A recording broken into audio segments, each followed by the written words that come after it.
Hello and good evening, everybody who's joining us on this live stream. Wow, we are here. We are here. And I think there's a lot of excitement. There's already over 20 in the room. So I guess a lot of people are anticipating this discussion today. I'm joined by another meta. I seem to debate metas a lot, but this meta is a lot less. You debated a meta before? Well, Metatron. Oh, is that that's a long hair dude, right? Yeah, that's the long haired dude. Well, we haven't debated live like this. We've Okay. gone back and forth, video for video, kind of like Got it. Oh, yeah. It's kind of yeah. like a beef, yeah, like a rap battle. So we've gone back and forth. But this is the first time I've done live debate like this. Not because I haven't offered people, but it's been non-existent that someone's taken up the option to actually just sit down and have a live discussion with me. So first of all, massive respect to you, Meta. Bashay. Thank you very much. I just want to do a quick introduction for my audience and then I'm going to let you take over. So this is Meta. You reached out to me. I believe B. Campbell Soup is in my chat right now. Mm-hmm. Thank you, B. Campbell Soup. Thank you very much. He sowed the seeds to this discussion. But his invitation to, or his kind of like chasing me up to have a discussion with you wasn't the first time I'd seen your content. I've seen your content before. And as much as I disagree with your perspective, I do respect and appreciate your approach. I said this to you before. I don't think you're polemic. I don't think you're just kind of arguing for the sake of arguing. I think you have a viewpoint and you try your best to support it. So I'm always going to respect that. Well, I appreciate that. Thank you, man. That's cool. And that's actually honest. I think someone said that I'd done a video about you, and I absolutely haven't. I've never. Yeah, I was looking, and I was like, I want to get some research on what you think. Yeah. So. No, I've never done a video about you before. Yeah. So this is Meta Bashay. Me and him have chatted backstage, but we've just kept it very kind of like high. We get on well. Let's put it it that way. We get on well. At a very high level. We haven't talked about the topic at all because we want everything to comes up to be as organic as possible. So yeah, massive respect to you for reaching out to me. Obviously I took you up on the offer straight away. And yeah, so that's kind of like my intro to my audience of who this guy is. Now Meta, I'm gonna hand over to you because he's live streaming as well. So you probably want to talk to his audience about this. Sweet. Yeah. What's up, chat? Please, chat, can you all audio, make sure like audio is good. If there's any lagging quality, please get in the chat. Yeah, I was streaming like last week or something, like very recently, and I was talking, I don't know how it came up, but like my views on ancient Egypt came up, and then they brought up you, B. Campbell brought up you, and then I was like, oh sweet, like let's do this. Because also we do get on very good. And I'm just legitimately very excited for this. Like, I think we have a lot of mutual respect. I also think we very much disagree with each other.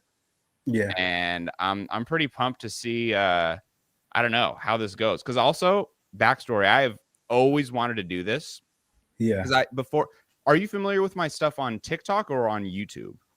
I'll be honest with you. I've only seen really like a couple of your videos. And one of them was a guy that I know called Camgiverse. He's actually been on this channel and he responded to one of your videos, which is what I think someone in the chat thinks I did. I didn't.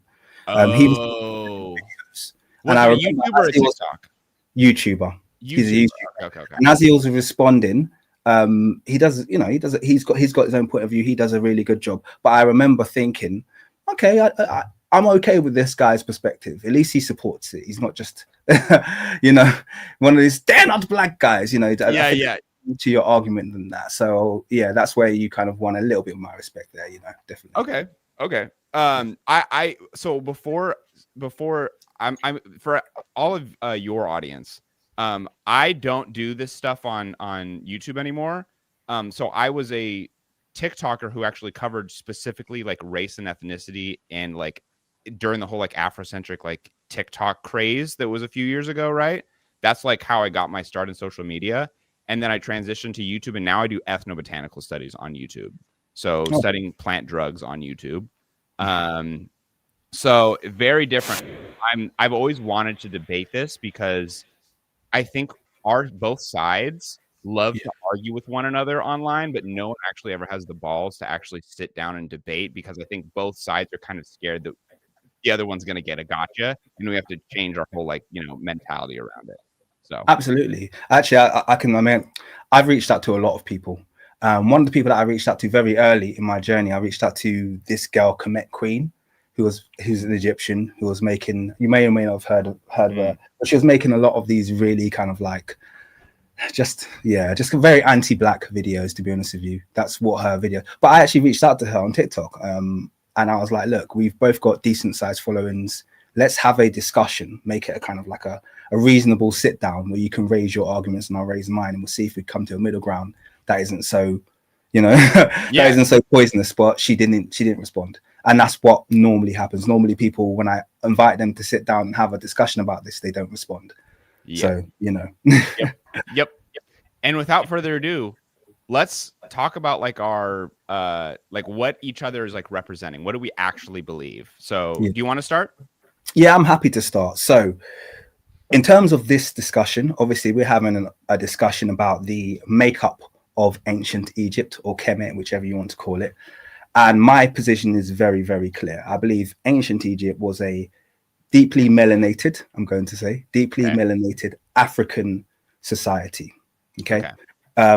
My perspective has always been, I believe they were multi-ethnic, but I believe they were multi-ethnic within the sphere of African diversity.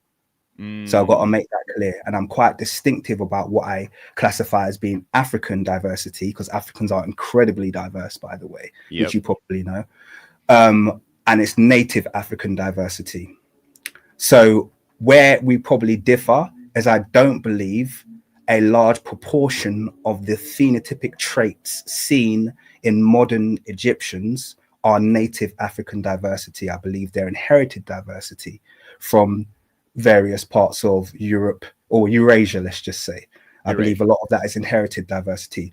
I do believe there's a native ancestry there. So I don't believe in, a lot of people have this kind of idea that there's this complete mass migration. I've never supported that. I believe in diffusion, and I've always supported that. So I believe that it's very likely, for instance, that a lot of Egyptians carry the blood of the native Egyptians, but it doesn't mean they carry the phenotype of their ancestors.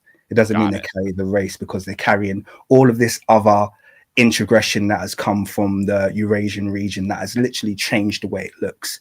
And whereas that shouldn't be important in a racially driven world, it is important. And it's clearly very important to the Egyptian people who, I'm not going to say all of them, but there is a large anti-Black sentiment that is quite traceable through Egyptian history. So it's quite traceable and it's quite proven. There's an anti-Black sentiment that goes against people who are classified as native Black people. And they're pushed out and othered as foreigners. So that's why I push I push the truth that the ancient Egyptians were a Black civilization, melanated native civilization, who are diverse, but diverse within the nativeness of Africa, just like you see in Ethiopian diversity, Nigerian diversity, Sudanese diversity, that kind of diversity where they're all African, but they exhibit different traits. So that's interesting. So that's my perspective on the ancient Egyptian civilization. Okay. Cool. Okay. That's okay. And I believe pretty much like kind of the typical point of view, I think, like the most popular point of view nowadays in science of like the ancient Egyptians more or less looked the same as today, with some exceptions. I think personally, where I differ uniquely in this is that, so for background, I am a Coptic Saidi. And hold on. Do you have headphones? I do. Should I put them on? Yeah, because I can hear the echo in my ear. No problem. Give me a second. That'd be awesome. Thank you, bro.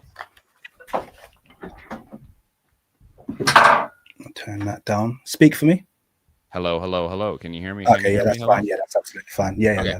So where I differ is I am what they call ethnically in Egypt. I am Coptic Saidi. Okay, so that's an that's an ethnic group and an ethno religion. So Egypt is to this day very diverse. There's different ethnicities, different colors, different shapes of everything there. I'm a certain demographic in that, but I'm mixed. I'm half white. Where I differ from a lot of Egyptians and I think a lot of science is I am firmly of the belief that ancient Egypt is part of Black history. But if you agree with that, it means that also current Egypt is part of Black or not Black American, but like Black culture. Because I personally believe there's tons of current Egyptians today that if they walked around in the streets of America or in England, they would be considered Black. Okay. Now, most Egyptians would not agree with that because of Egyptians tend to be very, very anti-Black and very anti-African. We can talk about all that. But absolutely. I think it is part of Black history, but I think it's very, very unlikely that the demographic is drastically different physically than it was back then. And it depends on the era. You know, we can talk about pre-dynastic era and all that kind of shit, but that's my belief. Cool. All right. So I'm going to kick off then with a bit of a question to you, because I think unpacking our backgrounds would be quite good. Cool. So obviously, I'm a Nigerian. Okay. And I did make it clear to you before, I've had this channel for 3 years. I've done a lot of my own independent research, all the stuff, the videos, the research, the papers, everything I've done. I've never once in the entire time that I've had this channel tried to make the claim that Nigerians descend from the Nile Valley. So I'm going to make that clear. So first of all, I want to make sure that we kind of do the job of separating this being a personal thing to kind of have to reach out and say, this is my heritage. I never made that argument. I don't need to make that argument. Nigeria's got a fantastic history. I don't need to. And by the way, that's not to say there isn't a link. There are links, but I think my research has always led me to believe that the link between Nigeria and ancient Kemet might date back somewhere in the Sahara. I think it might go further back than Kemet. And then I think that the split might have occurred there. Now, other people might argue back and forth about that. I'm not like hugely bothered about it because I don't think it's an important part. If a strong piece of evidence, anthropology comes along, linking the two societies, hey, all good. I'll do a video about it. I'll do some research about it.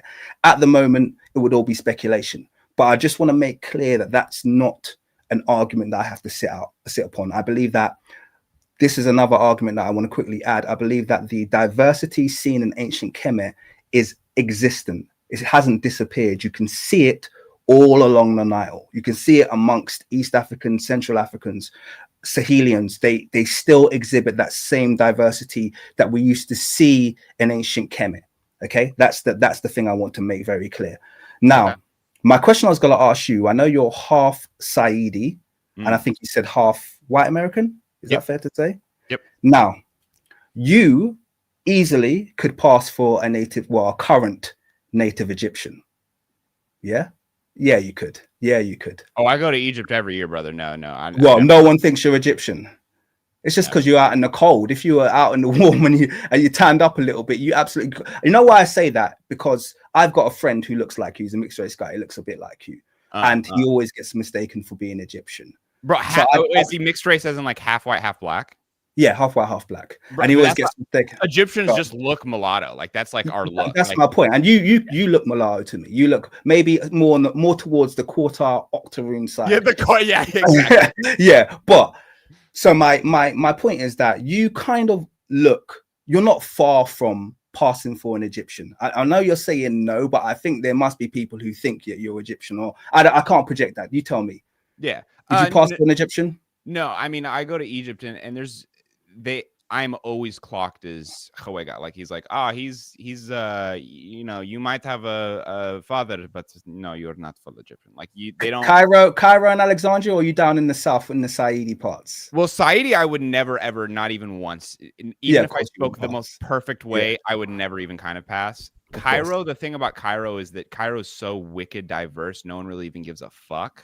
Because it's like you have Turkish people with red hair, you have Arab people, you have like really kinky hair. It's like Cairo's indescribably diverse. So no one clocks anyone because it's just kind of like it's Cairo. Like the phrase is like, you know, like if you speak Egyptian, you're Egyptian type shit. And that's not really, I mean, except for if you're really black, but like generally speaking, yeah.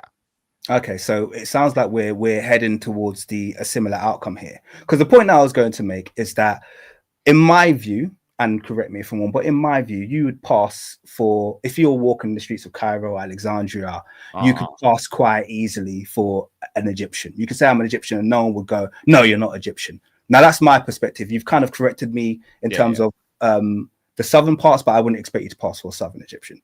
Yeah. So the point I'm making is you are mixed race. Yeah. Okay. You are half Egyptian. The other half is white. Yeah. And yet, in some parts of Egypt, you would pass for a native. So my question is, the first question that I'm going to ask is, why is that? Why do you think that is? We've just had this discussion about kind of like a little bit about the makeup of Egypt. But why is it that someone who is half white, you know, clearly half white, got that half of their ancestry up in Europe somewhere, could pass for a native Egyptian? Do you think that that's a kind of, I see where you're getting at. So defeating point for the argument. I do think that like the foundation to that is problematic because like, again, like I don't look Egyptian. Like I think I get a lot of, you know, I get a lot of people very seldom think I'm like white, but never do people, everyone says like, oh, he looks like nos, like he looks mixed. He like, you know, he doesn't look. In Egypt, there's a phrase, I think it's called gamhawi, the color of wheat. And this is like the Egyptian color. And Egyptians have like a very, very certain look, right? And I think where you're kind of going is, well, you Meta, you're mixed, but you pass, you know, potentially to some as Egyptian. So then therefore it just kind of sounds like Egypt's become so okay with, or not even okay, but like normalized to mixing that over time it's just gradually turned from lighter to lighter to lighter, right? Yeah. And I think you know, that's an argument that I think supposedly see in certain areas, let's say Alexandria, potentially maybe some places in the Fayoum, but I think that the problem with that idea is that, one, we have to look at the population of Egypt and like, what is it? It's been a while, but I think 2,000 years ago, by the time Greece came, there was already a population of around 1 million people, right? So you have to look at like, and there's studies that show this, that when Greeks came or when Arabs came, all right, the population, like it's literally like a perfect example of a drop in the bucket, because you have such a high population of people that like you can bring in all the Jews, all the Greeks, all that, and they might minorly change a certain area. Like, and I think there's studies that like in like parts of the Fayoum, there's like higher amounts of Greek people. But glad you mentioned that. Yeah, because but the problem is that like people don't like talk about like Said is most of Egypt. We are most of Egypt, and people don't motherfucking go to Said. You know, like when someone comes to Egypt, you don't go to the Said. That's some country bumpkin shit. You would go to Cairo, you'd go to Alexandria, you might go to Fayoum, you know, and you might, you know, in the ancient times, you could argue maybe they went to Thebes or whatever, that kind of stuff. But I think people, okay, go ahead. No, because this is quite interesting, because in essence, it sounds like you're arguing my argument. Okay. Which is that Egypt has a massive migrant population, particularly in the major cities, and the native population are black. We could just wrap this up now, because that sounds like it kind of sounds like that's where we're heading. Because I would never argue that, for instance, that a native Saidi, unmixed Saidi, wasn't black. An unmixed Saidi is black. You saw my 1925 video. You picked out two people, and you were like, "They're Saidi." They look like my auntie. You know what I mean? Okay, so that's fine. So that if we agree with that, but I think the concern, not the concerning thing, the thing about like when I was watching that, right? One, there's this type. And by the way, can I just say something really quickly? I did make some errors in that video. In that, I classified everyone as Nubian, and some of those people were Saidi. Yes. So I'll put my hand up there. It's an error that I'd like to correct. I did check it with a couple of Nubians first of all, and they were like, "Oh, it's great." So I'm a bit upset. No, let me put. But either which way, I want you to continue now. Anyway, go ahead. So with like Saidis, I think what's important is Saidis are already quite diverse, and I've done a video about this on my TikTok. But what's important to note about Africa and the Nile specifically, right, is that there is a natural color gradient as you go through the Nile, right? When you go to the north, Alexandria, you get white motherfuckers, some real fair-skinned people, and as you gradually go deeper down the Nile, you get gradually darker, this color gradient. And I think what's important, I think what people will often say that are like more Afrocentric minded will say, well, see, that kind of shows that the influence of Greek and the influence of them on native populations. Yep. And it just like the further south you closer to Sudan you get, that you get the real color of the people. And I think the counter to that is sure, I guess I agree. But here's the thing, that Nile has always been there. Color diversity has always been there. This is the crossroads of Asia, of Europe, of Africa. If you want to get out of Africa or into Africa through a landmass, you go through the Nile, right? And so that diversity has always been there, and we have evidence of that has always been there through like different, I mean, we can go into like certain specific art depictions, right? The diversity has always been shown in Egypt as a color gradient. Okay, so let me, this is where I'll push back a little bit on some of those arguments, okay? So I think the first thing I want to do, can I share a screen? Yeah. Okay, cool. Because I did this exercise the other day with my guys. So let me just quickly share a screen. So this is a map of Africa, and you can see the Nile along here. Yeah. Mm-hmm. Yep. Cool. Now we know from about, let's say, Luxor, yeah, which is a few dots down. So you see that it's the last red circle where I'm kind of towards the top of the map. Yeah. So about 15% down, 15 to 20% down the Nile. Yeah. From about Luxor south, I think we could agree that most people, if not everyone, is some kind of a black native African. Yeah. No. So I've spent a decent amount in, I mean, I've been to Luxor a few times. So the thing about Luxor, and I think you're kind of right. It's from Luxor south, I said that, but when you get, yeah, from Luxor south. So when you go to like Luxor or Ginna, or Aswan, Aswan's different. When you go to like around Ginna, Luxor, what you get is like people who like are a lot darker skin, but mind you, you also get equal amounts of like light skin. Like especially in Luxor is like tons of light skinned people, tons of dark skinned people. But the funny thing is, like, it's just gradients in color, but you still see like Egyptian features, because an important thing to note is that, like, when you see a Nubian in Egypt, and there's exceptions to this, but generally speaking, when you see Nubians, it's not just a color difference that people see. It's an actual phenotypical, like, clocked, like, you don't look Egyptian, right? And I think that it's important to that is because, like, Nubians are, I mean, like, if we look at linguistically, they are actually like different, like a different lineage. Like their language, Kenzi and Nubian, are Nilo-Saharan, right? And so they have a completely different heritage of where they come, as like most of us, like in Ethiopia or Sudan or Egypt or Somalia or Saudi Arabia. We are all Afro-Asiatic. All right, so let me good. Thank you for raising those points. So let's go back to this map, yeah? So maybe you could say slightly further south of Luxor. I don't imagine it'd be much further south, but at some point, maybe a few hundred miles south of Luxor, you're going to get to the point where most people, a large majority, are black. Yeah. Yeah, like Aswan. Yeah.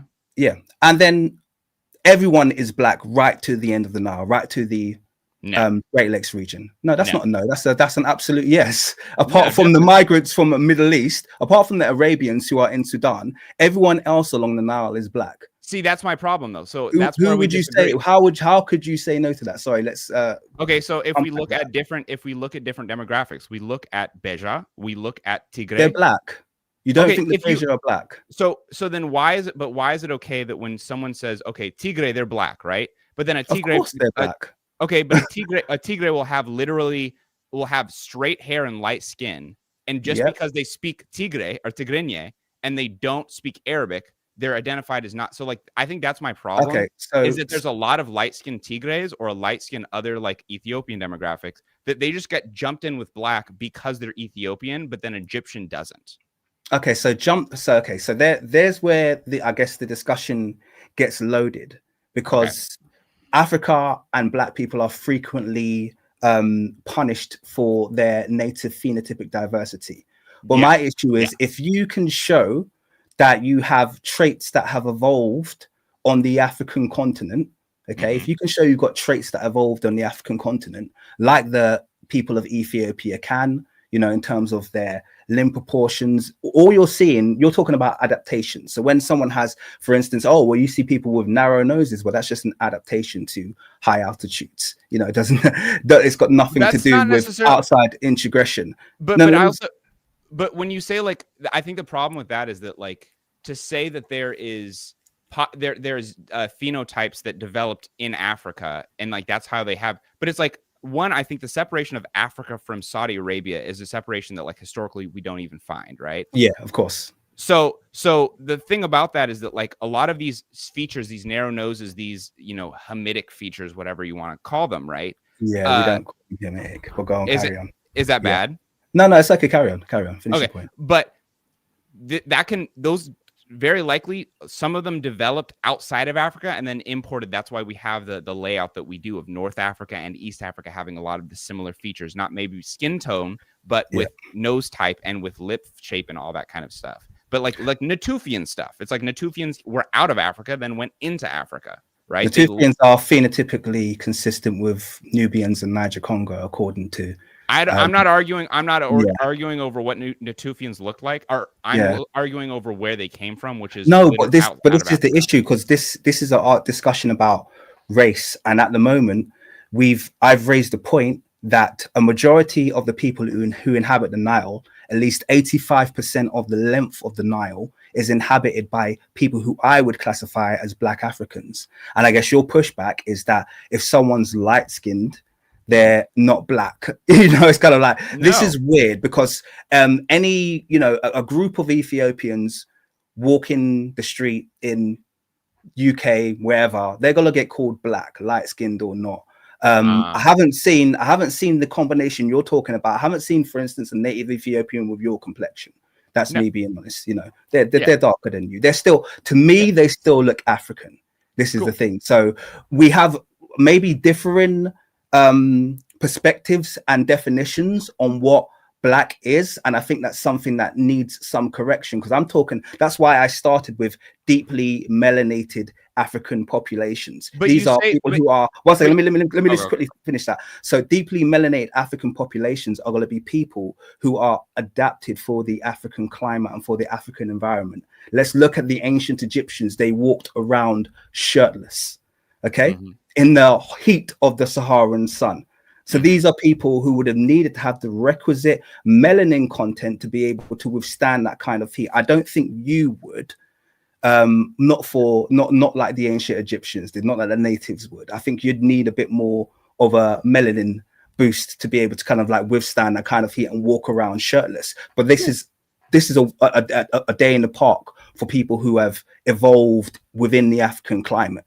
So my perspective is that everybody south of the point that I've made out are Black people.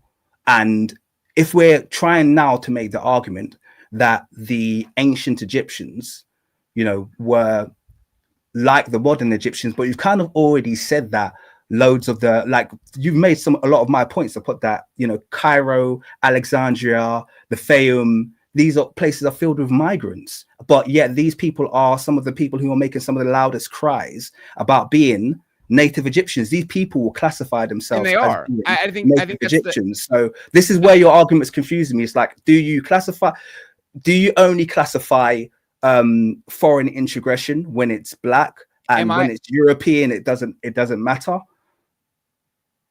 Like when it's Greek, it doesn't matter, it's native. Like I'm trying to understand, because my argument is, who are the dynastic Egyptians?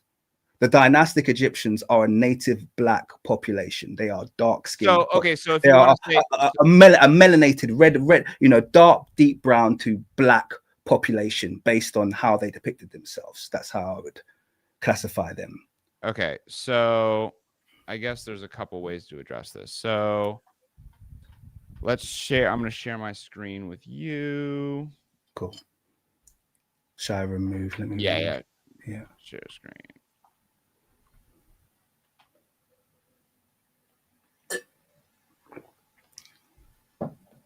Okay.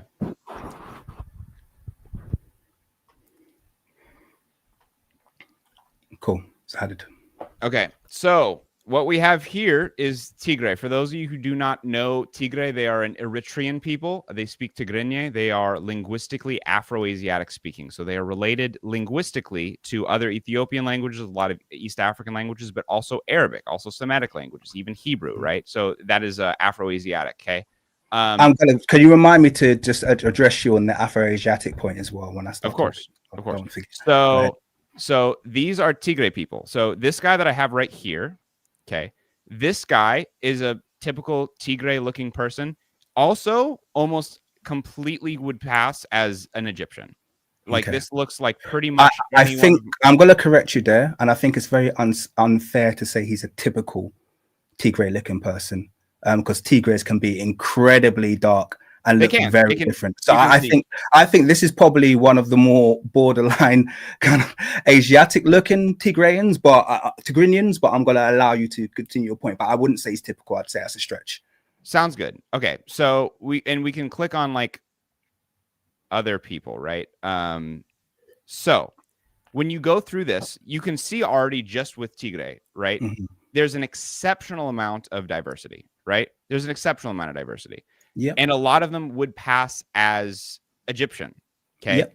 And I think the problem is that if we look back at the fair-skinned dude, wherever the hell he went, well, whatever. Go right here. So when you look at them, they can pass for, and actually I have this prepared. Yeah.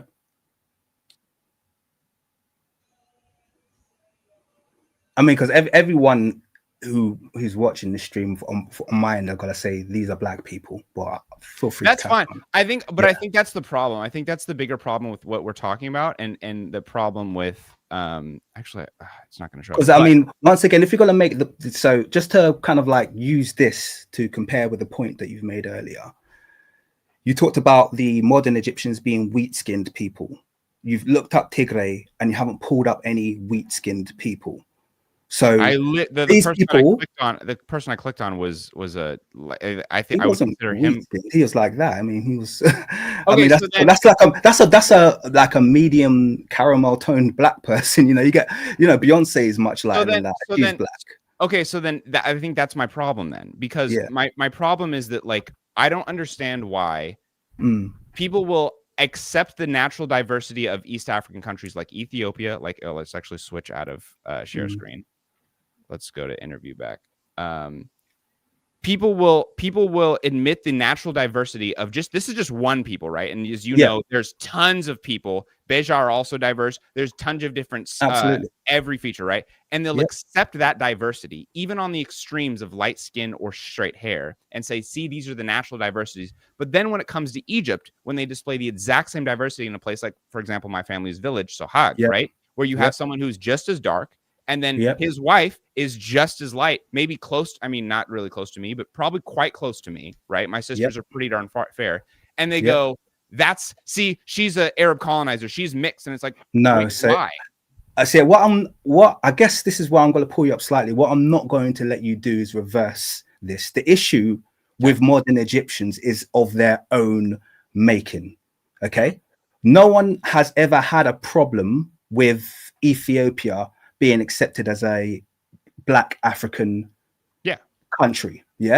Totally. The reason Egypt has had a problem is not because people are sitting around conspiring to steal their civilizations, because the Egyptians have turned around and said, we are not black. And because it's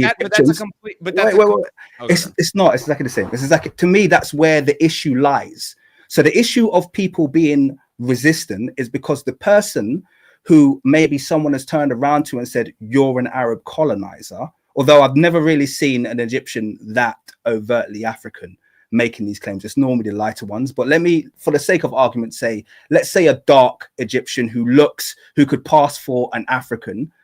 If someone turns around and says to them, you're not related to the ancient Egyptians, it's probably just a response to the fact that they're saying the ancient Egyptians weren't black. So therefore, it's clear for everyone to see this person does not classify themselves or other Africans as being a part of the ancient Nile Valley civilization. But that's a And complete. so they're getting a pushback. No, but it's not, because it's not an argument that I've made. I've always made the argument that most Egyptians, particularly the ones who inhabit the Nile and the ones who've kind of kept the culture, not the ones. I'm glad you spoke about Cairo, Alexandria, you know, the Fayum, these kind of like big migration ports. I'm talking about the actual native population. Most of them probably do carry native Egyptian blood. Yeah, I've got absolutely no problem with that. The issue I think that is raised is when large parts of the, and normally lighter skinned population who are Zahi Hawass, visibly Turkish. Okay, I'm sorry, but Zahi Hawass doesn't look Saidi. He doesn't look. He's got a flat back of head. He doesn't have He doesn't have limp. Everything about him says I am a cold adapted European, whose ancestors have come and settled here. That's everything. That's what I see when I look at Zahi Hawass. He's visibly of Turkish descent.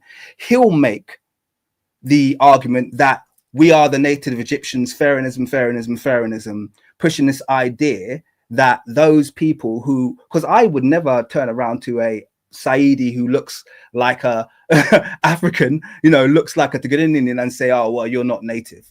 That's not an argument I make. It's self-defeating. I think, as you saw in my video, I think those who are preserving the culture, who were native Nubians, native Saidis, were absolutely a part of, you know, have ancestry towards ancient Egypt. It makes sense because they were a native black population. And I just want to go on. So you're not really addressing. So one, I think that bringing up like the fact that Egypt rejects blackness and African identity, that's a completely different thing, because I agree with that, and I think that's a big problem with Egypt. But I don't think that actually has anything to do with what we're talking about, because I think when you say the claim, the ancient population were deeply melanated. Okay, cool. But then you acknowledge that even within a deeper African, like Ethiopian or Eritrean, deeply melanated, like that's a really loose term, because a lot of them who are deeply melanated are pretty fair skinned. They're pretty gamhawi, as we would say. And well, so like, that's not. What? Well, go ahead. What were we going to say? No, I was gonna say, well, that's if they're either deeply, if they're light skin, melanation is shown in its brownness. Okay. So okay, then that's my point though. So I think that's exactly what I'm trying to say, is that if we use this term like deeply melanated, but then we go to someone who's like pretty light skin and be like, well, they're deeply melanated, and then I'm like, okay, then cool. I guess then we both agree the ancient Egyptians were black, right? Because like if you count my fair skin sisters or my fair skin aunts or my fair skin cousin, right, as deeply melanated, even though they're pretty brown, like they would pass probably as like a lot of like. I mean, I wouldn't classify you as deeply melanated. I don't think so. I'm not, but I don't. But again, like I agree. Like, you said your sisters. That's why. That's the only reason I said that. Oh, sorry. I assumed same lineage. They're half. Sorry. Oh, okay. They're full. Okay, cool. Yeah. Got it. So and this is where I have to be clear. So I'll be clear. Yeah. If someone like you is walking around, okay, you obviously have a dad who is Saidi, dark skinned. Probably has lots of native Egyptian ancestry, which I probably wouldn't argue with. Okay. I would turn around to you and based on physical appearance alone, wouldn't say you don't have ancestry there, but I would say with a lot of confidence, you don't have representation in the artwork of ancient Kemet. Yeah. Okay? You don't have representation in terms of people who look like you. I don't see them in the makeup, in the anthropology, the studies. I don't see you in the artwork. So people who are of your phenotype are not represented. Yeah, I agree. Yeah, that's something I'd say. But I mean, like we agree, but like again, like as we started out, like have you been to Egypt? I haven't been to Egypt. No. Okay, so like I've been to Egypt like every year since I was 15. I can speak with very high confidence when I walk around in Egypt. No one goes, oh, just another Egyptian. They go, that's someone's biracial child. That's someone's mixed kid, right? I think there's important to acknowledge that like there is, and also we have like, I actually have of these books right here. I have like a lot of like Egyptian books that are like 150 years old. Okay. Nice. How when explorers would go to Egypt, right? And they would explore Egypt in the Said and Luxor, but they would also go to Cairo, right? How they would describe the people of Egypt were in their natural diversity in the way that people do similar to today, which is that like I was reading something like a couple months ago. Explorer goes and says the Arabs do this, the Turkish people do this, and then the native Egyptians, he'll say literally the true Egyptians do this. Okay. Okay. What he's talking about is my people, which is, to clarify, not Saidi, but it is Saidi and or Coptic and also Muslim as well. So what he's talking about is like literally when they talk about those things at that time, when you saw a Turkish person, they were literally Turkish, spoke Turkish, right? When you saw an Arab person, they spoke Arabic, but similar to the Egyptian people, they also spoke Arabic at that time, right? Because it changed over. There was a literal distinction. Yeah. And I think what's very important to note is that was 100, 150. We have pictures of. Okay, so let me first of all say, can you 100% first of all clarify that when you say he was talking about your people? Yeah. You have to make it very clear what you mean. My people as in like, you mean like Coptic society type? Okay. Yeah, make it very clear. What are these people in terms of like phenotypically? Because if they're Black Africans, which is where I think you're coming on to, because you've seen my video that I done 1925. That footage I didn't make it. That was pulled from, I can't remember, Getty Museum or something like that. Filmed that footage. There's loads of footage you can get from the early 20th century where the people who they classify as the native Egyptians are all Black. They're Black. Where do you think those people went? Where do you think? Oh no, I never said I don't think those people went anywhere. But you raised a very good point, because he clearly defined distinct populations. He said the such and such. Now all of those people, Arabs, those defined ethnic groups, the Turkish bloc, they've all disappeared. So what's happened? What's the most likely thing? Have they all died? Did all the Turkish die? Well, so we all the Arabs die. So what happened? So they'll talk about like the Jewish population, the Turkish population. So depending on the year, those populations change. So for example, there are Armenian people there, right? They're Armenian. I know I have people who speak Armenian, but they kind of get gradually mixed in, especially in places like Cairo. But also, mind you, in like during Abdel Nasser, right? There was a whole thing. Nasser was all about Egyptians for Egypt. Pharaonism. Yeah, that Pharaonism was a little bit earlier than that, but yes, he was actually kind of anti-Pharaonism a bit, but because he was like Arabization, it's different. But he literally kicked out people if you were Greek, if you were Jewish. Like there used to be a fuck ton of Jewish people throughout Egyptians like history. There was a ton of Jewish people. Kicked all of them out. They often went to Israel, right? Can I just say there was a political reason for kicking out the Jews? There's tons of reasons. I mean, it's the first I heard about Turks being kicked out. It was multiple. So they would kick out. He would kick out people who were not Egyptian and like actually like steal their land, like and like nationalize their property, nationalize their asset. Is kind of fun, but that's not so. But my point is, and I know what you're saying. Like, where did they go? Well, they got mixed in again. It's a drop in the bucket type of thing, because again, like it's really confusing to me when people will look at old footage, old pictures of native Egyptian populations. They talk about old people and they go, oh, these are the true Egyptians. They're talking about literally people who are like my uncle and stuff. And it's like, you can go there today. Those people have not changed because people don't move into there like that.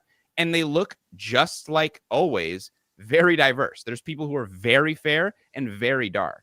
And I guess the issue is that once again, I think you're saying very fair. Okay. Yeah. And that's where I'm going to push back, because you're not really defining what very fair is, but it just sounds to me like you're shooing in a diversity, which I think wasn't present in the ancient population and has become more prevalent because of the mixture of these people. Now, I guess I think it's relatively provable. So let me ask the first question. So first of all, let's get to the kind of like the meat and bones of the language argument that you made. You've made the argument that the Nubians speak their own language. It's not Afro-Asiatic. Okay. And wait, no. We're going off topic. I want to address. Oh, okay. No, because I wanted to keep it. That's kind of within the ballpark of what I was going to talk about. But if you've got a finishing point, go ahead. So the thing about the whole there's different populations that came in and mixed with Saidis. Okay, one, when you were a Coptic Saidi Egyptian, What that means is that Saidi means it's a locational thing, right? It means you are of an ethnic group within the location of South Egypt, okay? And then Coptic, that isn't defined as an ethno-religion, okay? As you know, or I don't know if you know. Greek Orthodoxy. Yeah, Greek. Well, it's different, but yes, it is Greek Orthodoxy, like religiously, right? Definitely Greek Orthodoxy. So with Coptic stuff, right? The language that we speak is defined, depending on the linguist you speak to, is defined as Afroasiatic under the Egyptian. It's the last form of Egyptian. People who actually, that's what they say. Yeah. No, it's not what they say. Like you can, like people who actually, because mind you, people speak Coptic today. People hold on. People who understand Coptic, and there's a couple things with this Coptic thing. People who understand Coptic can actually understand late Egyptian. I was literally just reading about this because I wanted to start learning Coptic. You can, they're mutual intelligible because there's a lot of similarities because they come from them. Now, the thing about Coptic that is very important when you are Coptic Saidi, Coptics are an ethno-religion defined by the fact that they do not mix.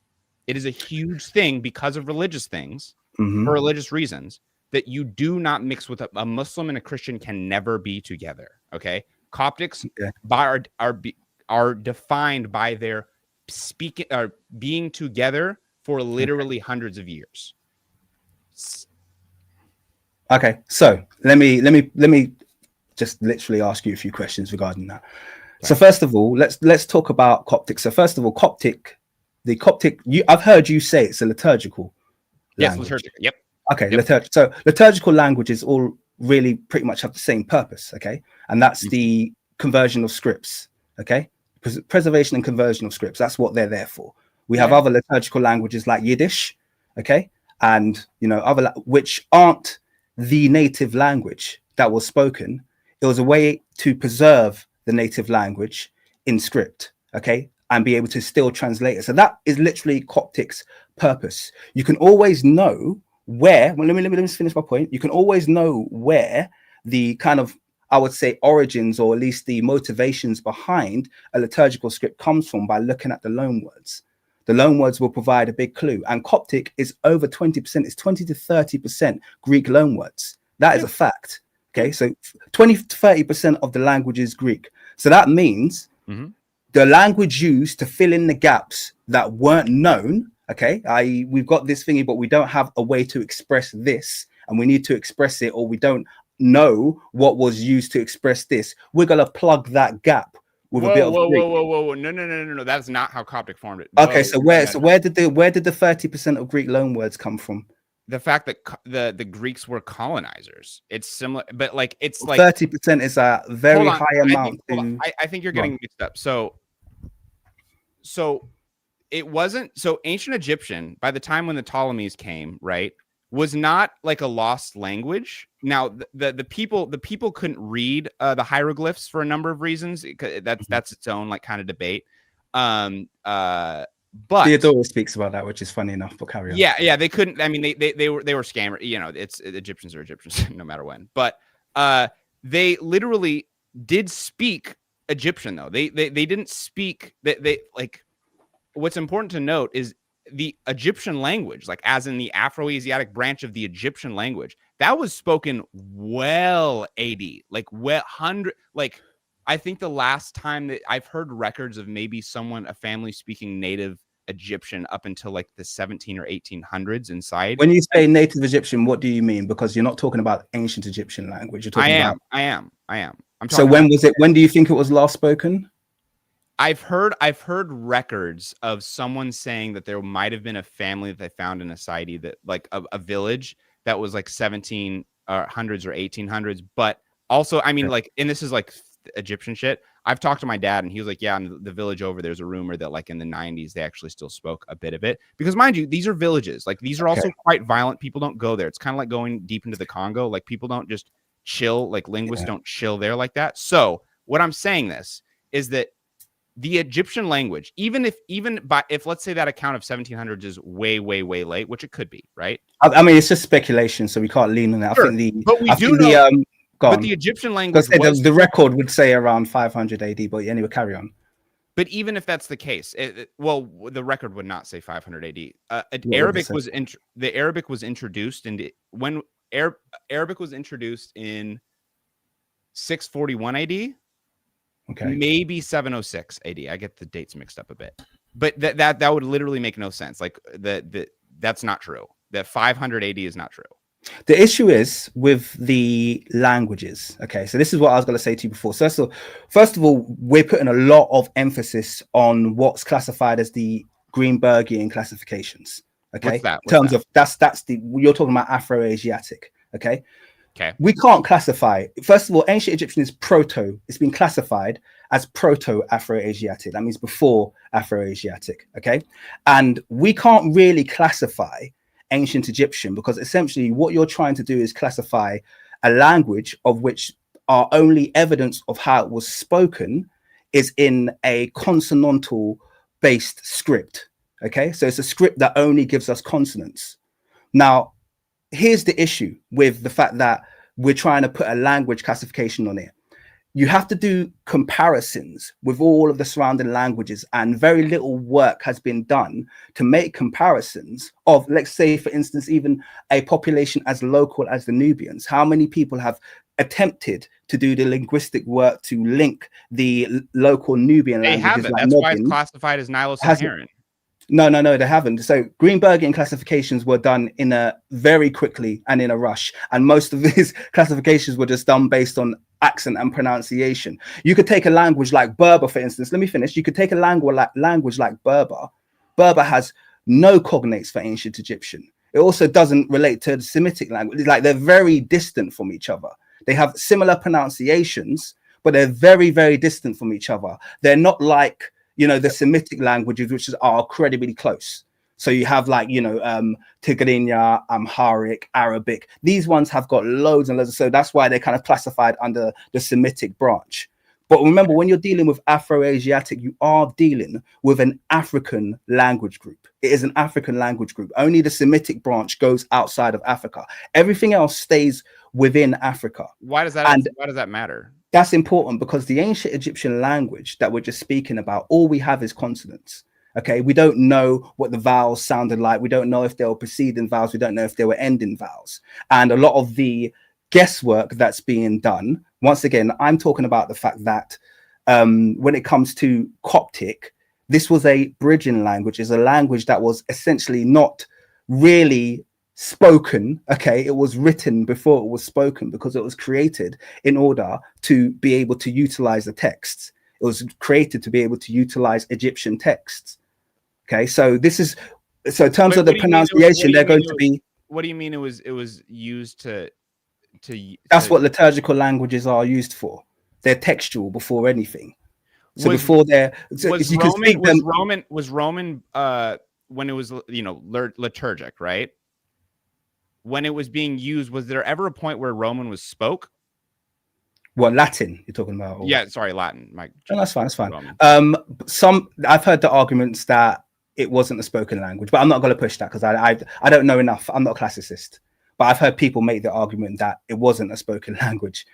And this is the thing. Like, we're coming for. So the point I was making. Let me not go too far off topic from what we're talking about. Okay. The point that I'm making is that we're making a lot of assumptions about what the ancient Egyptian language was, but there are plenty of people who are doing the research now and connecting the ancient Egyptian script, because that's what it is. It's a script, as far as we know, probably a lingua franca, but we're taking the ancient Egyptian script and are connecting it to African languages, particularly the ones that surround the Nile. There's a very strong cognition between the Bantu languages. And when I say Bantu, I'm not talking about the Greenbergian group or there's a Bantu group. I'm talking about those languages that spread from the Congo Basin right down to Southern Africa.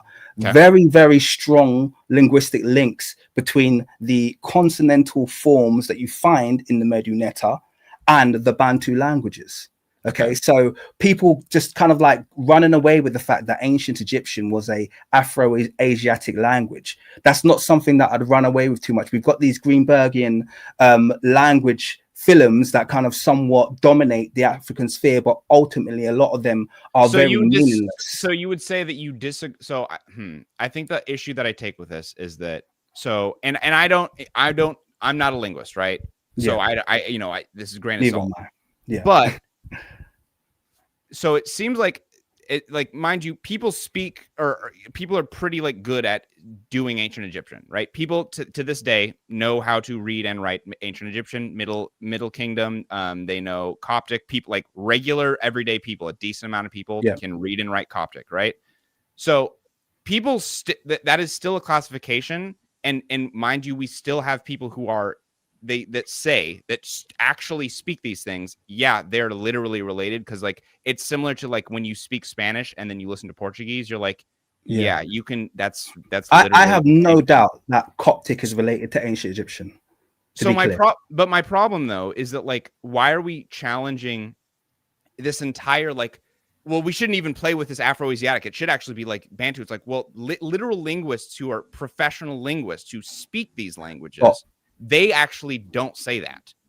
Meta, you do realize that the linguists that you're talking about, everyone is unanimous on the fact that the ancient Egyptian language is dead. Yeah, it is. You're saying it's alive in Coptic. You're saying no, Coptic is the final form. No, you can't be both. It's either dead or it's alive. You can't say, it's dead, but it's alive in Coptic. It's one or the other. All the linguists agree that ancient Egyptian is a dead language. We don't know how it was pronounced. You're saying no, we do know it's pronounced because we got. I'm saying the Coptic pronunciations are not necessarily what the ancient Egyptian pronunciations were. That's fine. I can concede on that. That's not what I'm saying though. That's not even kind of what I'm saying. What I'm saying is that the Coptic language can be dead and still used, which it is. That's a liturgic language, right? So when you're a Coptic in Egypt, you don't go around the house speaking Coptic, right? But it's still used every day in church, right? And when we say that's the final form of Egyptian, it literally is defined as like the final form. You know, I don't even know. I would love to research. You could say Yiddish is the final form of Hebrew. It's kind of a meaningless. It's a meaningless term to me. Do you understand what I mean? Yiddish has got nothing to do with Hebrew. I don't know anything about Yiddish. It's just something. I'm just explaining. So Yiddish is something that has been constructed recently by Europeans, so that they're able to utilize Hebrew texts. Okay, so therefore Yiddish is the final form of Hebrew. That's how kind of like that's kind of how meaningless that is to me, if that makes sense. Not saying that Coptic isn't utilized or useful. It certainly has been useful, because they've been able to translate a lot of unknown words using the Coptic script. But we have to understand Coptic's origins. And to me, it's not a continuation of the spoken language. I actually don't even think there was a spoken, like, single ancient Egyptian language. I think that's a bit of a myth. I think there's a reason why it's I think there's a reason why it's that we have a Medunetta. There's a reason why we have it's similar to Kanji script. Okay, you know Kanji script in Far East. Chinese people and Japanese people can both read Kanji script. They will read it in their own languages. Their pronunciations will be entirely different, but at the end of it, they will still come out with exactly the same meaning. The meaning is. Go ahead. You're misunderstanding on how Coptic is used though, because like Coptic is not like, I think this is what I was trying to say earlier. Coptic was not just a fabricated thing of like, let's figure out how to like do, like, Coptic was spoken. We know of different dialects. For example, for like there's what I forgot, Jesus, it's been a while, but I've read, like, there's texts that literally will talk about how Coptic, right, there's someone who's like in a certain part of like a certain state or gnome, you know, whatever, in the South, and we try to understand his Coptic and he has no fucking idea what, because his dialect is so different. It was spoken, it was literally spoken. So like, and like the reason like why I say it's the final form is because it literally is the final form. So it's similar to in Egypt, like you have Old Kingdom, you have Middle Kingdom, and New Kingdom or Late Kingdom. I forgot. Well, I guess linguists and hold on. And those are different forms of Egyptian, similar to Demotic or Hieratic. I mean, different. Like I've heard arguments that they should be considered. You know, Coptic should be considered more of a script rather than a language, because a very famous Egyptologist actually argues that. Well, that's my exact point. No, that's a misunderstanding of what they're saying, because they're not saying that what's written down wasn't ever spoken. It was. What they're saying is that the letters that they used, that's a script. That doesn't mean that the language is made up and just like a way for them to communicate. That's what I'm saying. So the Coptic it's they define it as a script because they're using obviously Greek letters fused with some like I think demotic or something to make the extra letters and the extra sounds that they had, right? And words. But they spoke that. But they literally spoke that. That's why it's I mean, you're gonna be able to speak any script. Yeah. So any liturgical script or any kind of like bridging script. No. I mean like everyday people. Like it was like not a. It was like a. I don't know if it was, I mean, I guess it would be defined as an L. Who was speaking it? The everyday people. Coptic? So there, everyday people were speaking Greek Coptic. What's Greek Coptic? Well, I'm gonna call it Greek Coptic because it has like 30% Greek loanwords. So you're saying everyday Egyptian people were speaking Coptic because I haven't heard that before. You're raising a new argument now. That's what I'm trying to say. So I think what you're saying, it sounds nice. Okay. Especially if you're proposing that Coptic is the final form of ancient Egyptian. But I think in reality, this is not, Coptic's never been proposed to have that position, if that makes sense. I think it's been agreed that, this is a language, like you said, it's largely regarded as a script, and they've been able to revive some of the ancient Egyptian script using this very useful Coptic language. But this idea that it was spoken by the population, I'm not sure if that's supported. Wait, hold on. So I don't actually quite understand what you're arguing. So are you arguing that Coptic was literally just like some like a liturgical bridge? That's what I'm arguing. I mean, I kind of want to move off from this Coptic discussion now. But anyway, let's stay on it for a bit. You're Coptic, yeah, and yeah. You, when I said Greek Orthodox, you kind of went yeah, and shoved it under the carpet. But I think this is kind of part of the issue that I have when the discussion of Coptic comes up. People want to deny the Greek Orthodox origins of Coptic. It's very strong Greek influence on what became Coptic. And I think this is a defeating argument against people who want to classify that the Coptics are the most pure, unmixed Egyptians. It kind of defeats it. It's kind of like you can't acknowledge your strong Greek heritage, which you're very proud of historically, and then decide, no, we're the unmixed, endogamous, never mixed with outsiders. Are Nigerians population? That sounds a bit counter. Are Nigerians? You either are or you aren't. Are Nigerian? So, what are you? Igbo? Are you Yoruba? I'm Yoruba. Thanks. Yoruba. Okay. Yeah.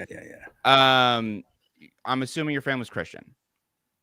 No, I've got half of my family's Christian, half of them Muslim. That's Nigeria for you. Yeah. Got it. Are they any less Nigerian because they believe in a God that is not native to them? No, that's not the argument that I think I was making there. Because you I mean, yes, we are very because so here's the difference. Yeah. Muslims don't call themselves Arab Muslims in Nigeria. They just call themselves Muslims. And they don't call their religion the Arab Islam. They just call it Islam. Christians don't call themselves European Christians. They just call themselves Christians. They don't call it English Christianity. They just call it Christianity. Okay. So if you're going to call it Greek Orthodoxy, but it's not, and then but it is Greek Orthodoxy. It's literally called, hold on. Coptics, you know that Coptics have our own Pope, right? Did you know that? I wasn't aware of that. So that's why I think there's like a misunderstanding here. So like Coptic literally is Egyptian. So Coptic it's like etymology. So they're not Greek Orthodoxy. They're not Greek Orthodoxy. No, they're not. They're Are you sure about that? Look up the Coptic priest. Okay. Yeah, he's like I'm pretty sure I've read in multiple places that Coptic is so they're really here's what I think is like really, so they're orthodoxy and they're exceptionally similar. I mean, like same thing with like it's orthodoxy, right? They tend to be very, very, we all like the frankincense and we all like the, it's very similar. But Greek Orthodox don't speak Coptic. Monks, there are Coptic monks. My uncle is a Coptic. No, of course monk. Though, but the ones that are in Egypt do. No. Hold on. So okay. So there's a distinct difference. So Coptic is literally meaning of Egyptian. We have our own liturgic language. We have our own monks. We have our own pope. It's completely us. For example, there is the burning bush actually in St. Catharines, right? Are you familiar with St. Catharines? Go ahead. The St. Catharines is like, it's where you can see like Moses burning bush, blah blah blah, blah, right? There's the St. Catharines monastery. Okay, when you go there, it's really funny because this is deep in the Sinai, and you see a whole bunch of Bedouin people and Egyptian people, and then you go to this monastery, and then it's a whole bunch of white motherfuckers in garb, and you're like, what the fuck are you doing here? And they'll say, we are the Greek Orthodox. They speak Greek. They are fully Greek. And we're like, why are you? And like, they're this very distinct. Like my uncle, who is a Egyptian Coptic monk, who's learned Coptic, has to study the stuff there. He doesn't go there. He would never go to that monastery because he is not Greek Orthodox. They are Greek. So it's completely different. So yes, it is. I will say, like, I don't think you quite get that. I think it's interesting hearing this perspective. I'm going to say it's interesting hearing. No. This is like, look it up. We can here. All right. So that's fine. Yeah. So feel free to look that up. So I guess I'm going to. Yeah, I'll let you look that up and kind of feedback on that. But my understanding was always that there's a large. I mean, you still have the issue of the Greek loan words in the language, and this is what I was going to talk to you earlier about. So going back to the linguistics, okay, because I think this is quite an important part of the discussion that we're having. We talked about the linguistics of the Nubian people, okay, and the fact that they speak you said a Nilo-Saharan tongue, yeah? They speak a Nilo-Saharan tongue. They've got a couple of languages, okay. And my argument straight back is, once again, without fabricating the fact that the ancient, the Egyptian population all spoke Coptic, because I think you and I both know that's not true. How is it that Wait, sorry, I spaced out again. Can you say that one more time? I'm so sorry. I said, without fabricating the fact that the local Egyptian population all spoke Coptic, because I think we know that's not true. Even just for the Saidi population, they didn't all walk around speaking Coptic. I think we can agree that's not true. Yeah. You know what? Honestly, I'm going to have to like concede. I actually don't think I know enough about that specific thing. I would love to research more on that. But yeah, I just don't. Okay. I don't think it's true. I haven't seen anything to say there's any support for the local Egyptian population all walking around speaking Coptic. I think. I have no idea what the percentages were and like how. Yeah, I'm going to be on. Yeah, so yeah, I'll concede to ignorance. Okay, so this is the issue that I have. We have a large native Egyptian. I'm going to say in air quotes. I'm probably talking more about Lower Egypt at this point, by the way, as well. Yeah, wait, Lower Egypt. You mean South North? No, North. Lower Egypt. Yeah. So I'm going to speak lower. I'm speaking more of Lower Egypt, Delta region, etc. Here we've got a large majority of the population who have absolutely no linguistic ties to ancient Egypt. Okay, nothing. They speak Arabic. I would say right now, nowadays. Well, in modern times, yeah, absolutely. Modern times, okay. Yeah, they speak Arabic, and for all we know, that's been the case for the last 1,000 years at very least. Okay, sure. No linguistic ties. To me, that is a peculiar circumstance. Okay, because the reason that's a peculiar circumstance is because if you look around the world where Arabic and Islam has spread, it's hard to find other circumstances where people have shed their native tongue for Arabic and completely stopped speaking their native tongue. That's incredibly rare. Okay, Islam is all across Africa, all across the Berber states. Okay, all of the native Amazigh tongues have been preserved, all across the Sahel.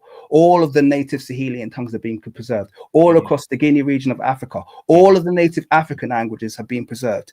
And yet we have this case in Egypt where you're saying these people are endogamous, they don't blend with anybody, and they have no trace of the native tongue.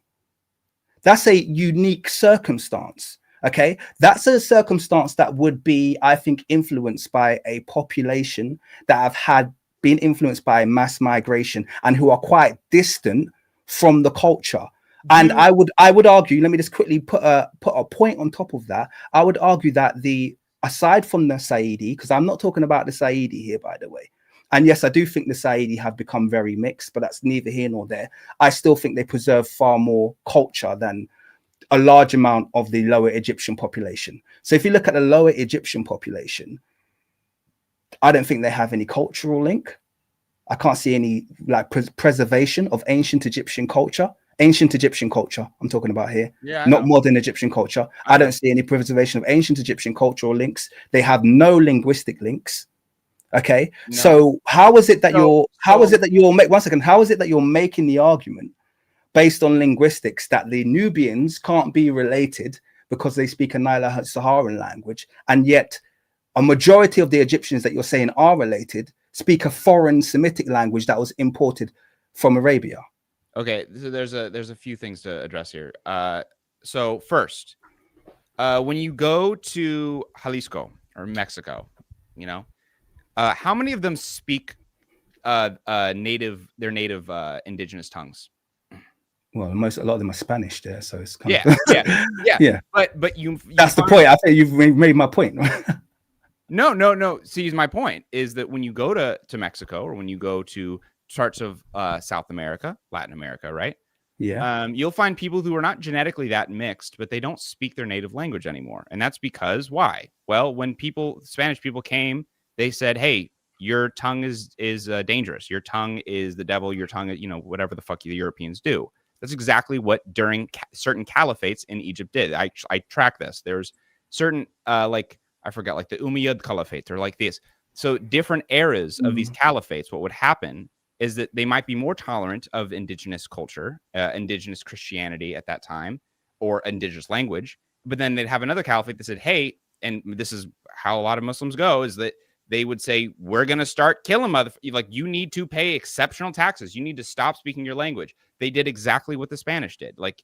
I think that's why was this unique to Egypt and not all of the surrounding regions? I don't know. I mean, I think we'd have to look a lot into why the caliphates centered themselves around certain states. But I think the point is that like this type of, is it because a lot of the caliphates were, I mean, I think what you're doing here is you've leaned into the point that kind of like people who argue African native ancestry has been lost. I think you're leaning to the point that we're making. So first of all, to address the point that you made regarding the Native American versus Spanish population, I would argue a large reason why a lot of people speak Spanish and haven't preserved their native tongue is because there's high Spanish ancestry. I would say there's immense Spanish ancestry. That depends on there's certain places in much of I don't agree with how the DNA is being analyzed there, so I'm gonna put that out right away, because there are people who will tell you their genealogy and tell you we are Spanish, and I did a DNA test and I just came up 50% native. Yeah, and then you go to loads of times. And then how many I mean, I don't know if this is a stereotype in the UK, but like in America there's a whole thing about like Black Americans will be like, I'm actually mixed with a little native. And then they'll all get their DNA test, and it's like, no, you're not. You just exactly. It's just I think we could do the DNA argument, and I could explain why that is the case.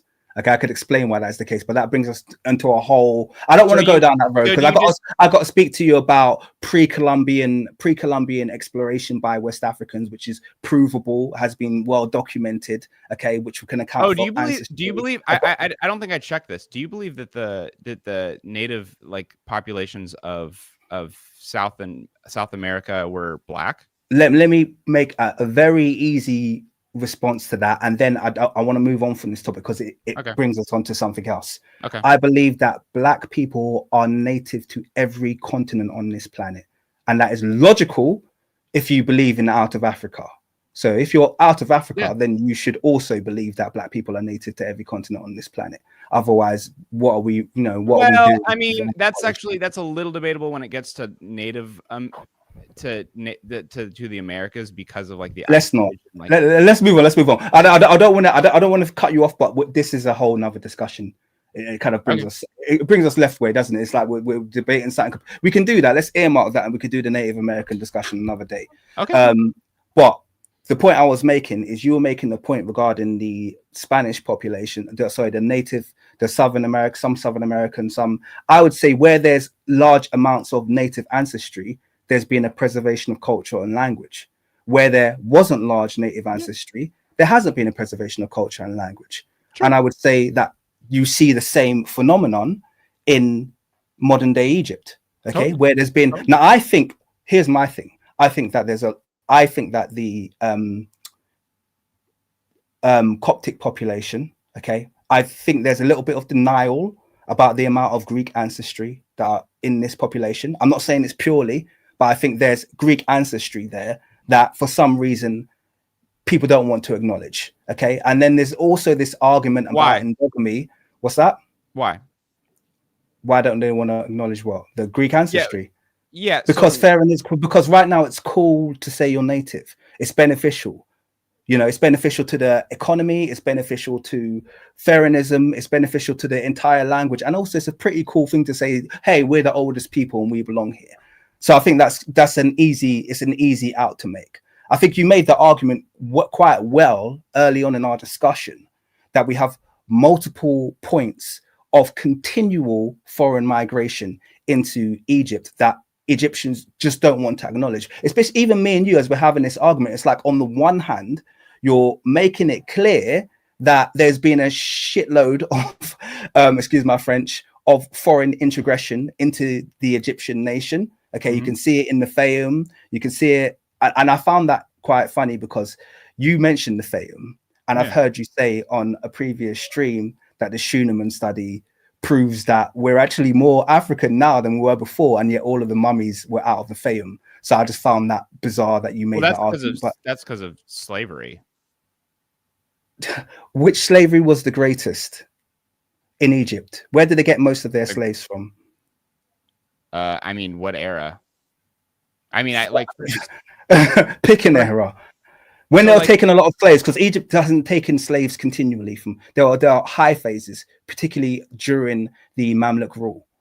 I mean, there was slaves up until like the 1900s. I mean, they enslaved Ethiopian people. I know they enslaved. I would imagine they probably enslaved a decent amount of South Sudanese. They were pretty. So let me read you a quote.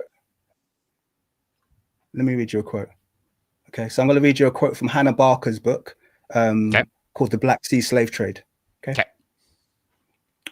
So the native Egyptians previously had preserved.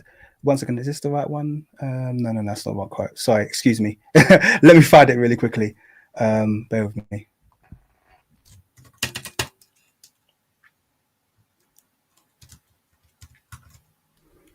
Also, what point are you trying to make right now? Are you trying to say you'll see the point? You'll see the point. No. I'm gonna make the point. You'll see the point. Okay, so I'm gonna read it, but I want to read you the quote so you know this is not an opinion that I'm giving you. This is a verifiable fact.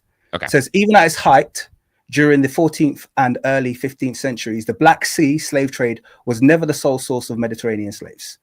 Genoese and Venetian merchants bought the captives taken in conflicts throughout the Mediterranean region. The Genoese bought slaves from ongoing wars between Christian and Muslim kingdoms in Iberia, and they also enslaved Sardinians, caught up with Genoa's war with Pisa. The Venetians bought slaves and pirates and raiders in the Balkans and the Aegean Sea. Both Genoa and Venice enslaved captives taken from North Africa and the Ottomans. When allowed to do so, they also purchased African slaves in Alexandria, Tunis, and other North African ports. However, now this is where I want you to pay attention. Okay. The greatest demand for slaves in the medieval Mediterranean was concentrated not in Italy, but in Cairo. Okay, so it's known that Cairo took the most slaves, home of the Mamluk Sultan and his emirs. The commanders of his army, the Mamluks preferred Black Sea slaves for military service. But they also imported, and this is agreeing what you said, they also imported large numbers of African slaves for domestic service, as well as slaves from the Balkans, the Aegean, and Central Asia. So it's 4 locations there. One of them is African. Now let me continue and give you the last sentence. The Indian Ocean, and when they were available, yet within this diverse population of slaves, those from the Black Sea were the single largest group. Yeah, the Mamluks. What are you talking about? The single largest group. So I want to make very clear, but I want to make very, very clear that Cairo got a majority of its slaves from Europe. Majority. Do you know what the Mamluks are? Yeah, they're the Turkish. They were also the Black Sea slaves. Yeah, absolutely. Okay. So, but I want to make sure that we're getting that point clear, because I asked you, where did Egypt get most of its slaves? And you named 3 African places. And I'm telling you here unequivocally that they got a majority of their slaves from Europe. a large amount. In fact, you had Mamluk rulers you got a Mamluk ruler in Alexandria who's commemorated. He's got a statue called Jackmak. Yeah, and when he became Egypt. ruler, and when he became ruler, he then imported 10 times the amount of Mamluks as when he was. So he became ruler as a Mamluk and continued to import Mamluk slaves. Mamluk slavery went on for eons in Egypt.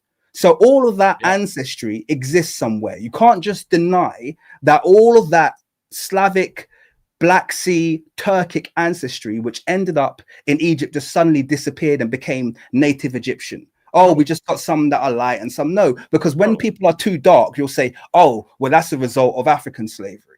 And yet when people, okay, cool. But yet when people are light-skinned and clearly probably have recent Turkic, Black Sea slavery, there's this totally agree. Indigenous argument that I totally agree with you on that one. 100%. Like it's that's actually a huge problem with racism in Egypt, is where when someone gets real dark, they'll go, you must not be Egyptian. But then if someone's like literally me skin tone, they'll be like, oh my God, you're Egyptian. Like they would love to welcome you in as a full Egyptian, when it's like, brother, you are Turkish. You are Turkish as shit. You got bright red hair. You are Turkish, brother. You know? So like, I agree with you. I think, especially when you go Zai Hawass.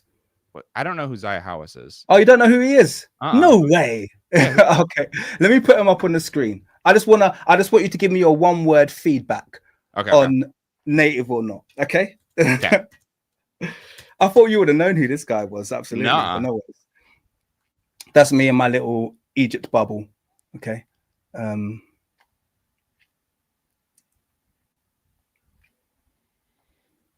gonna full screen him. Just give me a sec here.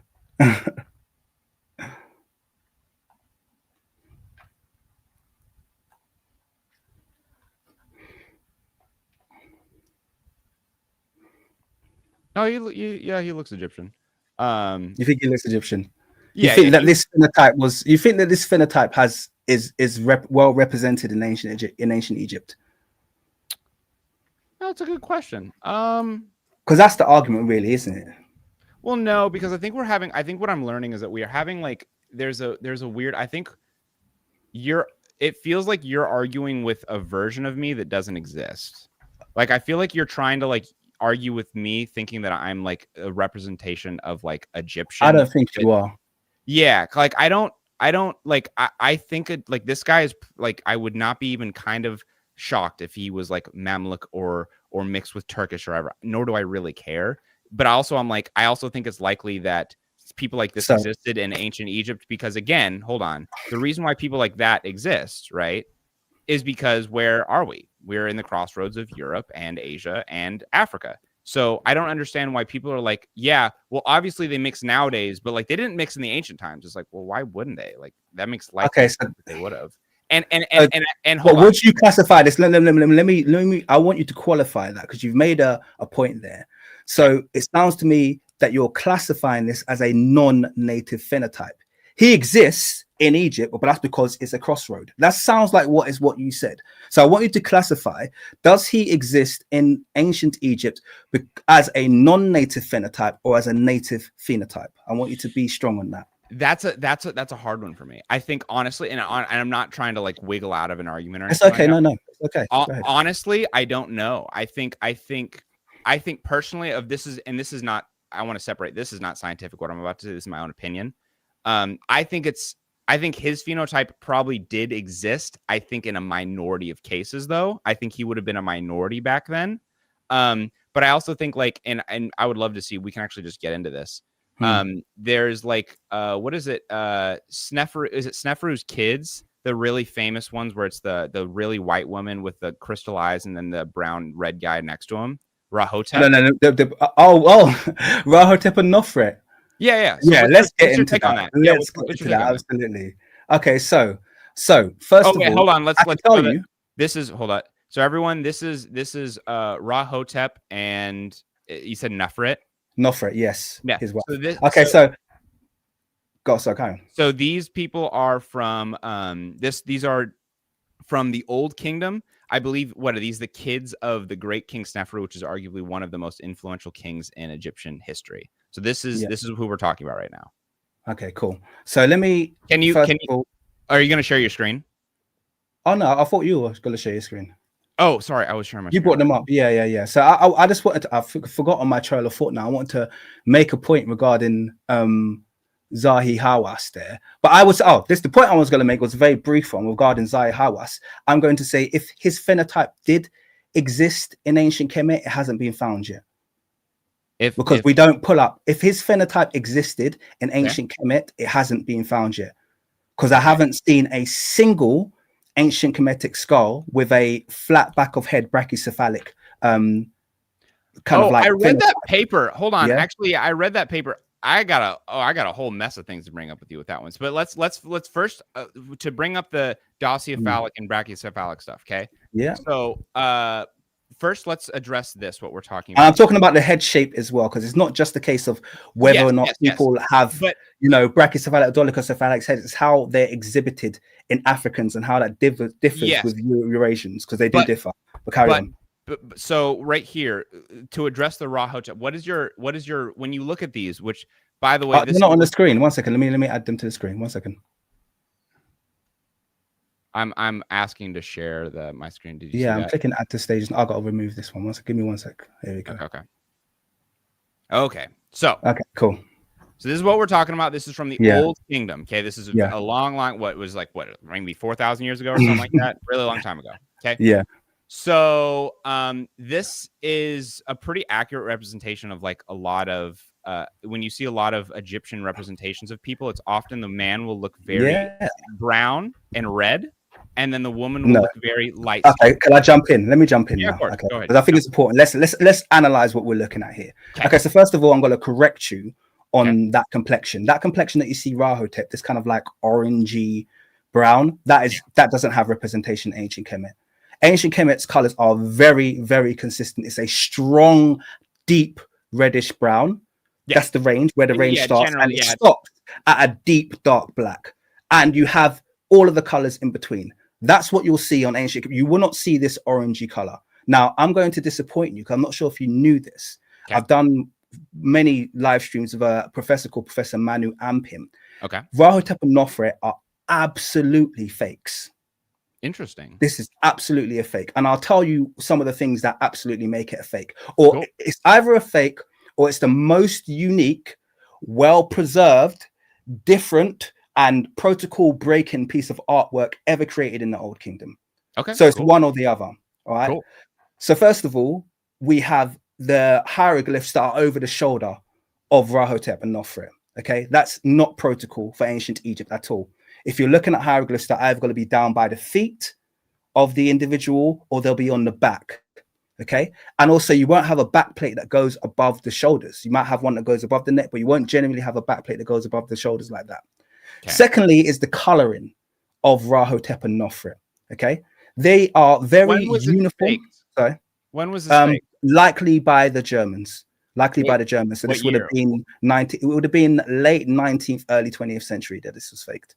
There was a whole spate of fakes that was done in that time, by the way. Okay, there's ones that have been found, like Teti Sherry, Queen Teti Sherry was found to be a fake, and they quickly and put it away. But I want to give you all of the evidence as to why this is fake, so you know. I think I might actually have. So specifically, what dates on do you think that the Germans would have faked this?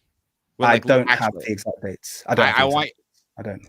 I can't give it to you. I'd have to go away and do research and come back to you. I can't give you the exact dates. What if I had a picture of them in the late 1800s to show that they were the exact same shading and the exact same because they're just being created. I just said it was literally the late 19th century, which is the late 1800s, or the early 20th century. That was literally what I said to you. So by the Germans. Likely by the Germans, because the Germans did a whole spate of fakes. They did this one. They did Hemiinu. They made a new head for Hemiinu. They did a whole bunch of reserve. I mean, there's loads of fakes that they did. And because they don't sit with ancient. Let me go through it as well. So I want to be clear that I'm not making this up. Rahotep's hand is on his lap. Okay, it's in a fist. Yeah, if your hand is on your lap and you're not holding anything, your hand will be flat on your lap. That's ancient Egyptian protocol. If your hand is in a fist, you're holding something. Normally it would be pharaonic, it would be a crook or flail. he doesn't have a hole in his hand to hold anything. And remember, this is monoliths we're talking about. So it's not like the hole's been filled. We're dealing with monolithic artwork here, single block artwork. Okay. Yeah. So if he was holding something, he would have had something, a hole in his hand. He's not. Okay. It's the same thing. If you have a look around the back of his neck as well, I've got close-ups of that. I'm not going to put that on in a moment, but because I have to find it.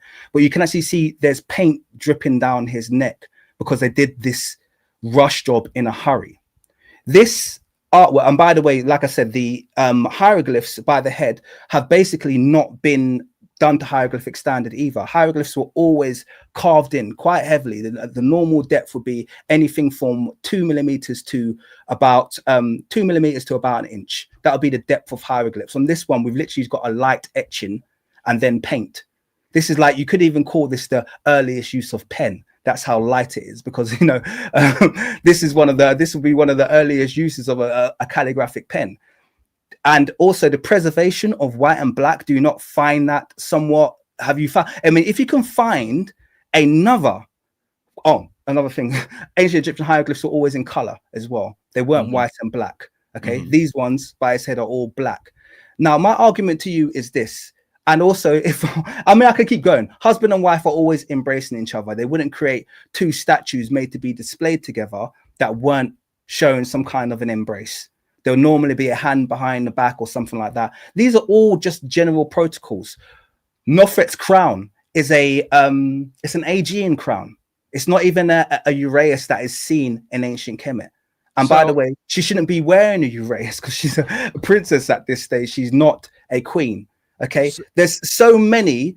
Even her outfit doesn't meet protocol. These are absolutely fake. I can literally go on and on and on and on the number of protocols that are broken by these statues. These were, and by the way, there's a photograph of a local Egyptian woman.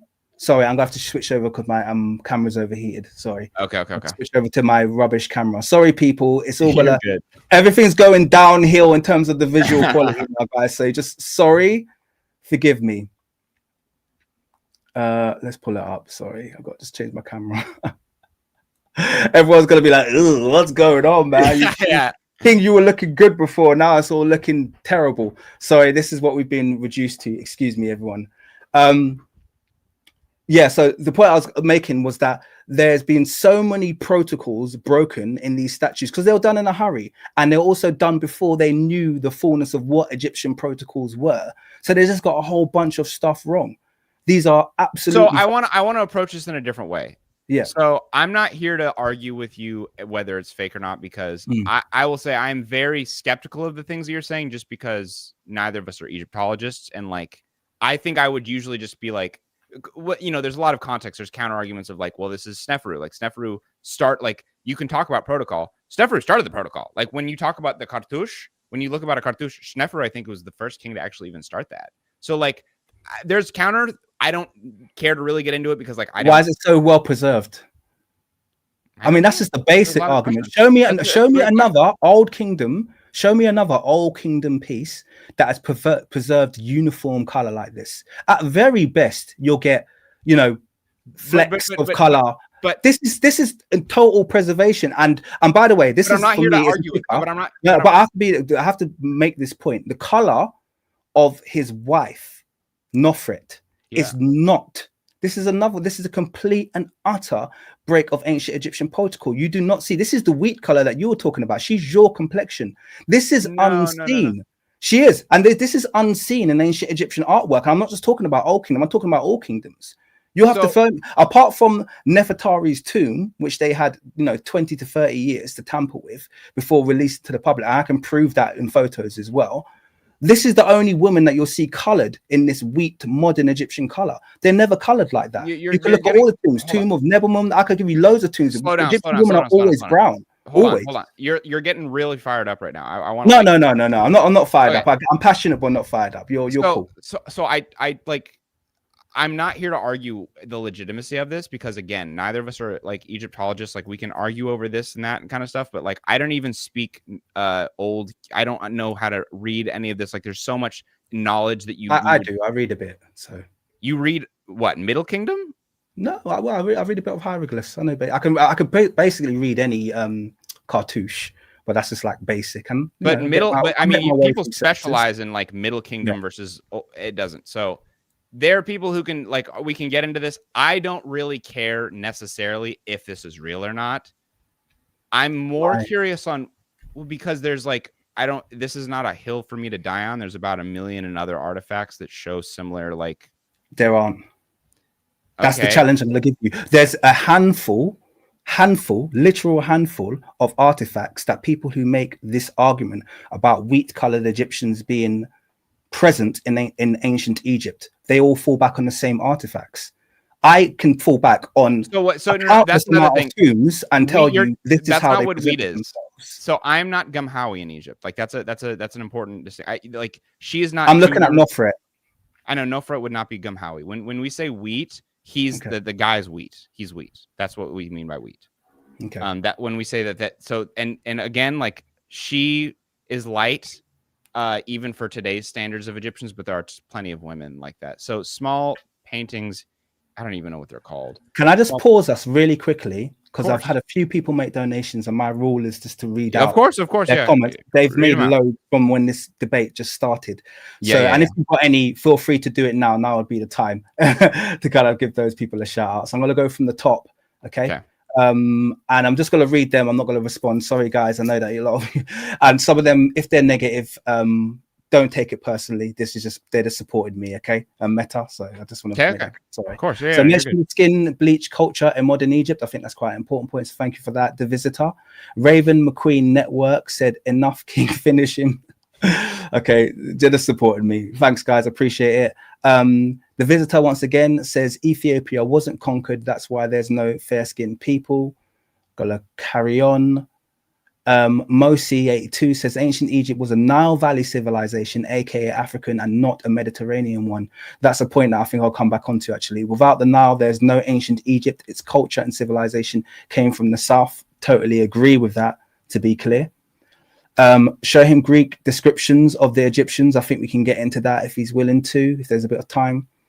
I'm half Somali and Oromo. There is Coptic song I heard, which I could understand in Somali, which Egyptian TV play on Ramadan times. It's very interesting. Thank you for submitting that, Khalid. And Christian Nahus said 30% input from colonization in a language is enormous. Linguists like Fia Falabinga, Dibombari, Mbok have proven the link between Bantu languages and Meduneta. Very exhaustive research. I agree with that. Which I was saying to you earlier. Most modern Macedonians aren't Greek but Slavic, despite their name. It's the same with modern Copts and ancient Egyptians. Thank you very much, The Visitor. James said Africans only could cross as slaves. That's a question for you. Thank you very much, James.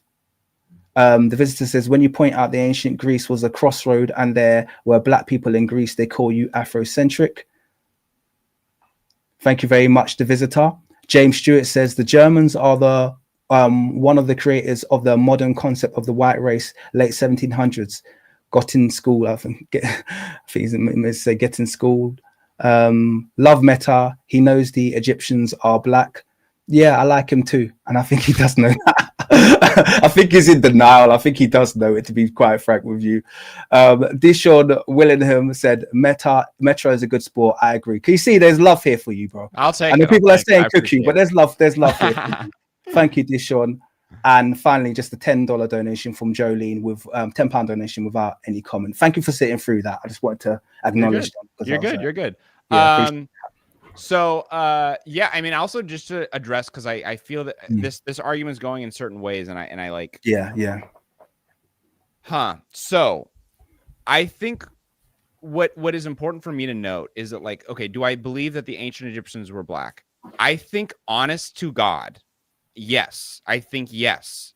As an Egyptian, I have no problem in admitting that that ancient Egyptians, just like today's Egyptians, a lot of them are black passing. Right. But of course, like but I don't think, and I think it's very important to note, they were not black like Nigerians are black. They're not black like Yoruba. They're not black like Fulani. They're not black like, because Africa is the most genetically diverse place in the entire fucking world. It's literally twice as diverse as both Europe and Asia combined. It's literally like two Africans. Like the idea of race is just stupid, I think, in this whole thing. Absolutely. Because, can I just go on? I think what I find frustrating is that there is a focus on melanation that I think is kind of weird, because I think when we talk about Africa's diversity, we talk about how diverse it can be in so many ways. You have the Dinka that are motherfucking like 8'12". They're huge, and they have dark skin and 4C hair. And then you go to some pygmy people in Cameroon, and they're like 2'1" and have completely different facial structure. They have completely different genetics. They're completely different, and yet somehow we think they're the same race. But the thing is, we acknowledge that there's just vast diversity because all of us come from Africa eventually. We have the founder effect. All the diversity of the world comes from Africa. So Africa has an insane amount of diversity. My problem is that when we can acknowledge that there's different hair textures, that there's different node types, that there's different skin tones, all over Africa, by the way. I need to stress that, because I think you've got an idea that West Africans exhibit a single type of phenotype, and they don't. I think you'd be very shocked. Just like I haven't been to Egypt, I think you'd be very shocked if you came to Nigeria and you saw, for instance, the Tuwera tribe, or you saw what some of our House of, even some of our Igbos look like, some of our Yoruba. You'd be shocked. Yeah, some of them easily West African. So West Africans are not. When you say so this is let me jump in there. Okay, so wait. I want to. This is my last sentence actually. So we acknowledge the diversity, and so we acknowledge the diversity of all these features. But then once we get into skin tone differences, then people go, no, that couldn't have existed in ancient times. It's like, why not? Why are we okay with accepting that maybe they could have had different hair textures? But then once we say, yeah, some of them might have been pretty light, people go, no, they weren't. It's like, why not? Like, why is that? Why? Okay, so I think my position was very clear. I do this based on the anthropology.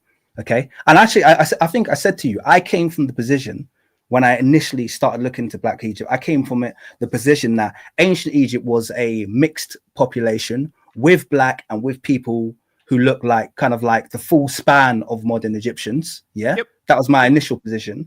And then research and anthropology led me to believe that no, ancient Egypt was just a Black African civilization. And when I say Black, I mean native melanated Africans. And actually a lot of that other phenotype that has found its way in as a result of Egypt's very documented history of multiple introgressions, which has changed the population pretty much from, Cairo, Alexandria, Fayum as probably the three hubs for changing the population. That being said, I've never said that Egypt or modern Egypt is devoid of native ancestry. That's never been my argument. Okay, people can acknowledge the fact, and here's the issue. All right, because I've got a couple of points that I want to spit back on. Here's the issue. First of all, I'm going to go back to the fact that Africans are very, very accommodating and welcoming. And one of the things that I think you've said it, but you're not acknowledging the role that it plays. Modern Egypt's rejection of Africa. Okay, I think you've said it, but you're not acknowledging it, because that plays a huge part into why this has become a debate to begin with. Because if all modern Egyptians were like you, and they say, hey, I think historically Egypt was a Black civilization, and I acknowledge the fact that I look like this because my mom's from Oregon and my dad is a native. You know what I mean? If all modern Egyptians had that kind of like honesty and the fortitude to say that, there would be none of this discussion, none of this debate. No one would be having to point the finger. I agree. A lot of that is predicated on the fact that they are so racist, vehemently racist. They are. And people do try to deny this. It's like, no, you can't deny. I've talked to Black Egyptians, non-Nubian Black Egyptians. I've talked to all of them, the full span, and they experience racism from childhood all the way through. They all experience. They'll get randomly shouted at on the street. Okay, that's how racist Egypt is. And for people, and then when you look at a lot of those populations who are the most racist, a lot of them, we can see the ancestry. I'm not blind and I'm not stupid. People can say, oh, well, these people did actually come. I can see your ancestry has come from elsewhere. You might have a trace amount of local ancestry, but I'm not going to ignore 2,000 years of settling from foreign groups. I just read you the quote from Hannah Barker's book regarding the importation en masse of Black Sea slaves. That is not acknowledged. We don't have this discussion about it. People don't talk about it. They talk about the Black African slaves, okay? When you talk about the European slaves who were numbered much more greatly, you read the quote, okay? The European slaves who numbered much more greatly, there's no discussion about that. Now, on top of that, I just want to also address the point that you made regarding ancient Egyptians weren't the same kind of black as kind of Nigerians, this, that, and the other.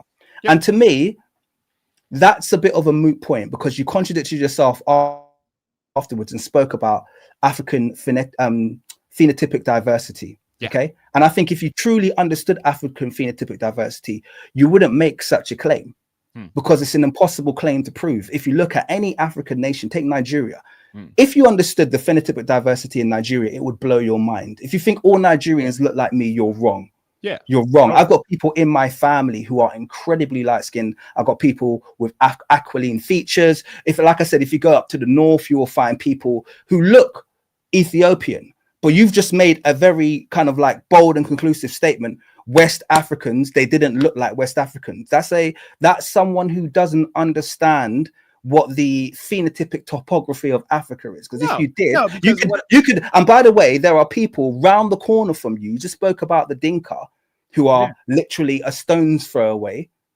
from ancient Kemet, who exist along the Nile. I believe that their phenotype was represented. It might not have been the most heavily represented, but I won't exclude them. And this is the thing. I feel like you're more okay with excluding what you see as extreme black phenotypes than you are of excluding European phenotypes, which we know are foreign. Yet we know that we have these domestic phenotypes not European along the Nile. Domestic phenotypes along the Nile. And I feel like you're kind of more reluctant to accept that these domestic phenotypes could have existed in ancient Kemet. Whereas I think it's supported. I think it's supported in anthropology, it's supported in the artwork. Like I said, so I think personally, I think I guess that is kind of what I'm saying. I suppose, like, one, I don't think that like Nigeria has one look. I think, you know, that there's a ton of different, obviously, but I think there's generally, and of course, like, you know, if you just look at Yoruba, right? There's generally kind of a look, from my understanding. There's outliers, of course. There's definitely outliers. Just similar that there's outliers in England. There's outliers of like if someone is Scottish and like full Scottish, there's ones with red hair, there's ones with brown hair, there's one with different skin tones, right? There's diversity in all groups, but you would never look at a Chinese person and go, hey, you could be Scottish, right? And so when I go to like Egypt, right, I think it's unlikely because I think, you know, Egypt being a mixed culture, I think that exists within a degree. But I think when someone is like Dinka, someone who's like very clearly looks very different, right? I think a Dinka looks very different than a Somali. I think a Somali would never mix up a Dinka and be like, oh, you're Somali, you know, because Somalis have a look, right? And so I think the thing with Egypt is the same way, is that it's okay to have a general look associated with a people. And I think maybe over time, I wouldn't be surprised if maybe we've been more open to wider skin tones because of maybe Mamluk influence or Arab influence and all that kind of stuff. But I think that there is also just a general look.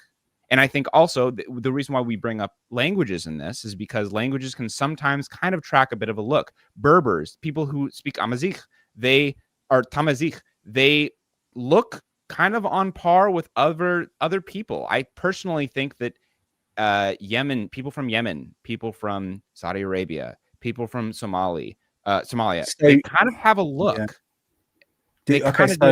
Once again, we have the same issue. I mean, we're talking about, if we're going to start talking about Berbers now, or the people classified as Amazigh, you've got to talk about a place that has been taking European slaves for 2,500 years documented. Let's address that. That's just what I'm trying to say. So you keep saying European slaves. Yes, absolutely. Because the impact is huge on the demographics. The problem with that, how many Mamluks were imported?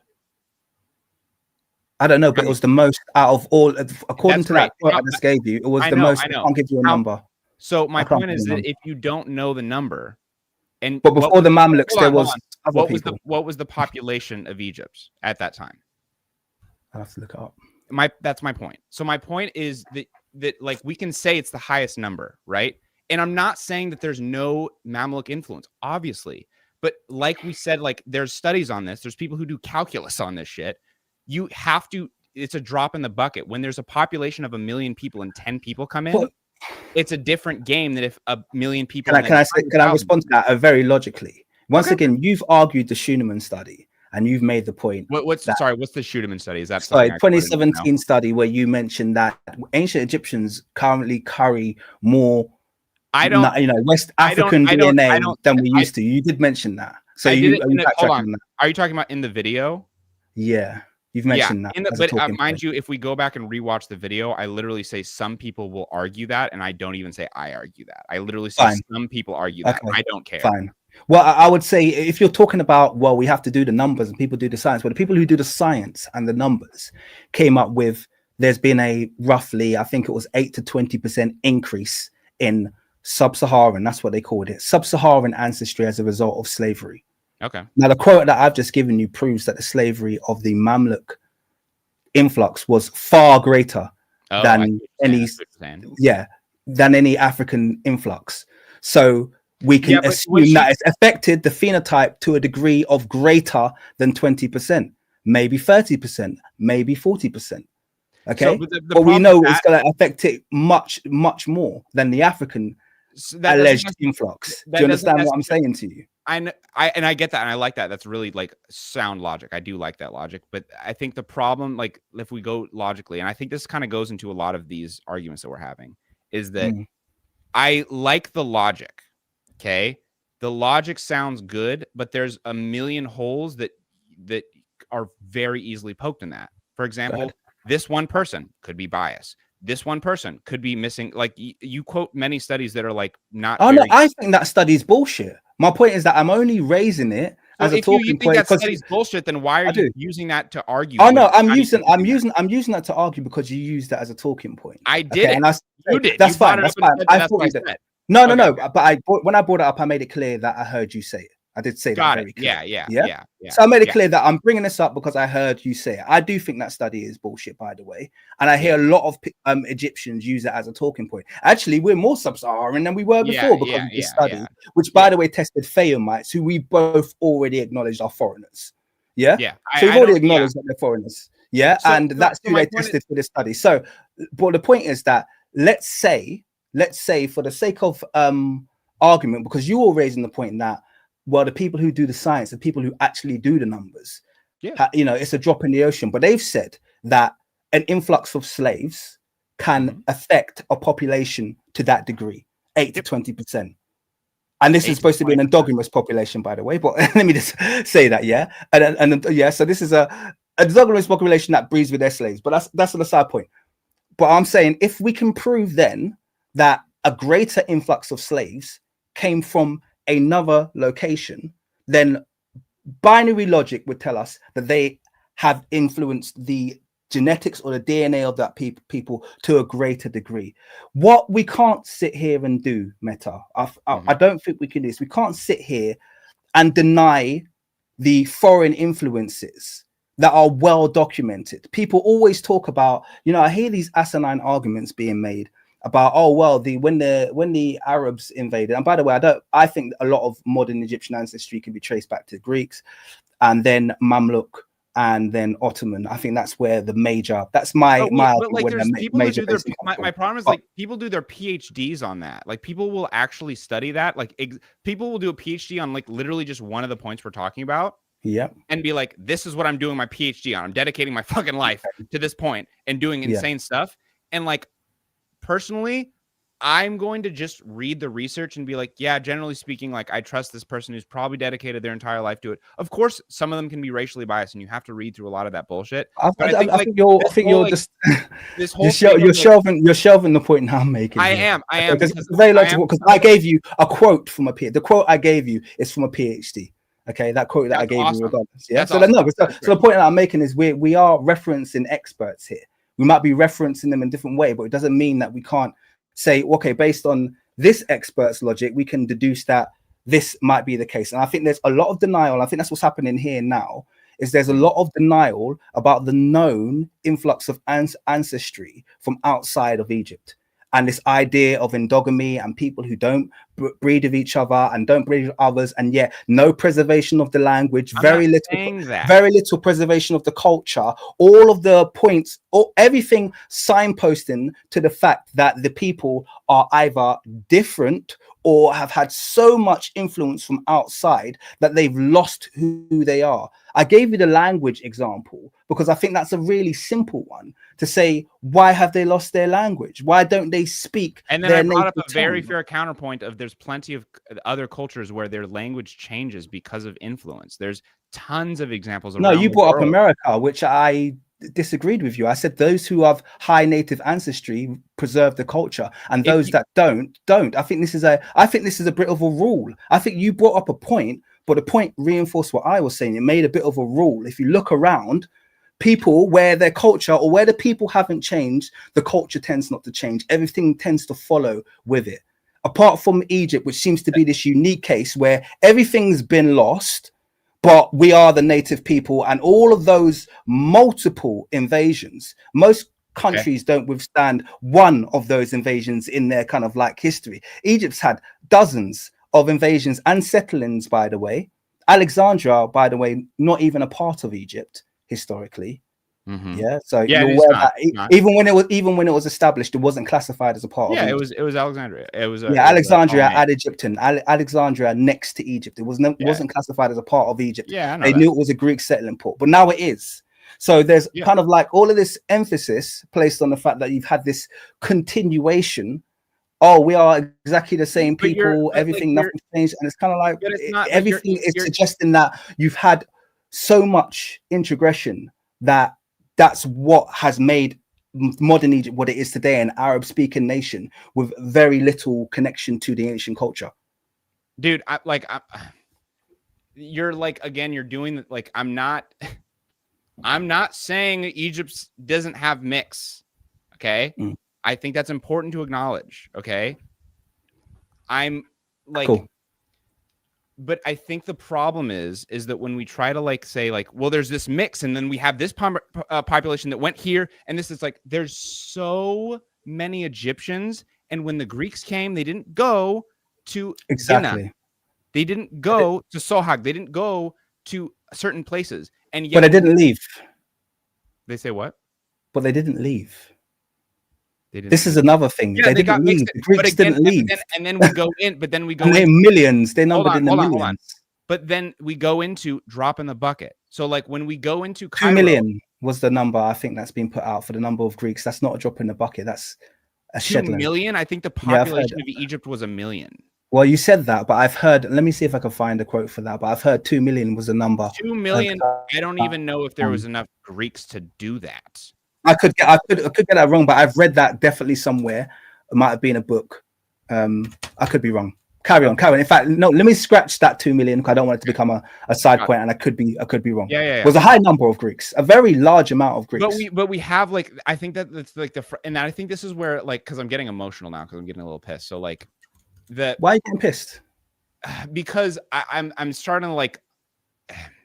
So I think one of the frustrating things, right, as an Egyptian, and this is where I'm just going to speak more of ethos, or is this pathos? I forget. Anyways, doesn't matter. As an Egyptian, when you go and you have malakhaya with your family, which is an Egyptian dish that it dates back to ancient Egypt. When I'm hanging out with my cousin, whose name's Abanob, Abanob is ancient Egyptian. It means Nob is gold, as you would know, and Abba, father. So his name translates as a Coptic name, meaning he's the father of gold. It's Abanob. Okay. That's my cousin. Okay. Yep. And I hang out with his brother, Krolos, and we're hanging out on the Nile. And we're doing the same. We're seeing our uncle in the background farm in the same method that we see in the hieroglyphs. And we have this, and at that later that night, we go and we have a stick dancing, and we do the traditional stick dancing. Times, right? And we do all that kind of stuff. And then we go to church, and then we hear the language of our forefathers. Okay. And we have all these connections. Okay. I think what makes it frustrating is when a person who has never been here, mind you, no one, even Cairo people, when Cairo people, I've had therapists tell me who are from Cairo say, wow, when I'm telling them about my family problems, I go, Jesus Christ, this is the shit that you read about in books. This is insane that you guys live like this. And it's like, yeah.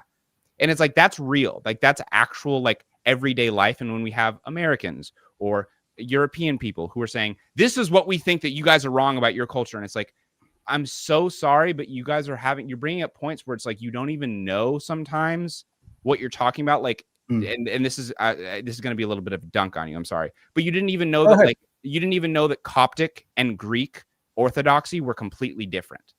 And that's like no one would make that mistake in Egypt ever. Okay.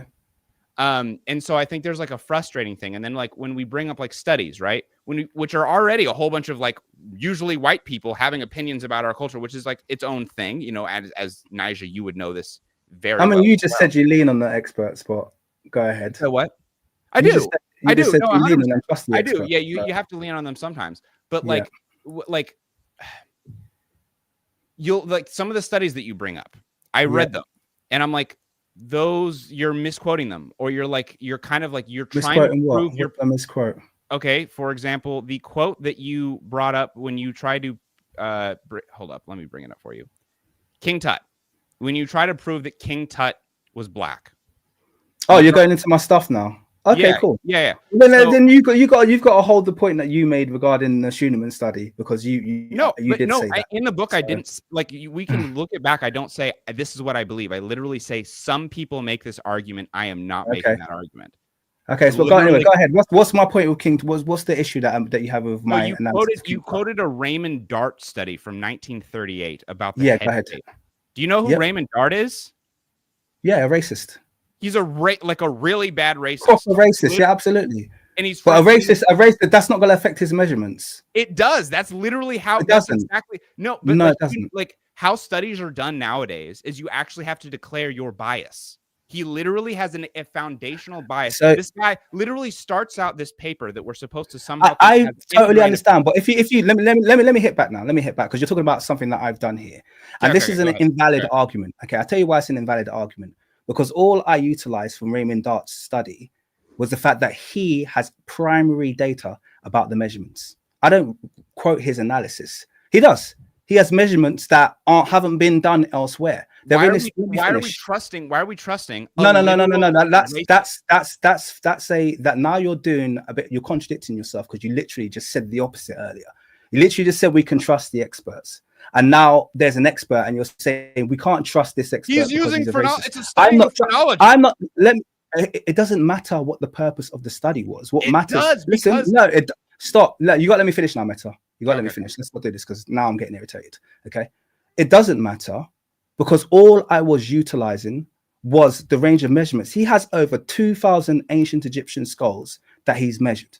Okay, and he's given you the dimensions: width, height, length. And he's given you the classification: dolichocephalic, mesocephalic, brachycephalic. Okay, that's what he's given. That to me is as useful as he is. That's primary data. That doesn't change with the political views of the person who does the analysis. Do you understand what I'm trying to? It's primary. So I could be racist, come along and take your high. Yeah. And then another guy who's not racist should come along and take your high. And it'd still be 5'10" or whatever your height is. It's not going to change based on my political views. Okay. What changes is my secondary analysis. So I am perfectly and well within my rights to utilize the primary analysis of, the primary data of Raymond Dart's study without utilizing his secondary analysis, which I agree with you is entirely worthless. I don't understand what the whole entire argument. It's like, let me give you another example. No. Let me qualify. In 2008, Zahi Hawass took autosomal DNA from the entire New Kingdom lineage. Okay. And he did this. The purpose of him taking this autosomal DNA was to find out the paternal and maternal relationships between the New Kingdom, basically, and also to look for pathology and things like diseases, etc. But that was the reason why he took this autosomal DNA. Now, after he took the autosomal DNA in 2013, a team called DNA Tribes utilized that DNA to undergo an STR profiling algorithm. You're losing where they me. classified. I don't know what. Well, let me. I'm gonna land. Okay, utilized it to do STR profiling, as did Jourdain in 2018. So we had two people utilize the primary data of Zahi Hawass, which he had used for something else, to do another study. And we see this throughout history, throughout academia. People will utilize the primary data that has been obtained in another study and come with completely different conclusions, completely different analysis than the initial people who carried out the study did. That doesn't invalidate it. You can't argue, oh, well, he's a racist, and so therefore what you're doing is twisting his words. And absolutely not. I didn't twist his word at all.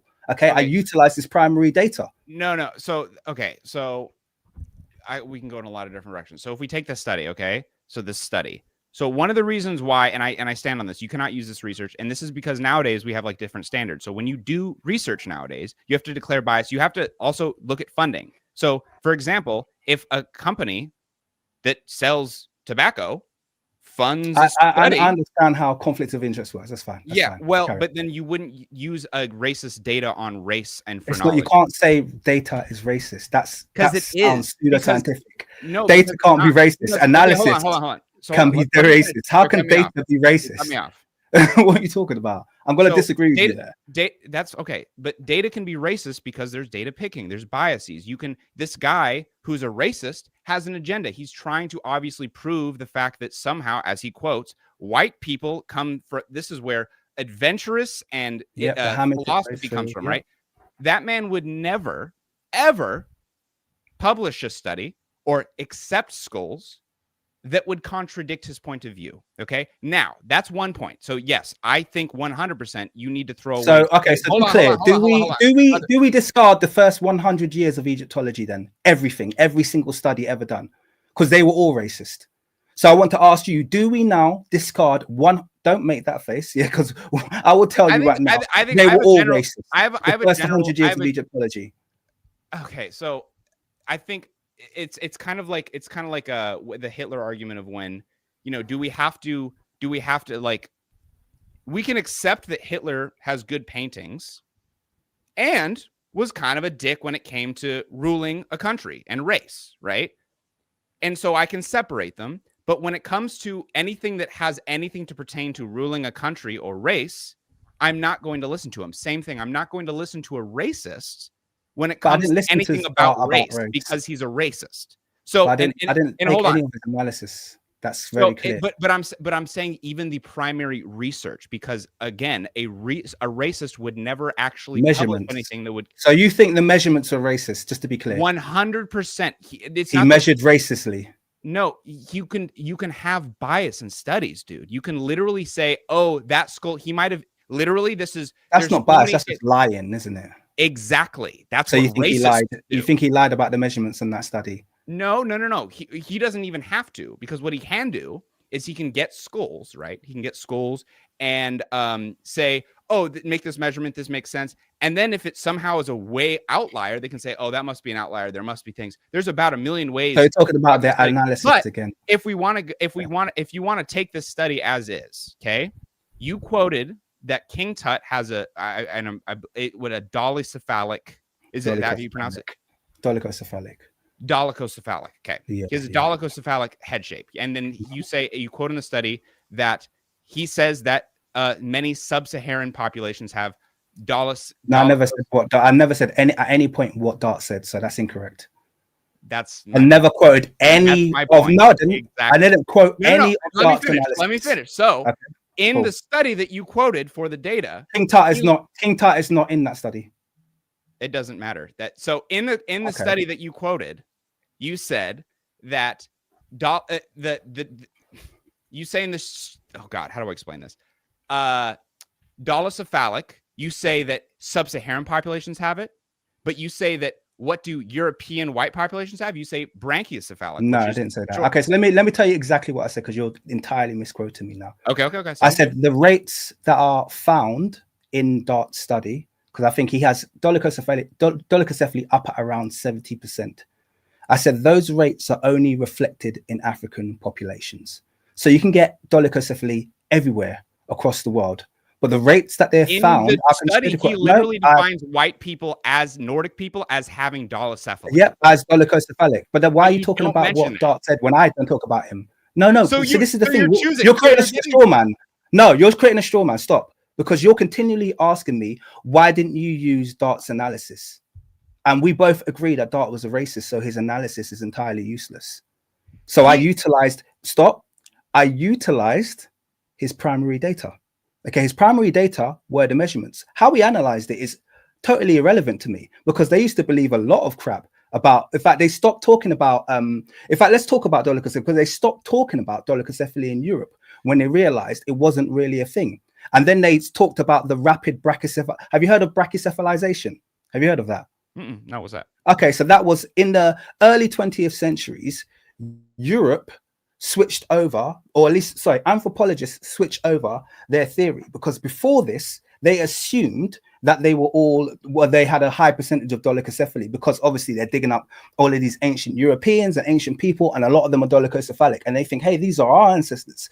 So Europe must have loads of dolichocephaly. And then they realized, they'd run some measurements and did some studies, they realized, hey, wait a second, there's barely any dolichocephaly in Europe. Even in these populations, we said that they existed. So they then switched on to a new theory called the rapid brachycephalization theory, where they spoke about the fact that all of a sudden in Europe, over a period of 150 years, everybody went from being dolichocephalic to brachycephalic. You can read up on it, okay? It's called the brachycephalization theory. You can read up on it. So they switched their viewpoint when they realized that the numbers didn't agree with them.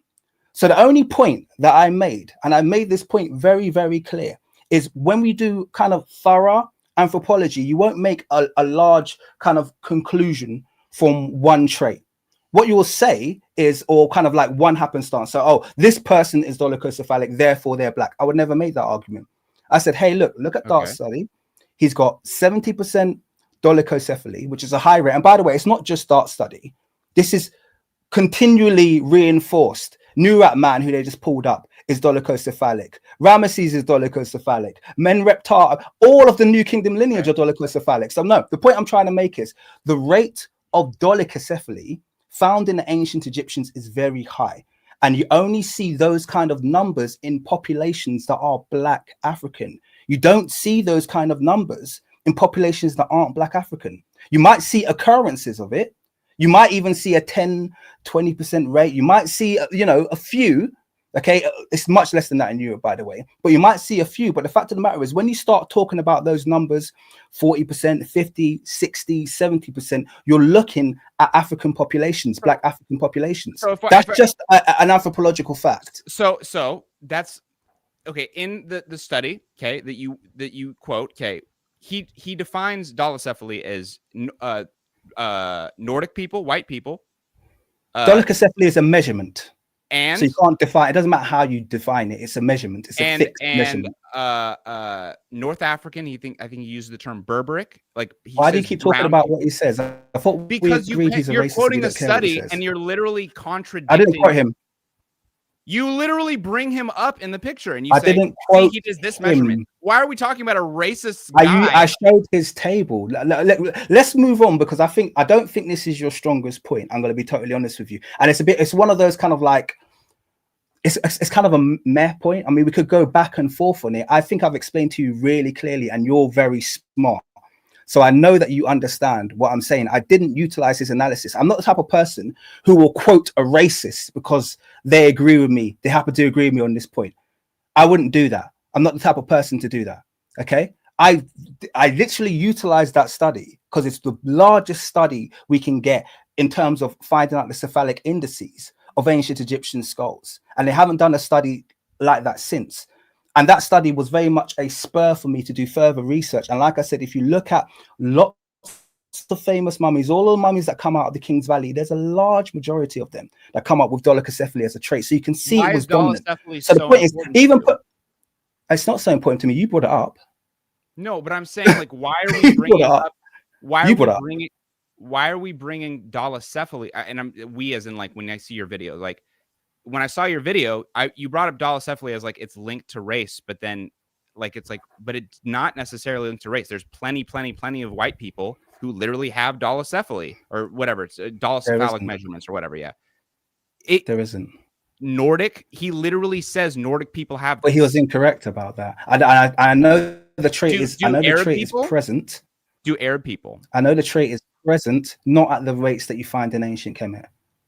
Nowhere near the rates. Okay, so if you want to do the rate, race argument, in the study he says, he literally admits in the study, this is not nearly as conclusive because if we wanted actual data on you keep quoting Dart. And I find this bizarre because you're contradicting yourself. I use this data. I think you're very smart, and I don't think you're kind of like not getting what I've said there. I think I've explained it really well, and I know you're smart enough to get it. No, but so I've made it very, very clear that I don't. What you're saying is he's done a study in which he's captured measurements. I know, and I've utilized that. But okay, let's put Dart aside. Because you're jumping around. And 1 minute you're like, why is it important? But then you're bringing it back up again. So I'm gonna say I'm happy to discard all research I've done with Dart. Okay. All research aside, I could show you this book right now. Scanning the Pharaohs. Sorry, I can't find it. Here it is. Scanning the Pharaohs, and I can tell you a vast majority of the New Kingdom lineage have been scanned. And their cephalic indices has been taken, and the rates that you see in Dart study are consistent with this book done by Hawass. Okay, so we have consistency. That is, so can we put that aside now? I'm happy to reject Dart. Okay, happy to not use Dart now, but it's still see the same traits. And by the way, can I say another Carolyn Wilkinson? Okay, who's an anthropologist? She does a lot of the reconstructions. I think her reconstructions are awful. She said quite openly that trait is something that we see in ancient Egyptians and Black Africans. That's were her exact words. We see this trait in ancient Egyptians and Black Africans. That's how they estimated that Arsinoe might be mixed, because she was exhibiting that very trait, the trait that we're talking about. So she used it quite conclusively to say this person's probably Black. She used it quite conclusively. So discarding my use of Dart, which you don't like, fine, whatever. Let's discard it. It's not going to erase the fact that trait is dominant in other studies. So if we take that, like the age studies, dolichocephaly, cool. I think I have a very hard time, as I think you would probably as well, taking the word of Black Africans as some type of racial statement when it comes to the fact that Africa is wicked fucking diverse. It's you know that it's indescribably diverse. So to even play this game of this skull shape tells you something about someone's race, it's like that gets really weird really fucking fast. Okay, and it's so like you're linking. I gave you rates there. That's fine. I didn't give you individuals. And by the way, Carolyn Wilkinson used it as a conclusive racial. I'm not calling you. Okay, I don't know. I say she's a PhD. No, I'm saying she's a PhD anthropologist and she's white. Dope. Yeah. Dope. So regardless of what this Black African said, Carolyn Wilkinson, who is a PhD and an anthropologist, took that trait in a single individual, and it was enough for her to conclude that individual was mixed with Black. Wait, whoa. She looked at the skull measurement of one individual and said that means that they're mixed. Exactly. Arsinoe. How would that even work if there's not even a defined racial? That's not for me to think. I'm saying there's a counter to your point. I'm not going to start defending. I question that. Okay, that's fine. Feel free to question. No. She said it in a video. You can literally see it, and she's an anthropologist. This is what it was, a documentary. They were literally doing a study of the Cleopatra's lineage, and they found her sister Arsinoe. And she said she's exhibiting this trait in her skull, and therefore we can assume that she's ancient Egyptian or Black African. So hold on. See, that's my point. So that's where I'm disagreeing. So because if she's using that, then she's using a logic of assuming that there's a population like this. So, okay, even by your own admission, you're talking about race. You admit that like someone's skull shape is not necessarily inherent to a race, right? Because there's diversity in races. There's diversity in people's ethnicities, correct? Okay. You agree with that, right? Yes, but can I make something very clear?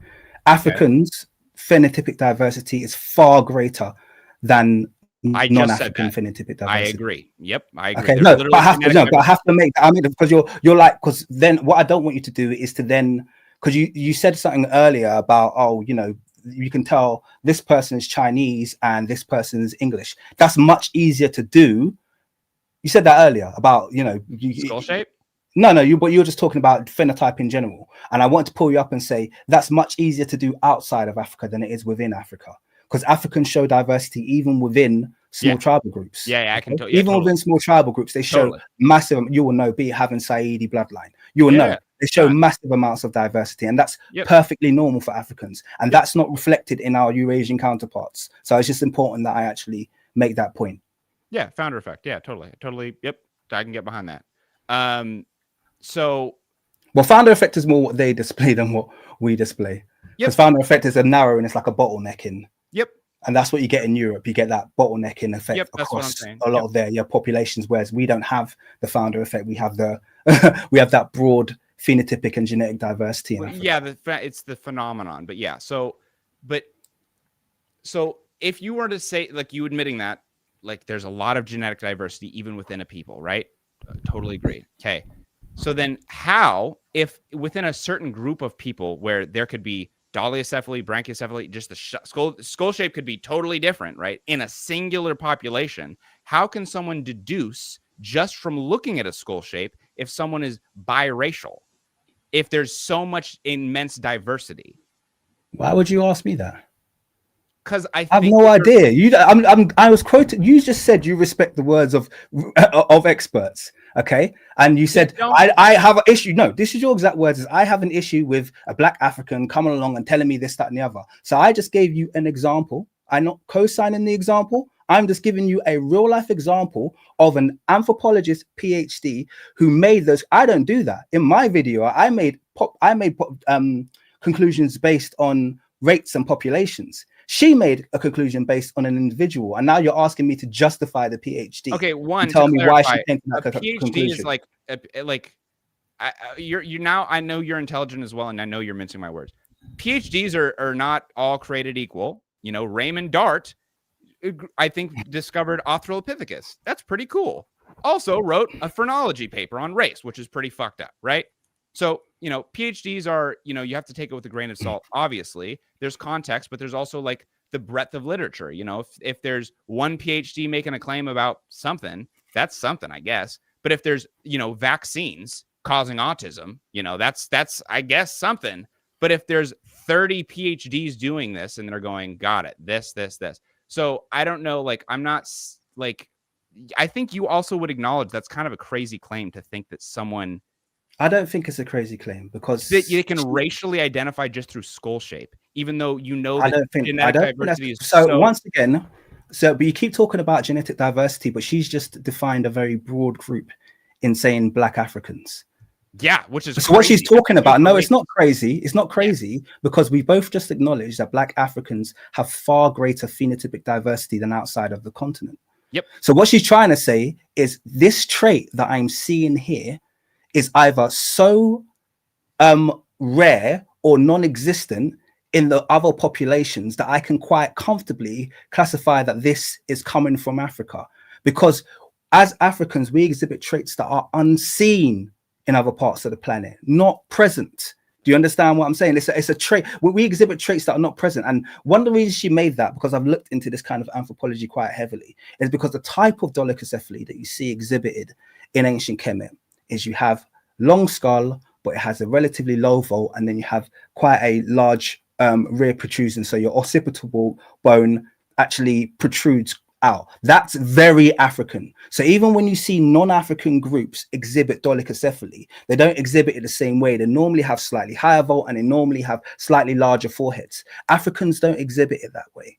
Africans exhibit a lot of it to the rear. So that's why she was quite comfortable and quite easy to make that conclusion and go, yeah, I think this is a mixed person. And by the way, anthropologists do this all the time. part of anthropologists' work is to deduce what the race or what the ethnic group of an individual is based on their skull and based on their remains. That's ethnic group is different than race, but yes, totally. Okay, sorry. Let me say race rather than ethnic group. Definitely. To kind of like. Wait. No. I don't think we should say race at all. I think we should use ethnic group because I think that's I don't think we could say. I don't think we could say ethnic group because the reason I don't think this is the thing. All right, so this is a bit of a side note, but the reason I don't think we should say ethnic group because ethnic groups inevitably tied to culture.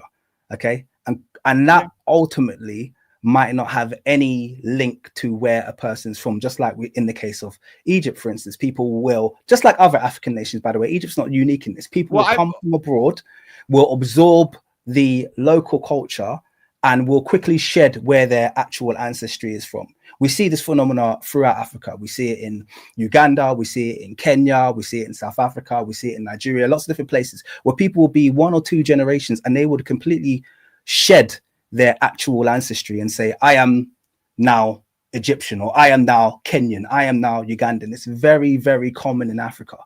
So, you know, it's just one of those things. That's the only reason why I wouldn't say ethnicity. Okay, so that's something that can shift. But with I think the problem I have with the idea of race is that it's like, it's just fucking, it's new.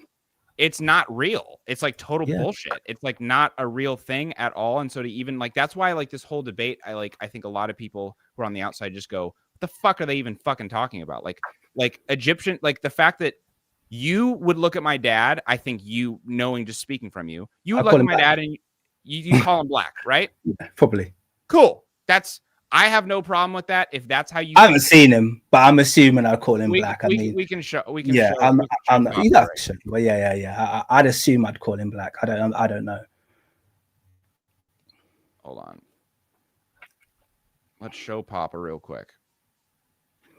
And I just want to, whilst you're finding a picture of your dad, I just want to clarify that yes, of course, race is a stupid subject. It's a subject that most black people wish they wouldn't have to engage in. But just like the point I was making with you earlier regarding the modern Egyptian population and a lot of the Eurasian world, is something that has been imposed upon us to acknowledge. I agree. Okay? I agree. And people have turned around. And when people turn around and say your race was not involved in this or your race was not involved in that, then it forces us to do the anthropological work to actually prove that they're incorrect, and actually our race was not only involved, but were the progenitors. The cultural work. I think the anthropology work is like done pretty well, and I think we have accurate. Like here, hold on, let me show. I mean, we could do the cultural. I love to do the cultural as well because I'd love to talk about present ancient Egyptian culture, which is live and well outside, you know, of ancient Egypt in other African populations. Hold on. So everyone, let me add to stage, yeah? Yep. So everyone, this is Papa. He looks like a nice chap. Yeah. So do you identify as, is he black to you? I'd say, if you want my honest answer, I'd say he was mixed. But definitely of black ancestry. Definitely. Got it. So but I'd say he's mixed. I'd say there's probably something or maybe a number of ancestors that have, you know, contributed to that. But yeah, hold on. That'll be my argument on that photo alone. So why? Okay, so then here's actually a little bit of a thing. So why is it when you see my father? Hold up. Why is it that when you see my father, you go, oh, he's probably mixed, like he's got some black African ancestry in him? You see that diversity, but then when you acknowledge that in your own family, you have light skin, you have dark skin, you have different textures of everything, right? Why is it that you don't accept that diversity? Is it just? I never said I don't accept it, by the way. To be, I know you don't, and I know you're not like racist or nothing like that. But I'm just saying, like, you. Why don't I classify that as 100% native? Well, why is it hard to believe? Why is it hard to believe? Because have you got another photo? Because you sound like you're going to pull up another one. I have. Hold on. I got the uncles. I got the uncles and the cousins. Yeah. But by the way, I'll make it very clear. I've never, ever presented the argument that modern Egyptians don't have native black ancestry. I think they are the ones who have the problem with having. I agree, but we're not arguing that. Okay, because I agree with you on that. But that's just to be very clear. So So this is my uncle, is my dad's brother. Okay, that's his son. Have you changed anything? Because I can still see the same photo, and this is your screen being shared at the moment. God damn it! Really? Yeah. Did you share screen or share? That's my bad. That's my bad. Hold up. Share the screen.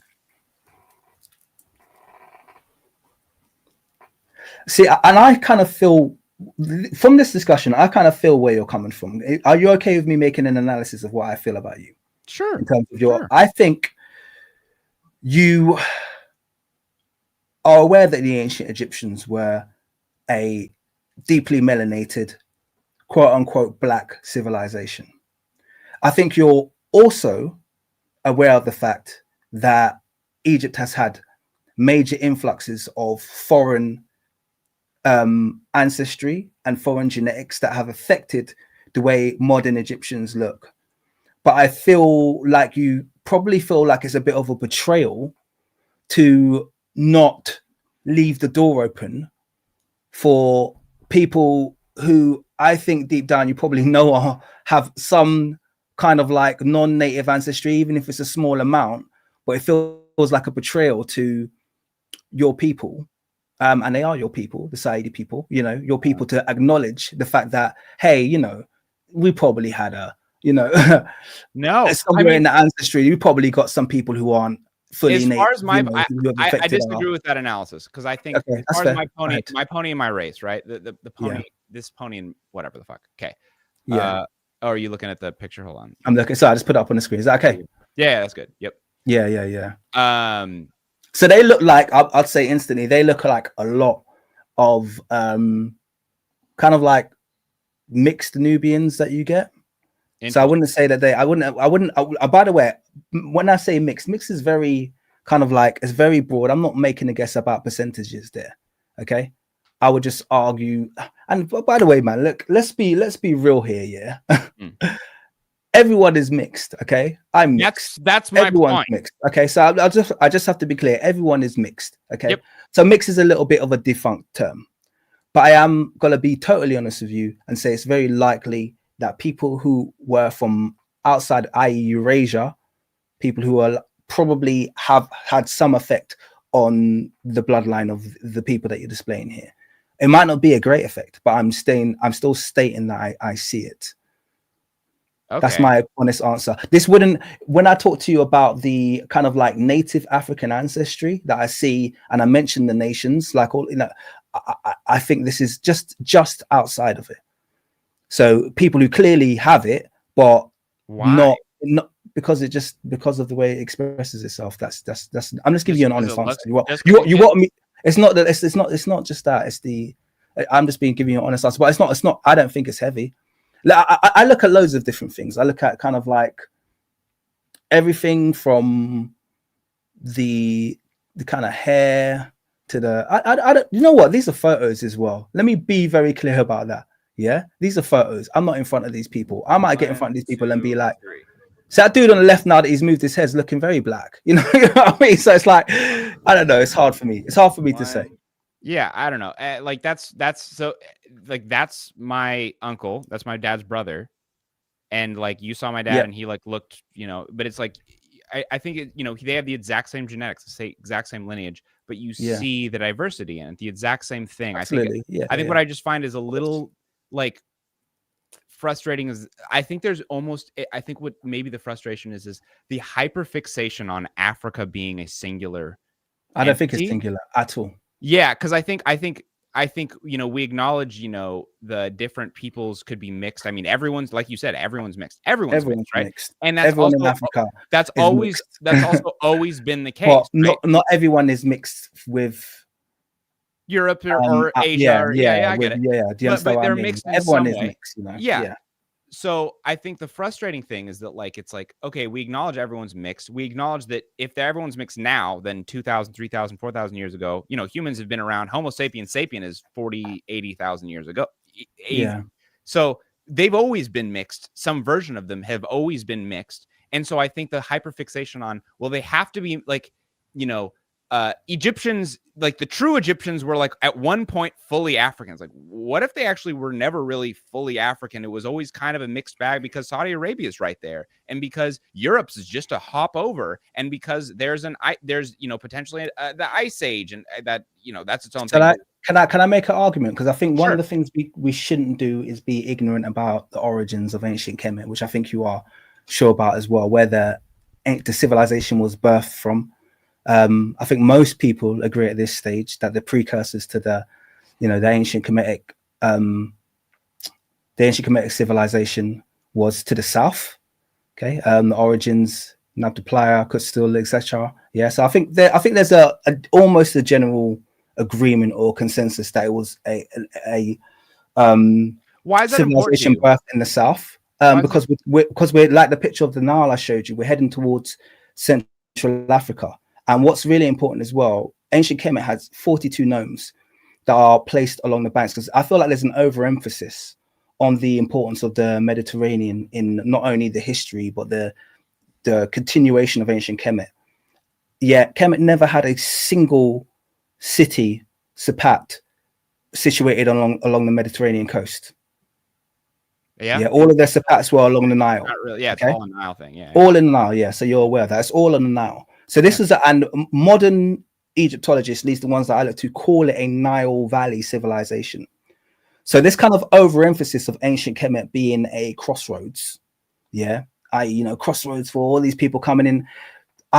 What you see in ancient Kemet, when you look on the tomb walls, you only see one culture or one other people who are culturally contiguous, and that's essentially the Kushites, who have a cultural continuity that is carried throughout ancient Kemet. Do you believe that the Kushites are the Egyptians? No. I'm talking about a cultural continuity. They're separate people. Okay. But you can see where their culture lied. They were a very African people. Okay. There's so many, and this is supported by quotes as well. I could take you through quotes. I don't want to read them because it gets a bit boring. But I could take you through quotes of, I'm sure you've looked at the quotes of Diodorus, of Herodotus, of Plato, and they all are very, very unequivocal in that they couple Egypt and Ethiopia. Ethiopia being the ancient name for Central Africa. Okay, but that doesn't contradict. But I totally agree. No. I'm not trying to contradict you here. I'm just kind of like raising the point. They're not trying to contradict you here. So the point being that what we have in agreement, with all of the anthropology, but also in agreement with all of the literature, is a clear cultural continuity between what is African and what is ancient Egyptian. You don't see that with its neighbors outside. You don't see that with its neighbors to the north. You don't see that with its neighbors across the Mediterranean. You don't see any of that cultural continuity. You don't see any of that. You don't see evidence, I would say, of large amounts of intermarrying. You see Nubian names throughout ancient Egypt, and southward into Kush, you see Egyptian. Like, they were so intertwined. If you look at so you're seeing a cultural continuity between ancient Kemet. Even we spoke earlier about the writing and the fact that the ancient Egyptians were actually the first to stop writing in hieroglyphs. Diodorus mentions the fact that everyone in Ethiopia still writes in hieroglyphs, but the ancient Egyptians, they've all kind of moved to the common manuscript, which is Demotic he was talking about. So he said the ancient Egyptians, they've all moved to Demotic, and only the priests can read hieroglyphs. However, in Kush or in Ethiopia, everyone still writes with the hieroglyphs. So he's talking. Everyone talks about this continuity of culture between these two cultures. So you believe that the Ethiopians used like the same hieroglyphs?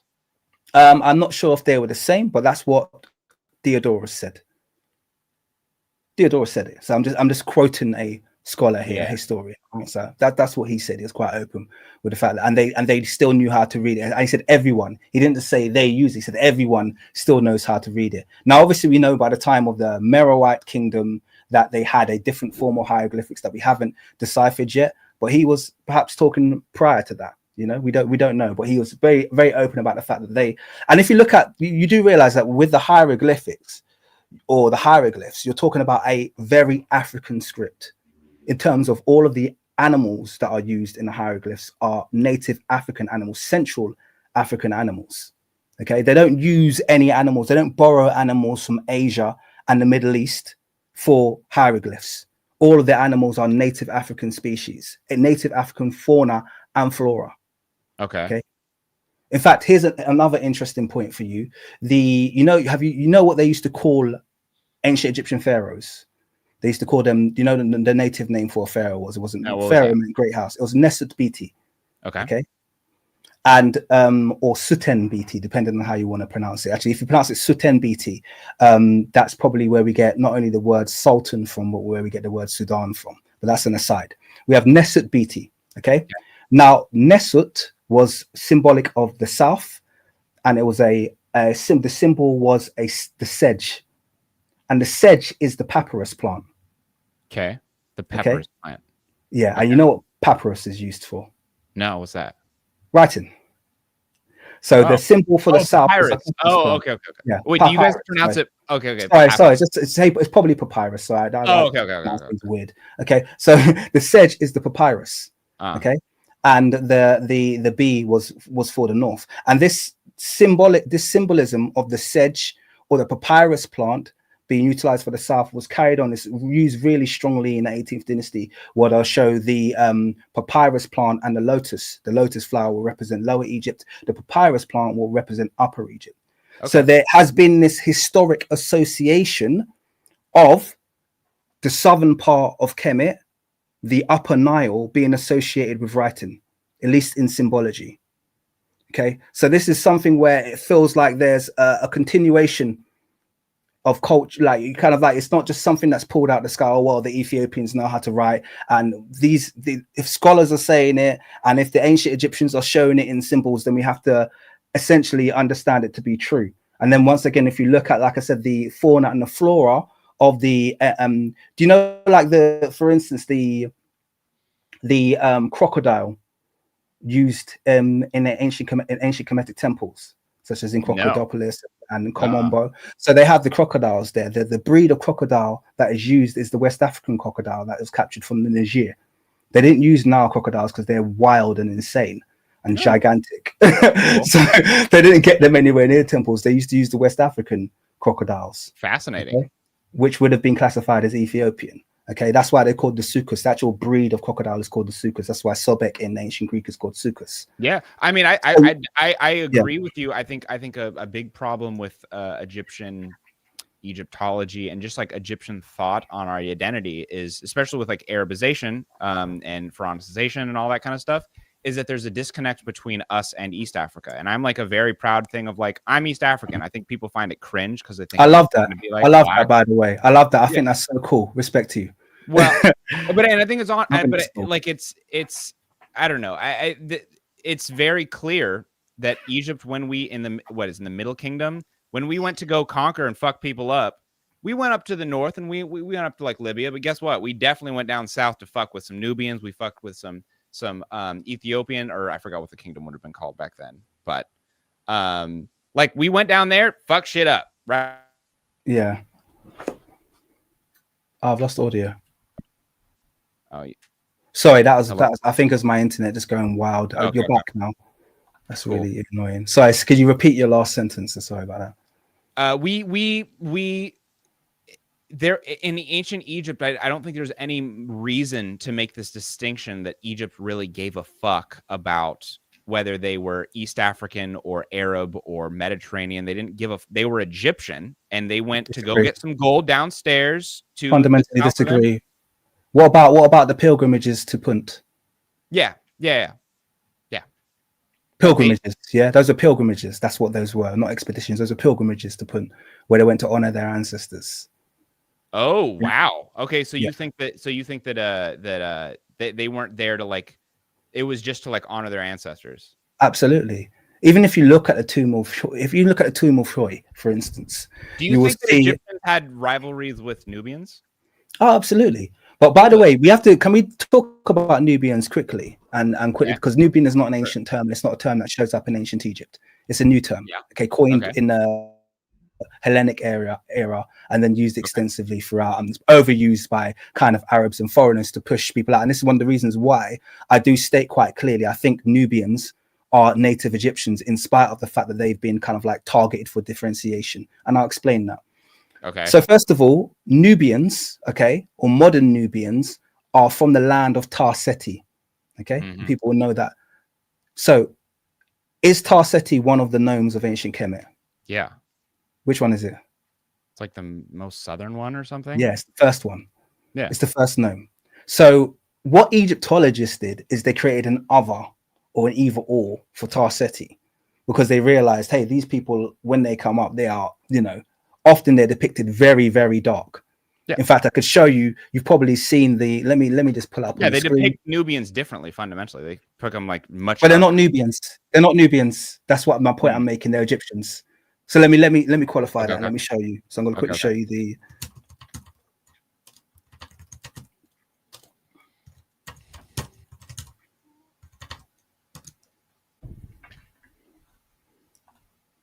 Just bear with me. Sorry, I wasn't expecting to pull this up, but since we're on this, you're good. Topic, you're good. Cool.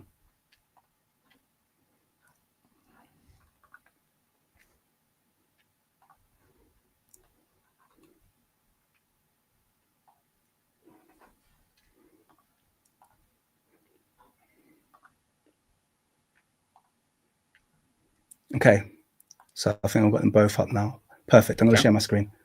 Okay.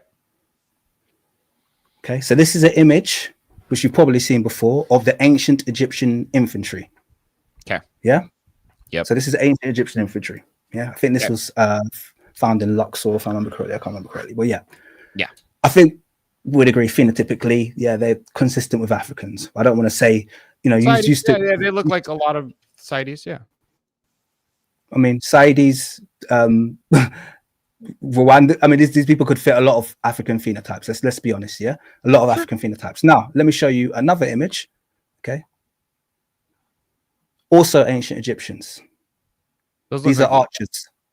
Yeah, because Egyptians weren't really into bows. No, they were. This is my point. This is my point. Okay, they were. Tarseti is translated as land of the bow. Before it was translated as land of the bow, it was called Tarpajet. Okay? So these are two native. These are the name of the gnome. So that gnome exists inside ancient Kemet. What is not outside. So is that it was like the first gnome? Was the first Sapat? So is your point that because it was a state in Egypt, by definition, is it Egyptian? It is Egyptian. Well, of course it is. It was a part of one of the 42 gnomes. Is Hawaii a state in America? Yeah. Are there other ethnicities within that are predominant in Hawaii? Of that's a moot point, because all of it, well, in my view, all of Egypt was multi-ethnic. So that's neither here nor there. We even have a quote from, I can't remember, but it's a Roman author who talks about the fact that a lower Egyptian would go to Upper Egypt and feel like a foreigner there. Yeah, okay. Totally. Yeah. Because we have, and this once again harkens back to the point I was making about the ancient Egyptian script not being a language that you can classify, and certainly shouldn't be classified as Afro-Asiatic in my view. But that's. But I think there's the point I'm making is that what you've just raised there is I have to say it's a really poor point, because the ancient Kemetic state is made up of 42 Sapats, 42 cities, 42 gnomes. They make up what the ancient Egyptian state is. And you're classifying that because this one's further to the south, they are not part of that state.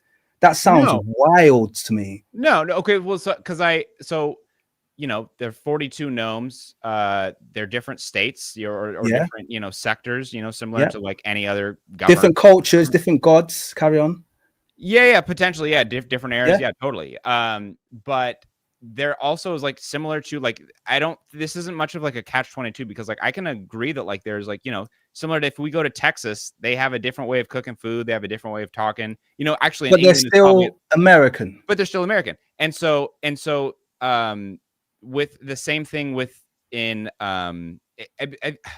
it's a hard one, because I think that's an interesting point you bring up, right? If we want to discuss this, there are certain cultures that are really, really, really, really, really fucking old. Okay. If we go to Papua New Guinea, if we go to Melanesian places, right, where literally they'll look similar, if you go to like Vanuatu or wherever, they'll look very similar, but you go to the next town over, literally a 2-hour walk that is a small village, they speak a totally different language, not a different dialect, a different language, right?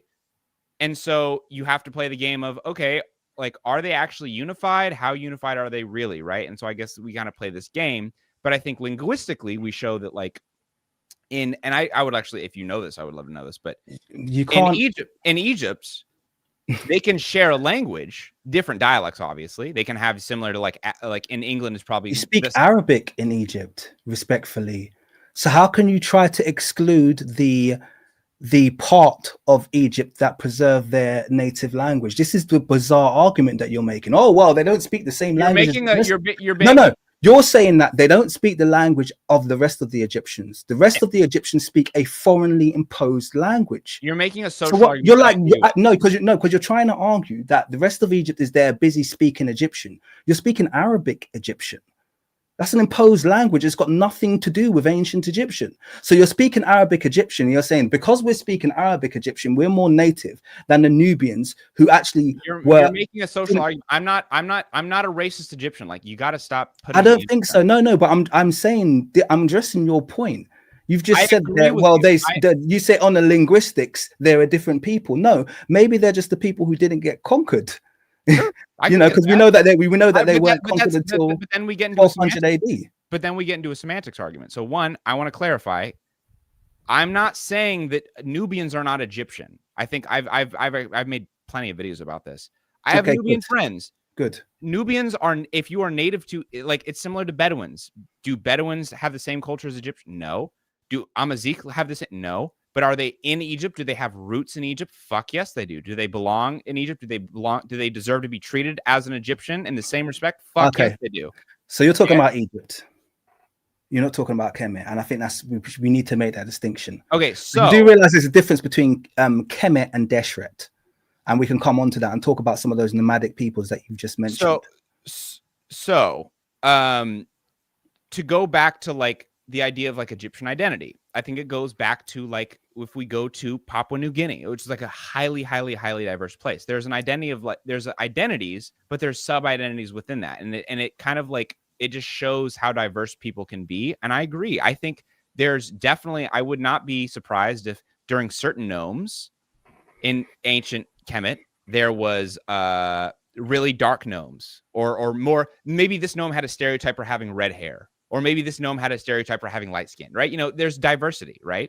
I can agree with that. But I also think that there's a degree in which the diversity is logical, and then where it's like, okay, so, we can be different in dialect, but also they speak a completely different language that's like totally different than us. So they would have seen them different to what? Different to what? You don't know what you used to speak because you don't speak it anymore, because the entire region north of them was colonized and speaks Arabic. This is my point. That's the point I'm making. Like you've lost Egyptian, connection. Though. No, you've lost connection to the language. My point is that there's a liturgical language that is spoken and has been adopted that wasn't really widely spoken. And yes, that language has definitely got connection. There's no denying that. I'm not going to sit here and say Coptic's nothing like ancient Egyptian. Absolutely, Coptic's like ancient Egyptian. But we can see that Coptic, with its large amount of Greek loan words, was a liturgical a liturgical script first, which became a dialect. The people of modern Egypt don't speak ancient Egyptian. They have no connection to ancient Egyptian.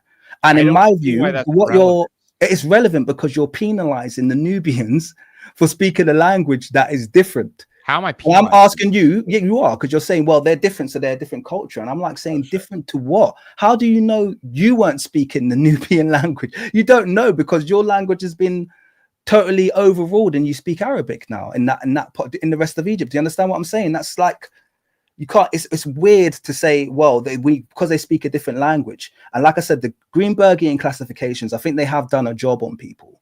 But until someone does the work of actually seeing how close is this language to the ancient Egyptian Abjad script, because that's essentially what it was, the Medunetta, this kind of Abjad-based script. So let's see how close they are, because that might have been the language that a lot of you were speaking. Do you understand what I mean? Like you just don't know because it's been lost, and now everyone's speaking Arabic. Okay, so your argument is that there's a potential that the Nubians actually are the exact same people as the Egyptians, because linguistically, perhaps Kenzi and Nubian are actually the true Egyptian language. Is that what you're saying? Well, remember, I don't believe there's a true Egyptian language, to be clear. I believe there's a true Egyptian script, and I gave kanji as an example. Remember, I said, like, but I don't believe there was a true Egyptian language. So you But think like there's different gnomes spoke I different can't, languages? yeah, definitely, absolutely. But one thing that I will say, as qualifying that, is that I can't make that claim about the languages that are spoken by the Nubians, because I just don't. I haven't done the work for that language. I know that the work has been done, or a lot of people like Theophila Benga has done the work with the Bantu languages, and the cognates are astonishing. You know, they're very, very closely related. And I've looked, you know, you literally could see words. The Ugandans call their kings Kabaka. The Bugandans, I should say, call their king Kabaka, which is a soul being guarded by two spirits. You know, you see the culture running through the Kenyan Rwandan people. So that your argument is not that Nubian or Nubian languages could be the. Your argument is that it could have been a dialect spoken in ancient Kemet. Yeah, but we don't know, because I haven't done the work, so I'm not going to push it.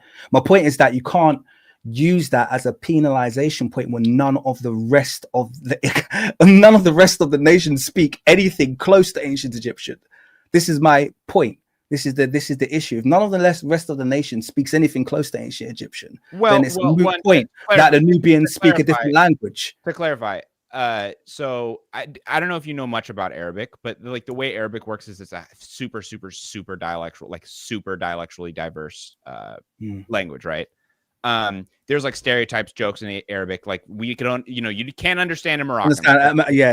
Exactly. I know that Egyptian Arabic is very different. It's very hard to understand. Super hard, yeah. But everyone kind of understands us because we like ran the TV, like we were like the most entertaining people, and we did all like the TV and movies and all that shit. But our Egyptian Arabic is called Masri, or Egyptian. Okay, there is a ton of overlap with Egyptian words and Masri. Like that's a huge overlap. So to say like it's totally like it's like there's a lot of overlap with that. So I just wanted to clarify that, like it's not nothing similar. So like, what is explain to me what Masri is and its relation to ancient Egyptian?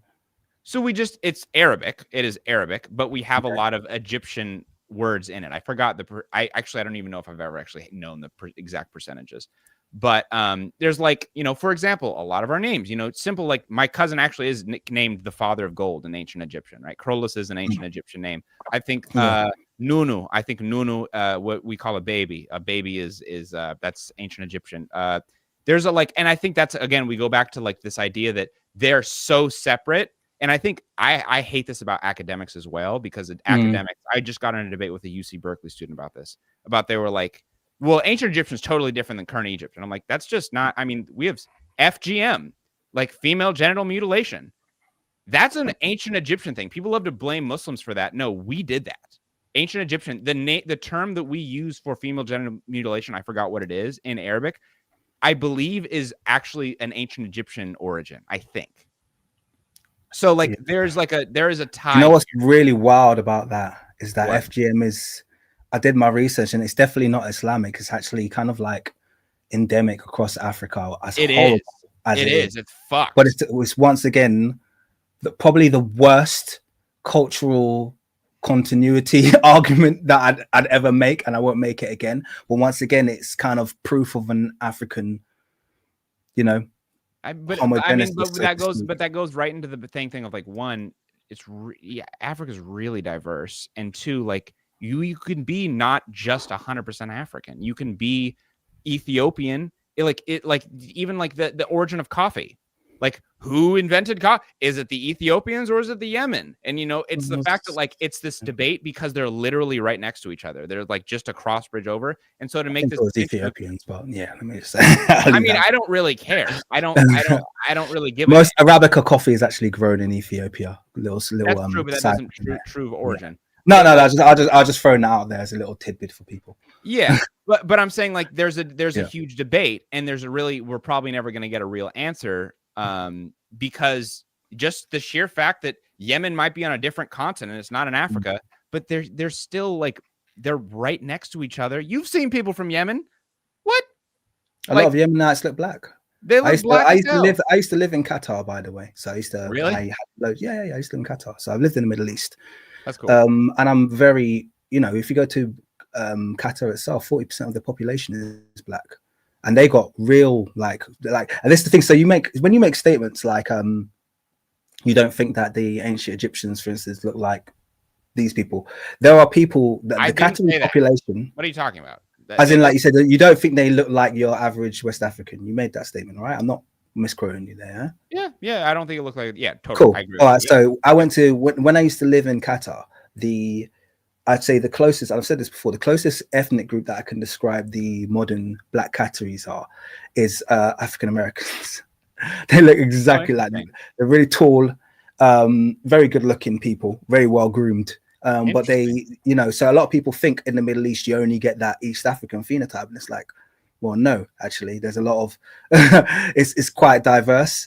And also they'll tell you plain face, the Black Qataris will tell you plain face that they are the indigenous. And actually it's kind of known that the Qatari royal family, you get there, well, actually a lot of them are from India, and that's a known thing. You can look that up.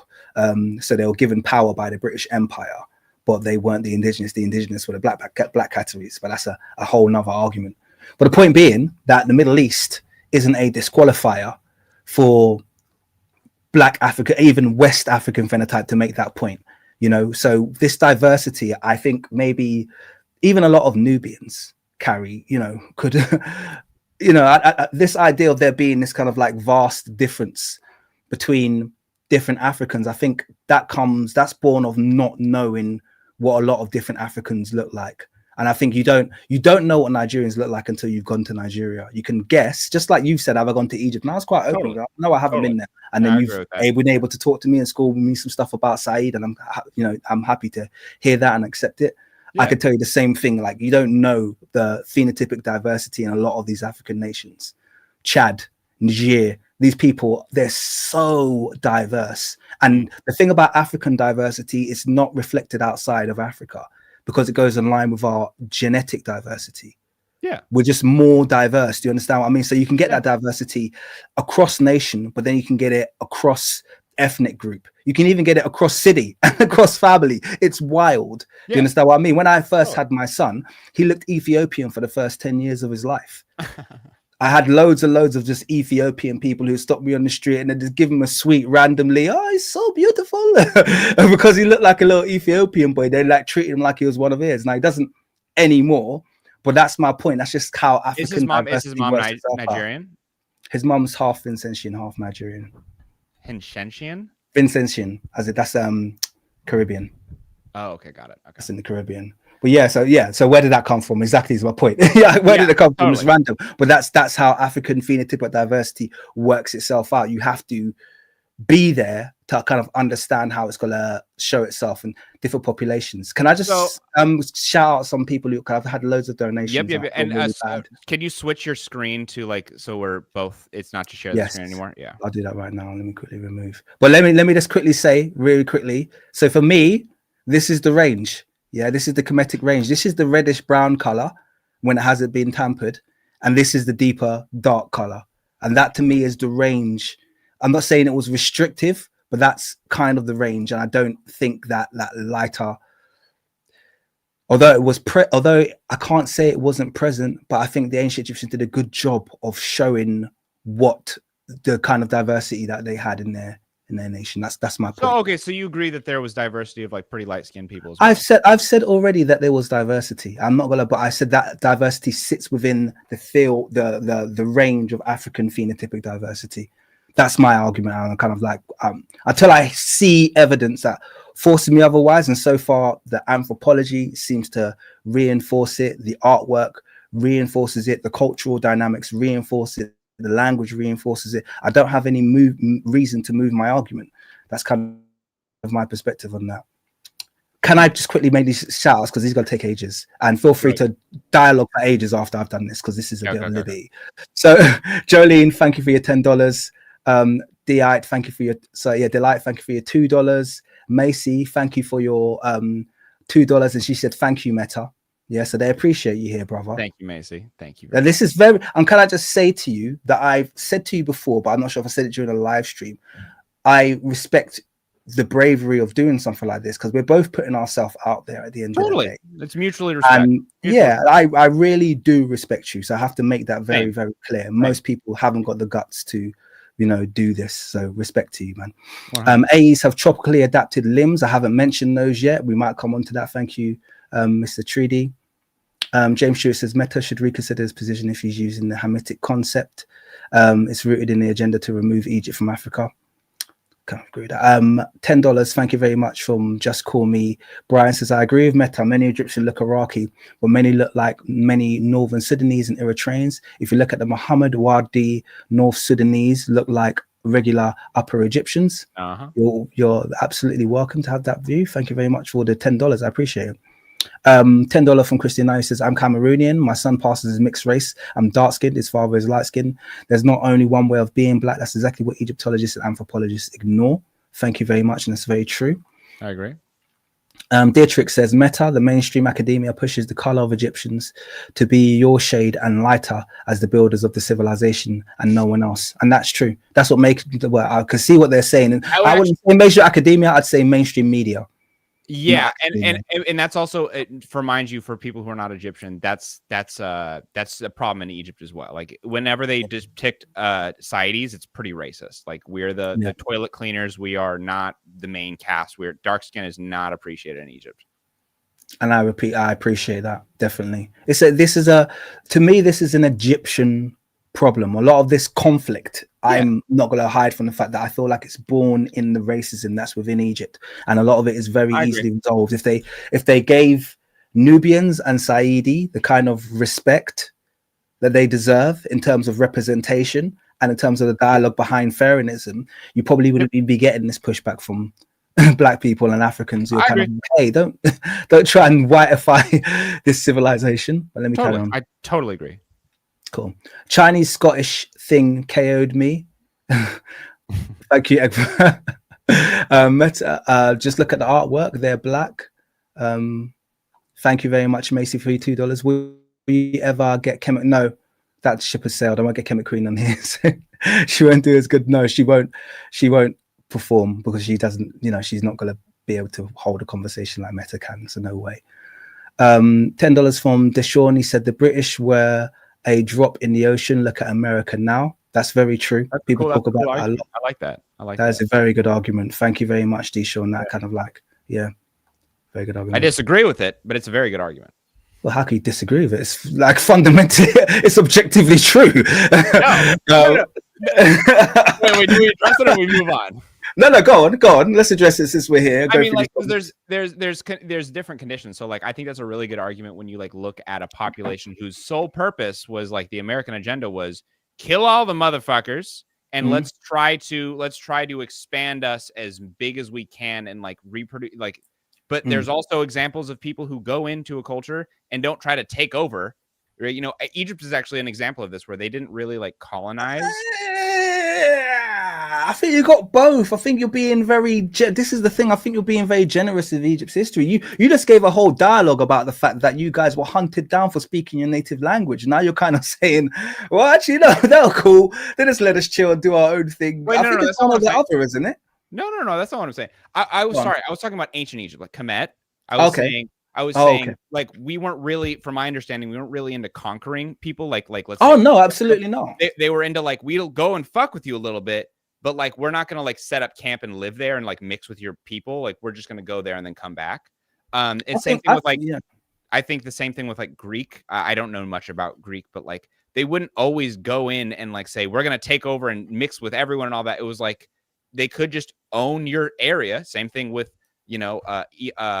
America with Guam and Hawaii, and like Hawaii is changing a bit, but I see your point, and I think your point on the surface could have something to like look into, but I don't think that is like really like a I think it's like I think you have to deal with each settling independently, and you also have to address the fact that with every settling that took place, when the next people came, those people or first group that settled, such as the Greek population, were still there and had become localized, had become quote unquote Egyptians.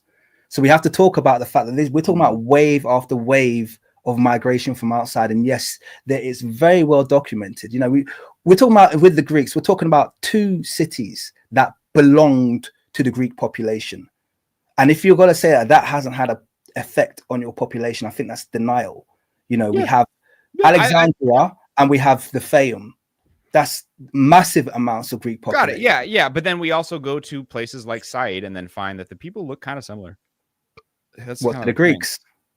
No, I'm saying like when you go to like Fayum or like actually have never went to like Scandinavia. I don't even know. I mean, my argument is that there's a lot of Greek ancestry in modern Egyptians. That's fine, and that's cool. But I'm saying like when you go to like Cairo or when you go to El Fayum or when you go to, you know, Egyptians look kind of Egyptian. Like there's a lot of diversity. Obviously, there's like a threshold similar to like there's a threshold in any culture of what you could see.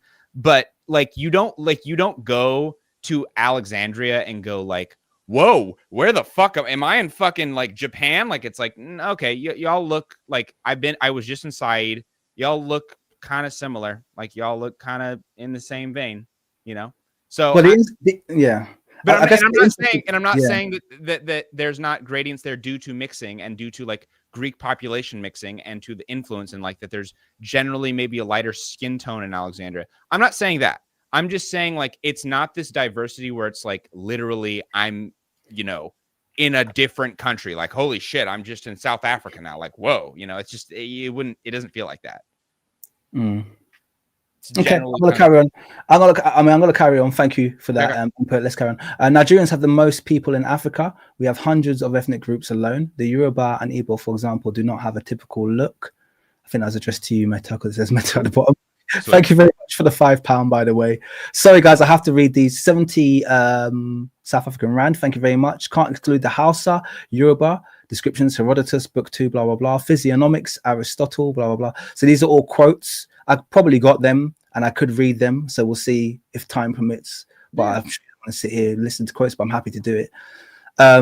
And the same person again, thank you for the 35 Rand. He's giving me another quote, Diogenes Laertius, Life of Xenon section. So he's giving me direct quotes. These are going to be preserved for this beyond this live stream as well. So feel free to look these up if you get a chance, Meta, if you're interested to. I think he's done them for your, maybe for the audience as well. Delina says, in the memoirs of John Mackey, the spy debunks even the phenotypes of England and Scotland royals were just white. The Stuarts were melanated. That's another argument, but thank you for raising that, Delina. We can talk about that one day, not today. Christina, who says the quality of some scientific publications is horrific. A PhD based on a flawed-based hypothesis is fiction. Okay, Nubians complain about it too. I think that's something we were talking. You're gonna have to try and remember what we were talking about there. Maybe probably talking about racism on the whole. Who knows? Deshaun $20 says, show him the art portraying the progenitors of the ancient Egyptian state. Nama, then Josa, Jeffrey, Khufu, Amenemhat, Pepi. Those are people. These people are typical Negroid, and I think he's used that word deliberately there. Then how are Egyptians not that type of black? And I think the point he's making there is if you do look at their old kingdom art, I see the wider nose with really, really overt. Yep. So yeah, very good point, Sean. Thank you for sharing. Thanks for sitting through this because there's loads, and I appreciate that, everyone. Meta is correct about Coptic being the final form of Egyptian. Kadir says it's clear. Daughter language of ancient Egyptian. Greek loan words don't make it Greek fundamentally. That's fair enough. Thank you very much for sharing, Kadir. I have my own view on that, but I'm happy to, be corrected. Sky King says early Egyptology is a racist field, but we can still take their evidence and prove what is true or false and where those measurements fall with groups. Thank you very much, Sky King. Yeah, absolutely. I mean, this is what my point about primary evidence. So I agree. Dolichocephaly is indicative of Black African ancestry. The entire body of anthropology is based on identifying peoples based on craniofacial measurements, and that's absolutely true. So I know we've got this kind of like taboo when it comes to phrenology, and we don't want it to cross into phrenology. But at the end of the day, the field of anthropology still exists, and they still make conclusions. In the latest Neuroman study, they did the limb proportion test on him, and he clustered with Black Africans, but they did the test to see where his limb proportions cluster. So that's anthropologists are still doing that, and people in 20 years time or 30 years time might look back at that study and go, oh, they were racist, we we need to burn their study. Do you know what I mean? So it's one of those ones. Headnock says the issue that Egyptian origins in its indigenous roots is never acknowledged as foundational. And I think that's the issue. We do know where they came from, so we probably should take it into account. Harwin says ancient Egyptian loanwords in Arabic doesn't mean it's the same language as ancient Egyptian. It's not. It's Arabic with Egyptian loanwords. Yep. And he says stop afterwards. You kind of agree. Yeah. Thank you. Dregar001 says, I appreciate the civil dialogue. You're both able to disagree without being disagreeable. Nona could never. I agree. I mean, I think we knew this was going to go down like this anyway. We probably got a little bit more passionate than each of us thought we would. Agreed. There's been no loss of respect. Respect for what he's done here. And a noob is a root found in Nubian languages, not foray. Noob is a root found in $2 for it. Not foreign, I think it says. I think he ran out of space for the $2. I think that's supposed to say not foreign. Yes, noob is a ancient Egyptian word. Do you have like elevated, like you can have a certain amount of characters if you pay a certain amount of money? I think that's a YouTube thing. That's a YouTube. I can't control that. Sick. What? That's why you got to respect all the people here posting essays. I got to show bare love to them because they they put it in. Yeah, respect to you all. And T-Mac says, watching from Medellin, Colombia, I appreciate the debate and the work of teachers like Diop, Obenga, and many others. Thank you for sitting through that, brother. Really do appreciate it. Sorry, guys, I have to kind of respect you all and read it. And that was a bit of a side note.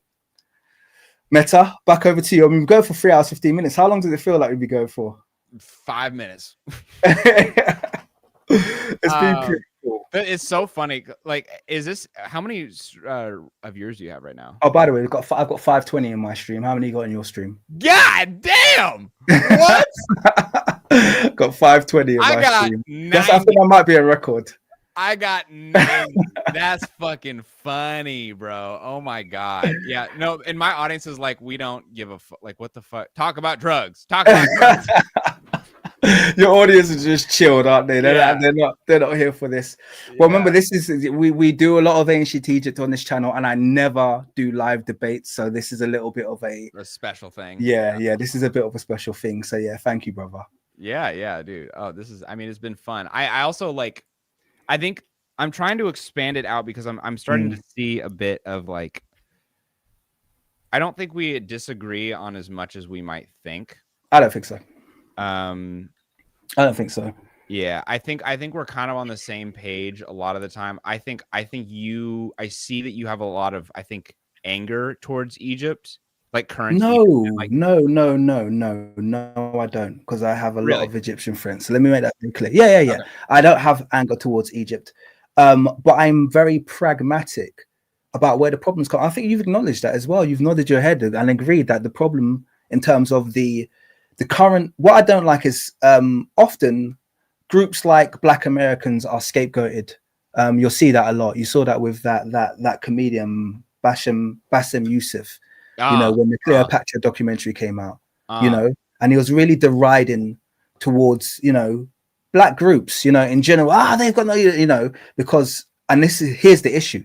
They had a mixed race woman who I argued in the video looked like a lot of modern Egyptians. She phenotypically looked really Egyptian. But he had an issue just because she was associated with Black people. So just the mere association, it's not a thing. So it's the thing, it's not even a phenotype thing. So you're arguing phenotype with me. Oh, why do you have a problem calling these people Black or this, that, the other? We're not the ones who have the phenotype issue. It's the Egyptians. They're like, no, if it's associated with Black people, we don't want it. We're not interested. You are not involved. And by the way, they don't limit that to, because I know the argument is going to be made, oh, well, they're just doing that because they're American or because they're Nigerian. No, I've seen the way they treat their native Black population. So you can't make that argument. There is a very clear, and that's where it starts to feel a bit like theft. That's where it starts to feel like theft, because kind of like, wait a second, you've got native Black Egyptians here. I'm sure you've got plenty of people, Saidi people, who look Black, and they're told you're foreign now. Let me throw out another one. But mind you, so another thing with that is that the funny thing, and I remember I was dating a girl who she was Black American, right? So we went out to Egypt together. Okay, we went to Luxor together. She saw all the stuff, right? She's very pridefully Black American, very much. And I remember I was off and I was hanging out with some Saidis. Okay, and they saw me with her. Mm. And these Saidis were like kind of darker, right? Like she's Yeah. like, I don't know, like I think the term's like she's like chocolate. She's like that skin tone. That's fine. Don't worry. You're not gonna get Yeah. told off. Carry on. The Egyptians I was with were the same tone, if not a little bit darker. Okay. They go, oh my God. Like I was like, what do you think of her? And they go, fahma, like charcoal. She's too black. And I said, brother, if she's black, then you're extra black. Are you fucking serious right now? And like I'd realized, like when I said that to him, I said that directly, like almost exactly to him, right? And he goes, and he like was almost, his feelings were hurt. And I realized, oh, he had like positioned himself on this racial hierarchy that he's different than an African, even though that man was dark. That man is from the guy I'm talking about. He's from Guinea. He's from around Luxor, right? And so he had positioned in his head this idea that like there's black people and Africans, and then there's me, which I'm just a dark Egyptian. It's like, wow, okay, you really learned to cope. But you know, you also find this, like I found this also when I was in Vanuatu. What Vanuatu, for those you don't know, it's a Melanesian country. Melanesian people look like African. They look black, but they have their own look. They're very unique. Like most indigenous populations in their country. Totally. Yeah. And so I was in Vanuatu, and I was getting picked up by a whole bunch of dudes who are native Nivan. And I was at a motel, and they pick me up in the car, and I get up, and they go, "What's that African doing there?" And I was like, "What?" He's like, "Yeah, like that's not it. That's not us. That's." And I was like, "I honestly cannot tell. That's insane to me." But they like processed this whole thing of like, "That's an African." And I was like, they even said he's like really dark. I'm like, "What? You've really positioned this power dynamic of like, there's this thing where there's a color thing, and it's a weird game that I mean, racism is a bitch and a half, but it's a God." Yeah, and it's a real problem. Unfortunately, it does sometimes, a lot of the time, come hand in hand with the effects of Islam as well. That's you can't. Agreed. No, can't deny that. It's people something talk that we see about a lot. Egypt. People talk about Egyptian beauty standards and be like, well, it's Eurocentric. And it's like, okay, you guys, it's not that, and I don't mean you guys, but like the annoying thing about that is that the world does not revolve around Eurocentric history. Arabs have a completely different lineage. Chinese have a completely different lineage. So the beauty standards that Egypt has is, yes, influenced by Eurocentric stuff for sure, but also influenced pretty heavily by Arab standards. So the idea of like curly hair, like they want a certain type of curl. Like they think, like I've been told, Meta, you have good curls, but like, you know, someone else, they have bad curls because that's like more Egyptian, more like African, and they would never call it African, of course. But well, look, you know, this is you know, I mean, Egyptians, like most Middle Easterns, bleach endemically. Probably more towards the lower bleach, as in skin lightening creams are sold. Oh yeah. That's bleaching. You know, a lot of people they think because they're getting out of a Fair and Lovely tube that all of a sudden it's not bleaching. No, it's absolutely bleaching. They do it from birth. And do Nigerians do that? No, they don't do it. By and large, you either bleach in Nigeria, you either bleach or you don't. Most Nigerians don't, and the ones that do are purple, and we normally know who they are. So say, you know, we know when people bleach. Most can I make it very, very clear? Because people say black Africans actually bleach the least out of all non-white ethnic groups. Indians and Middle Easterners bleach far more. It's endemic. We don't sell it off the shelf like they do, as in like, you know, you got to kind of do the back doorways when it comes to bleaching in Africa, because we don't have this kind of like, you know, their kids, they slather it. We were, when I used to live in the Middle East, I was advised by my dermatologist, pediatrician, for my daughter to use Fair and Lovely on her skin. No way. Yes way. That's advised by my dermatologist. Wait, what was his reasoning? Well, she had some, I don't want to go into it, but she used to suffer from really bad eczema. And as part of this kind of like diagnosis, he recommended X, Y, and Z, but also recommended that we start using Fair and Lovely on the skin. You know, that's crazy, that's how endemic it is in certain nations. Now, you never ever get that as an African. So because I've thought a lot about this, because like even in Egyptian weddings, I've been to Egyptian weddings in Egypt, and what will happen is the guy, like, you know, the women will do makeup, but it's culturally like pretty much almost mandatory, it really feels like. that the woman, regardless of her skin tone, will get the fucking whitest paint and just completely just like I've seen like women who are just like beautiful brown skin, white, like whiter than me, white. Okay.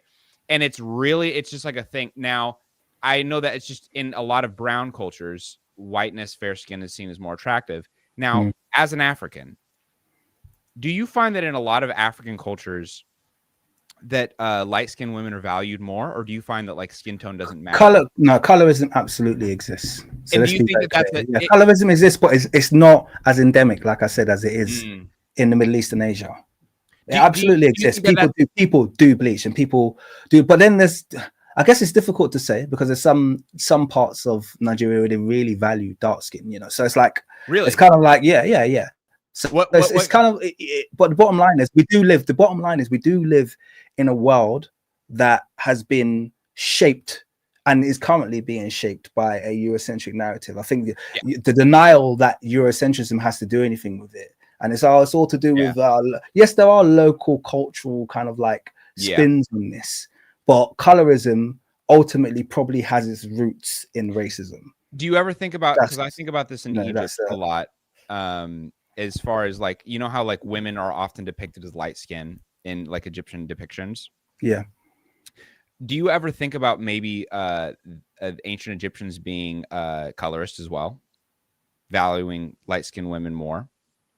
Well, I think you could tell me that. Absolutely. I mean, I think that's a problem across the whole of the Middle East and North I'm Africa. talking about ancient Egypt. Oh, ancient Egypt. Yeah. See, I know where that's coming from, and no, I don't. I think this is where we could talk about ancient Egyptian artwork and the tampering. Okay. The first thing I do is I go to Mentuhotep with his 3 dark wives. Cool. Kawit, Kemsit, and Ashayit. Okay, so he picked 3 absolutely charcoal black wives, and then we can look at Amos Nefertari, the wife of King Amos, who was also very dark black. We have Queen T. Okay, we can see her complexion, and well, if unless you believe that her bust darkened like some idiots do, you can see she's a very rich, dark chocolate brown. And to be honest with you, most of the queens of Kemet had pretty deep complexion. So I don't think that was the case. What we do look at, I just got to finish quickly. Okay. I think the reason why this might be something that people lean towards, because there's been this, I'm going to call it a false narrative out there, which is the Egyptian women were light skinned and the men were dark because they went out and they caught a tan, and that's why the women are yellow and the men are false. I think that's a complete falsity. So there's a false for So I'm going to explain. So it's false for a couple of reasons. First of all, they don't speak about there's a cultural significance. They don't talk about the ontological significance of the color yellow, and when it was being used, particularly with queens, who you'll see are black skinned, but they'll be then portrayed in yellow. Yellow was a proxy for gold. And when a queen was a part of Heteru, or the house of Heru, the temple of Heru, she was shown in gilded format. When they had steles on the wall, that gilding would become yellow. There's also the other case where women are mourning and they're depicted with white skin. Okay, and that was symbolic of the placement of ashes on the skin, which is what they would do. They would throw ashes on themselves in mourning, and that's why they're depicted as white. Okay, there was no white skin. If you look on ancient Egyptian artwork, largely that hasn't been tampered, the women will often be portrayed the same complexion as the men. Sometimes they're darker. You can look at the tomb of Nebamum as a good example of this. There are many tombs. There's a tomb with the female musicians. There's loads of tombs where the women are portrayed in that same deep reddish brown that the men are portrayed in. Counter question. I think the yellow thing has been influenced a lot by, there's been a lot of tampering. So I could show you statuettes, for instance, that have clearly been shaved down, repainted, and sold to the audience as this being authentic. I'm actually going to show you the tomb of Nefertari on that note, but carry on. Got it. So question. So as far as like, I agree. Like women, I think generally speaking, a lot of the time when you see them, they are, and I guess we could actually show this. They're generally painted a bit lighter, actually quite a bit lighter. Hold on. I'm pulling up some shit. Sorry. So okay. So screen. La la la la la la la. I thought I downloaded these images. Where are they?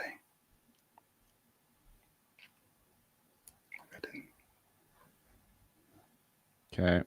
Can you share my? Allow me to share screen. Yes, of course. Give me 1 second.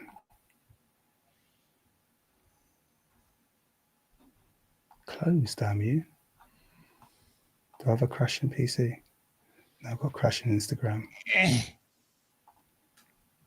So while he's doing all that, let me share this. Sorry, let me share your screen. You're good. Go on. Okay, so this is pretty common, right? Well, I want to dissect because I have to do image by image because, like I said, you have to be very careful for tampering. And so, what I don't so here, is kind of like inaccurate. I'm gonna speak from my perspective. Yeah. You know, so wait to correct me. I'm just gonna speak from my perspective. So, That's fair. from my perspective, these are very common. When you go to like, I've been to like the Cairo Museum, and there's I mean, the Cairo Museum has so many fucking artifacts. It's like literally, it's a tragedy, really. It's just everywhere, and they just don't. It's just Egypt, but there's a lot of artifacts, and it is very, very common, and just you just see a lot to have fair skin, a depiction of women, and then like men are often like this very like reddish brown, right? But there is also depictions of women who are reddish brown. A lot. I mean, we can just look up Egyptian women hieroglyphs. I mean, those are fake, but hold on. Yeah. I don't think it's as common as people think. This is the issue. If you find tombs that are genuine and untampered, I think you find a contiguous. I'm just speaking. I mean, you're looking. I mean, just look at what you're scrolling through. Look at what you're scrolling through, and you'll see a whole bunch of red brown women. This whole yellow Egyptian women who used to stay indoors. This is being perpetuated by two things. It's perpetuated first by tampered artifacts. I'm going to qualify that by showing you something in a minute. Hold on, I have not made my point yet. Hold on. Okay. So generally speaking, and this is when I say it's from my perspective, I'm not an Egyptologist, but I have been to Egypt a lot and spent a lot of time like at museums and shit. And it's just like and by the way, for people who don't know this, there's copious amounts of Egyptian artifacts that come out literally every year. Just fuck tons, just absolute fuck tons, right? So my question, and I guess counter to you, was you see this diversity of depictions. You see women being depicted as fair skin, and you see this is my point. I'm making that really clear to you. I don't think they are. I think there's a load of, I think people, once again, not understanding the ontological importance of hetero always being portrayed in gilded format and thinking that this thing's really common. I'm telling you that I don't see it. So you'll have to show me genuine artifacts that haven't been sanded down and tampered. Then I'll say, you know what, that's fair enough. Because I think that the actual Egyptian protocol from the tombs that I've seen, the ones that haven't been tampered, tend to show women and men with the same complexion. Okay, so that's my argument. I mean, yeah, you can. I guess I think what you will find is pretty easily that there is generally a diversity. But there's like I mean, I would really suggest like I would go to Cairo to the museum. It's the breadth. The problem with Cairo's had a lot of like that's where you'll find Rahotep, Nofret, and a lot of kind of like questionable pieces. Mind you, I want to really clarify this. The museum in Cairo is fucking massive. Yeah, and it's one of many. Like there's Coptic museum, but like it's huge. So like there's like Rahotep, and if you want to disagree with like the legitimacy of that, that's one thing. But like there's so many. There's like you just go around and it feels like they literally just have like a 4,000 artifact just in the fucking corner with like a dustpan on it. It's so much shit, right? Yeah. So and it's overwhelming. Like it's just like there's the depictions tend to be pretty similar, but there is diversity, but it tends to be that women are depicted a bit lighter. Okay. Now, I'm not saying that there wasn't like, I guess. By the way, I'm just going to make it very clear that I'm disagreeing with that. Okay. That's fine. Okay. I'll just have to make that very clear. I know you're making a point there, but I'm disagreeing with it based on my observations. So, and I have observed a lot of artwork. That's cool. Yeah. So carry on. Why is it that you accept some depictions of Egyptian women as that's the accurate one. But then when you look at another depiction, you go, oh, that can't be accurate. And it's like, well, why? How about counterpoint? Can I show you? Maybe they're both accurate. Maybe there was dark-skinned women and light-skinned women. Maybe. Can I show you rather than us discussing it? Because a picture's worth 1,000 words. Yeah. Sure. Okay, cool. Let me share my screen. Okay, this is why. Queen Nefertiti. Tomb. That's the tomb of this is Nefertari's tomb before it was closed off for 20 years and retouched, and this is Nefertari's tomb after it was restored. Now you notice before we have depictions of the women exactly the same tone as the men at the top. Okay. And you notice below they've all become yellow. Because there's a bias that is effed up. And now you understand why I've spent a lot of time exposing this kind of tampering that takes place. It's widespread, happens a lot. And I think this is a lot of this imprints on people's beliefs about what was really represented in ancient Kemet. And if they knew how much of the stuff they're looking at, like Tutankhamun is another example. There's a bust that I could show you of Tutankhamun. In fact, most of his Shwabtis have been sanded down. And you can see what they look like when they're not sanded down, because they were all, when they were found, varnished in a really deep, dark brown color. Okay. And there's only a couple that have survived like that. The rest of them, about a dozen, have all been sanded down, and then they just repaint his eyelids and say, oh, look, his skin color was always this original wood color. And it wasn't. There's so much tampering that's gone on in ancient Kemet. So actually, can you show me that? I'm trying to find that because that's what the Tutankhamun one. Yeah, I'm going to show you. Queen Nefertari. Like, if we just stick with this one, I want to see this. So, what do you want me to show you? I can't. There's not. Okay, there's another. I think there's another image here. Yeah. I had more than one image of it.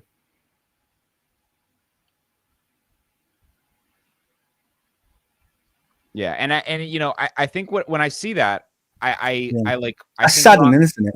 It is sad, and it is sad, and I think like we both can kind of be on the same page and be like, that's fucked up and just sounds like good old racism. Like I can't really think of any other reason to do that besides just good old racism. Yeah. But I think like my counter to that is that like I've been to the Valley of the Kings. I've went to a lot of the individual ones. Yep. There's a general depiction. And I guess if you want to play the game of, well, they've tampered with everyone. It's like, okay, I mean, maybe like a couple were racist and did some fucked up shit, but like to tamper with the thousands and thousands and thousands of artifacts to generally have this consensus is like, I think what's more likely probably is that there is a natural diversity as there is today. I think that's hopeful. And I think it's a little bit naive. If I'm gonna do you think it's likely that there's a conspiracy of like your racism? Of course there is. Let me finish. Yes. Hold on. To answer your question, it's likely that there is a conspiracy that that the thousands and thousands of artifacts that are continually discovered are just right out of the tomb. They're instantly ground down. They're instantly change the race to sit. I have to see modern ones that have been discovered to give you feedback on that. Okay. Because from what I've seen, to be honest with you, modern ones will come out and then they'll just go straight into hiding. Zaire Hawass will announce that they found a new statue of Amenhotep III, and then no one will see it. Yeah. So I don't know is my answer to that question, but I do know for a lot of the generally. Yeah. So I do know with a lot of the known ones, yes, I'm going to argue unequivocally, there is a absolute conspiracy of tampering. 100%. I think there's a conspiracy of tampering. I think it started with the Eurocentrists, but I think it has been continued by the Egyptian antiquities. They did the tomb of Nefertari. I know it was guided by the Italians. They had some Italian artists who was helping them, but they closed the tomb off for 20 years. And then they opened it up again. And they promised everyone no paint had touched the wall. But yeah, we're looking at an entirely different tomb. And we're seeing all of these modern phenotypic kind of like consistencies with the modern population. I get why it's being done, but it does divert people from what the reality of the actual ancient Egyptian artwork was, which was that range that I talked about, brown to black. That was the range. That's not me being difficult or thinking. It just was the range. Brown to black was the range of the colors of the native Egyptians. But you're doing this thing again, because I'm like, what I'm saying is Yeah.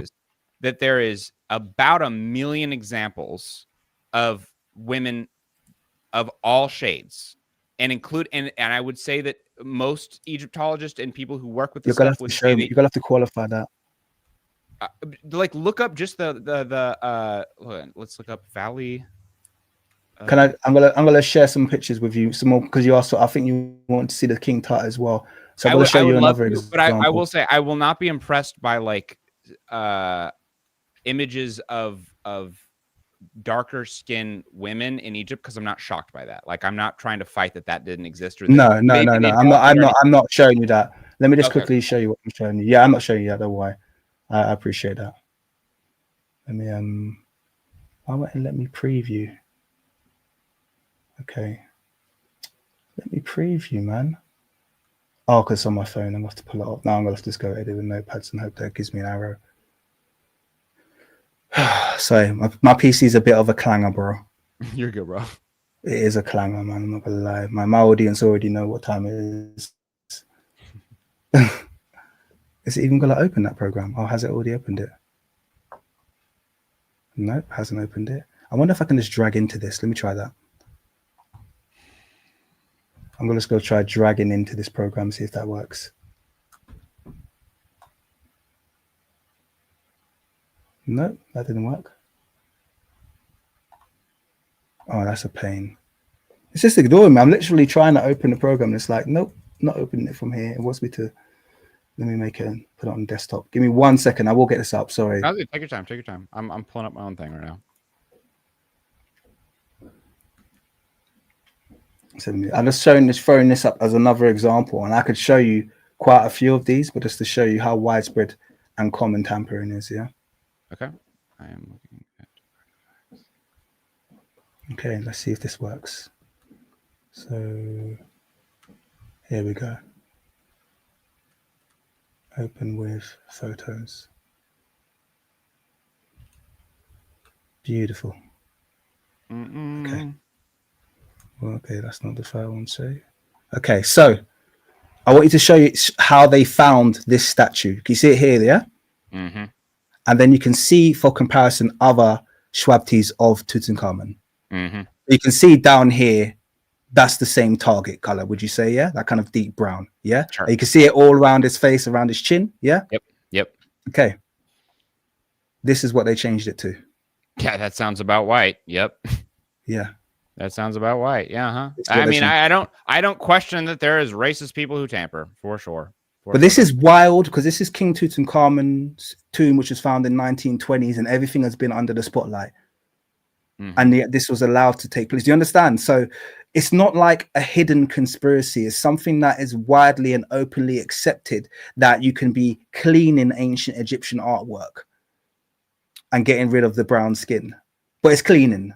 Do you understand what I mean? Like, I've seen techniques. They even got this like laser technique where it's like, we're getting rid of the brown dirt. It's like, that's not dirt, that's the skin color. Why do you think that they would tamper with the female skin but not the male skin? Because I think they do tamper with the male skin. In fact, I'm going to show you team of Urukapta. No. I'm just saying. They do. Okay, so to be clear, they do tamper with the male skin. But I'm saying, I think they've already got a narrative. They've already got a narrative that works for the female skin, which is the one that a lot of people purport. The women were lighter because they stayed inside. So they know when they see women, we're going to make them all yellow.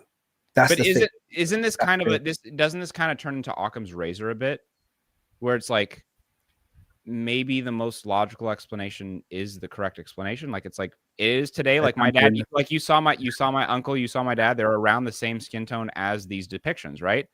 Look at their wives. You just saw what I showed you, right? You just saw the tomb of Nefertari. Yeah, but I'm saying, no one's making anything up here. Occam's razor is the tomb looked like this. It doesn't look like that anymore. No. People have tampered it to make it look lighter. But I'm saying with the breadth, like the absolute immense amount of depictions that we have, and they all, not all, they they generally have a narrative that is pretty like I don't conducive to. agree with Hold you. I on. don't agree with your breadth. What do you mean the breadth? How I many? don't agree with your breadth. I don't, because you're making these statements and they sound far sweeping. But I'm someone who spends a majority of my time. Have you been I know I haven't been to Egypt. I know, I'm saying, like, I've literally seen with my own eyes thousands, dog, like thousands. Okay, then maybe the thousands you saw have. I mean, they're in Egypt, and after All all, of we've them? already agreed. How difficult is it if you've got an entire population that have agreed about what the outcomes have been? If they're doing it at the point of excavation, or they're doing it at the point where it's going to go on display. Oh, we need to get this clean before it goes on display in the museum. It's not that big, because they clean them. They don't just pull them out the dirt. They don't just pull them out the dirt and put them on display. They have to go through a cleaning process. So you're saying because of a narrative that might have been started at one point that women should be lighter and then the men that should stay the same. You would saying that they would take them out, and it's now industry standard in Egyptology to lighten the skin of the women. Not in Egyptology, I'd say definitely in Egyptian antiquities. Yes, it is probably standard practice to lighten the skin of the women. To just clean it. It will just be classified as cleaning. Oh, this is clean. This needs cleaning. Clean it. So they'll clean it, and they'll clean it to whatever their bias is. And you think that these Egyptians are just so racist that they are going to literally be okay with, I'm going to whiten. They're not going to put two and two together, that maybe lightening the women's skin and then keeping the men's the same skin tone is kind of weird. Like, I think that's a little. You're asking me to work out motive of racist people doing crazy things. That's literally like. No, I'm asking you if we as Black people understood the motive behind racism and destruction and vandalism, then we wouldn't be in a position that we're in today. I don't know why racist people do the wild and stupid and crazy things they do. Yes, it's not for me to work it out. No, I don't. I have no idea why they do it. We all have. What are you talking about? I have no idea. I'm not like them, so I have no idea what motivates them to act in crazy and racist ways. Wait. Okay, this is a different conversation I want to go down. It is. So hold on. So wait a second. Before we go down, because you've got to start something new. Before we go down, okay. I do need to make it very, very clear that I've shown you pretty much conclusive examples of this taking place, and your response has been, prove it that it's endemic. That's to me, that's a really weak response. No, your response should be, well, this is a problem. Sure. This is clearly a problem. It's a massive problem, especially the example I cited you was an artifact that was found in 1920 and probably has been under the microscope more than, like, everyone's seen Tutankhamun's tomb artifacts, and they still did it openly. Mm-hmm. That should clearly have some kind of weight in your perspective. And the fact that you're like, well, hey man, you can't say they've done it for everything. I'm like, well, what can I do? They closed off the entire tomb of Nefertari and did it. But I just showed you evidence. But just because there's evidence, and I'm not questioning that evidence. I don't know if that's true or not, but I don't question it for a second that it's true, right? Mm. But bringing up two examples that you had to bring up, but I could show you more. And you said don't do it. That's fine. But I'm saying literally thousands. I don't think there's thousands. I think you don't think there's. Whoa. You don't think there's thousands of artifacts of ancient Egypt? I don't think there's thousands of artifacts depicting what you're saying they depict. No. Hold on. How many artifacts do you think that there are of Egypt? I don't think there's thousands of artifacts. If there were thousands of artifacts depicting what you say they depict, then I wouldn't have people like Egypt for Egyptians circulating the same debunked artifacts. They would go through these thousands and say, hey, look at all these. And they don't. They recycle the same ones. No, they don't. They recycle the same ones over and over again. Like, if there's thousands of them, why haven't I seen them? I know a load of the tombs by name, a load of the famous large tombs by name, and they don't fall into that protocol. But I also know the tombs that have been locked off from public view and reopened and came out looking like the tomb of Nefertari. So I don't think that there's the number that you're stating. I'm refuting it. I don't think I think there's a few artifacts, and I'm well schooled with a lot of them, but I don't think that I don't think you're saying what you're saying. Honestly, if you were to be given, like, if I were to give you 100 artifacts, like, right, I think, like, actually, let me go it this way. If I were to personally, you and me take a trip to Egypt, and we go to the Cairo Museum, and we see, or any of the other museums, okay, We go there and we walk through it and we see the like how much shit they have, right? I have a feeling that even if we saw literally all of them, all of this insane, like the stuff that they have, the trivial, like they'll just have like literally like a government page from like this little debate in Demotic. There's like some shit like that. There's just tons of stuff, right? I have a feeling that we would go through there and you'd see all these depictions and you would somehow come up with a reason for why every single one of them is wrong, except for the ones that agree with you. Well, I think you could make that claim, but I think out of the two of us, I've provided more evidence for my reasoning behind my beliefs. So I think you can make the claim that I'm saying things that are based on kind of like emotion and personal paradigm, but I've supported everything that I've said to you. No, you've showed examples of that sometimes people are racist. That's a complete. And I explained to you, but it doesn't. No, I didn't show examples of sometimes people are racist. I showed you examples of tampering. Yeah. Now the motive for me, I never expressed that. You said, why are people doing this? I said, that's not for me to explain why people do that. That's not for you're putting it on me. That's not for me to explain that. I've shown you the evidence. What you do with it is totally up to you. Oh, why were they doing it? I don't flipping know why they did it, but they do it. We know why they did it. No, okay. Do we know why they did it though? Because I don't know if you do know why they did it. The fact of the matter is they're doing it. And I've given you 2 examples. I could show you many more, but this is rife. You showed me Rahatep and Nofra. I gave you a dozen reasons why they're not consistent with ancient Egyptian artwork, and your argument was, well, it was the first one, so maybe it was establishing protocol. I'm like, that was not my argument. That's what you said. I would never say that. You said it's the son of Snefru, and therefore he was, one of the first, and therefore he was establishing protocol. That's kind of what you said. Oh, no? Sorry, I thought you were saying something else. My bad.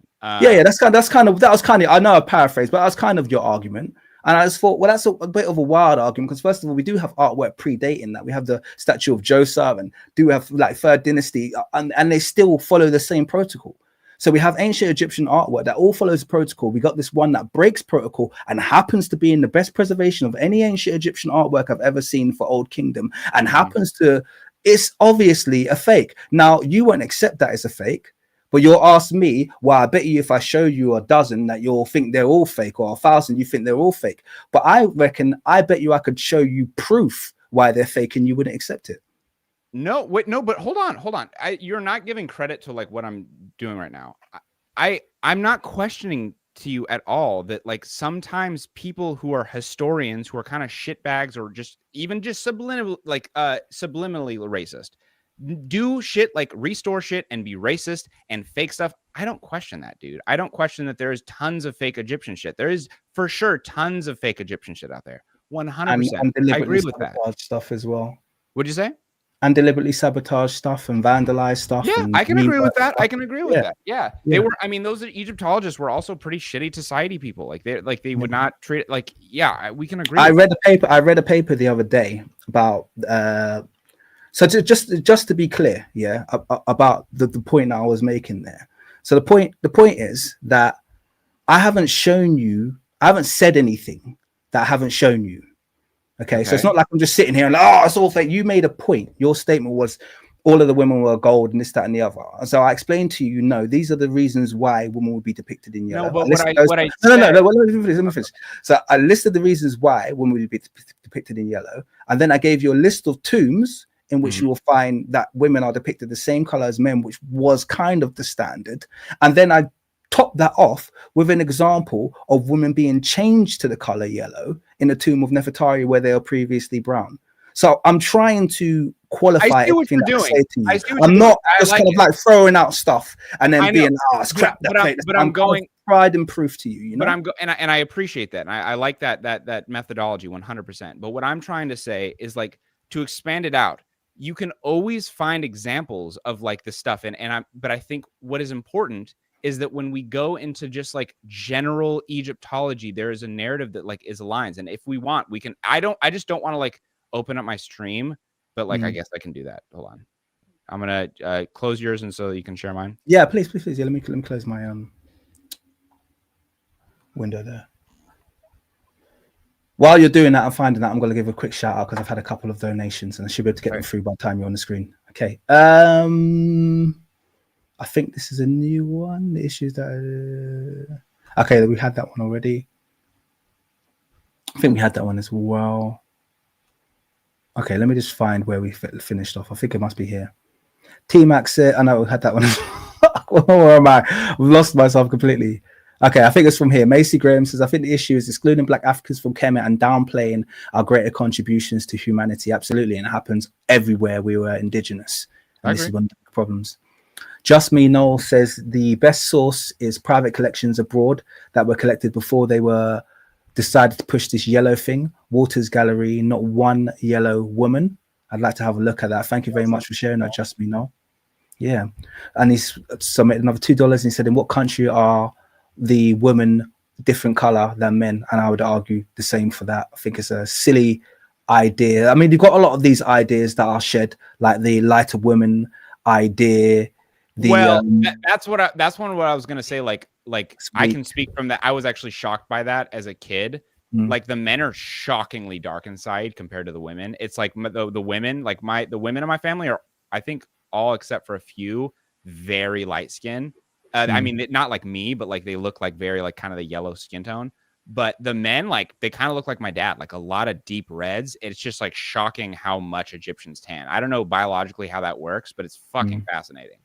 I think there is a phenomenon that I've spoken to my channel about, where actually it's in Africa as well, where men can have red undertones and women can have yellow undertones. I'm talking about undertones here. Interesting. I'm not talking about, yeah. It's definitely a phenomena that you see where men can have a reddish undertone and women can have a yellowish undertone. That's definitely a phenomena that I see play out in a lot of Nile Valley populations, actually. So there's an argument there, but undertones are different than actual target colors. And when they paint ancient Egyptian women yellow, if it's not ontological, and normally it's clear when it's a Hathorite kind of depiction that they're showing, if it's not linked to that, then it normally, I'm going to say it straight, it's normally the result of some kind of tampering towards some kind of ideal in the minds of the conservators. You know, that's a tall order, I will say. It's a big claim, but I've just shown you one example, Tomb of Nefertari,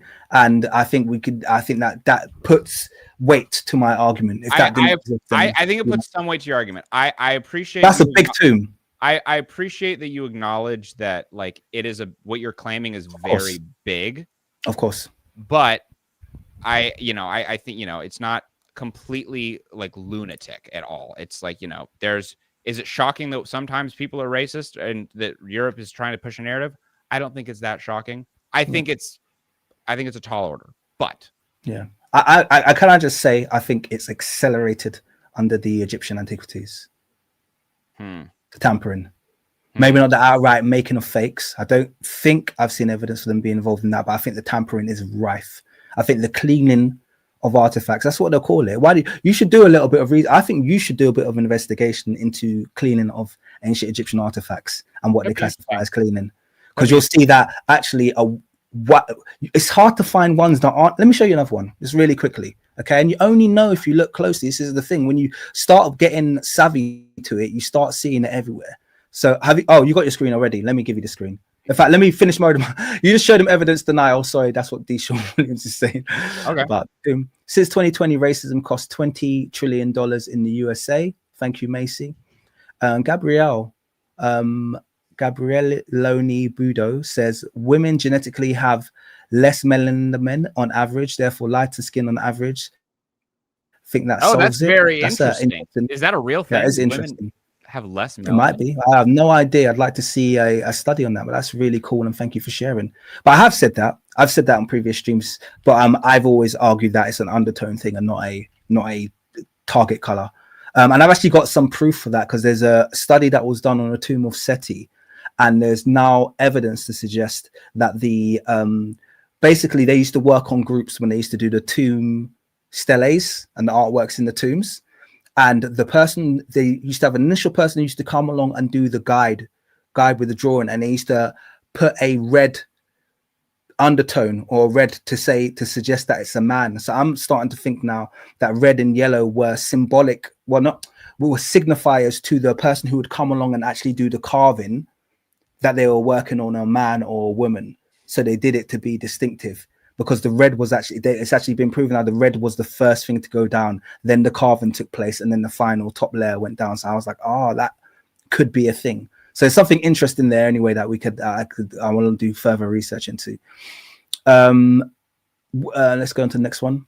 Dietrich says Mongolia would be a better example for foreign power coming into a nation like China and not forcing the people to change or mix in much, if at all. China is still China. Thank you very much for contributing that. Jeffrey says TKM asked Meta why there are Afro pics in there, and there are Afro pics in Tut's tomb, et al., and not short cove tombs. I think already you know that the ancient Egyptians kind of hair. Yeah. Never. Sure. Yeah. Well, he was buried with, like, he's just said that all the headrests that are still used in south of modern Egypt. Yeah. All African, like most African cultures use headrests, and it's a way of basically preserving the complex African hairstyles, which disproves the whole wig theory as well. The kind of like endemic or widespread wearing of wigs is very provable with that. Jasmine says it is not some, it is 99%. I'm not sure what that was in relation to. So we're reading that late, Jasmine. Draga says if darkness is seen as filthy, you'll scrub harder. Yep. That kind of bias towards dark skin. Can y'all get into trichology already? We might do if there's time. We're 4 hours in. Aren't you guys tired? Right. Flipping Nick, it's like midnight over here, you know. Yeah.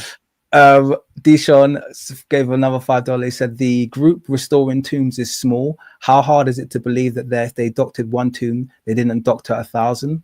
I agree. And that's final one. I mean, it is a claim. It is a claim, but so far they're giving us plenty of evidence to suggest that it's true. And Dejuan says Kemet, the land of the black. So that's the etymological argument. That one never actually made sense to me. The Kemet. I mean, I think I used to believe in that one. I used to believe that like Kemet, like that was like you don't need any more proof. It's literally called the black, like the land of the black, right? Yeah. But then I like thought about it more logically, and I was like, okay, so if Egypt was already top dog, and there wasn't like racial shit back then in the same way, and if they were black, why would they call their land the black land if that was if their reference point was each other? It's kind of like if ancient England was like, we called it the white land. It's like, but you guys are all white. Why would you call it the white land? Like, it's like, you know. So I mean, you know about like Kemet and like the black land versus the red land argument. Well, this is what I was going to say to you earlier, because you had the discussion and you raised some of the nomadic groups like the Bedouin and the Beja, and I say sometimes you've got to be careful with that because we look at ancient history and we look at modern borders as being significant, and modern borders weren't significant. Kemet was literally made up of the 42 Sapats.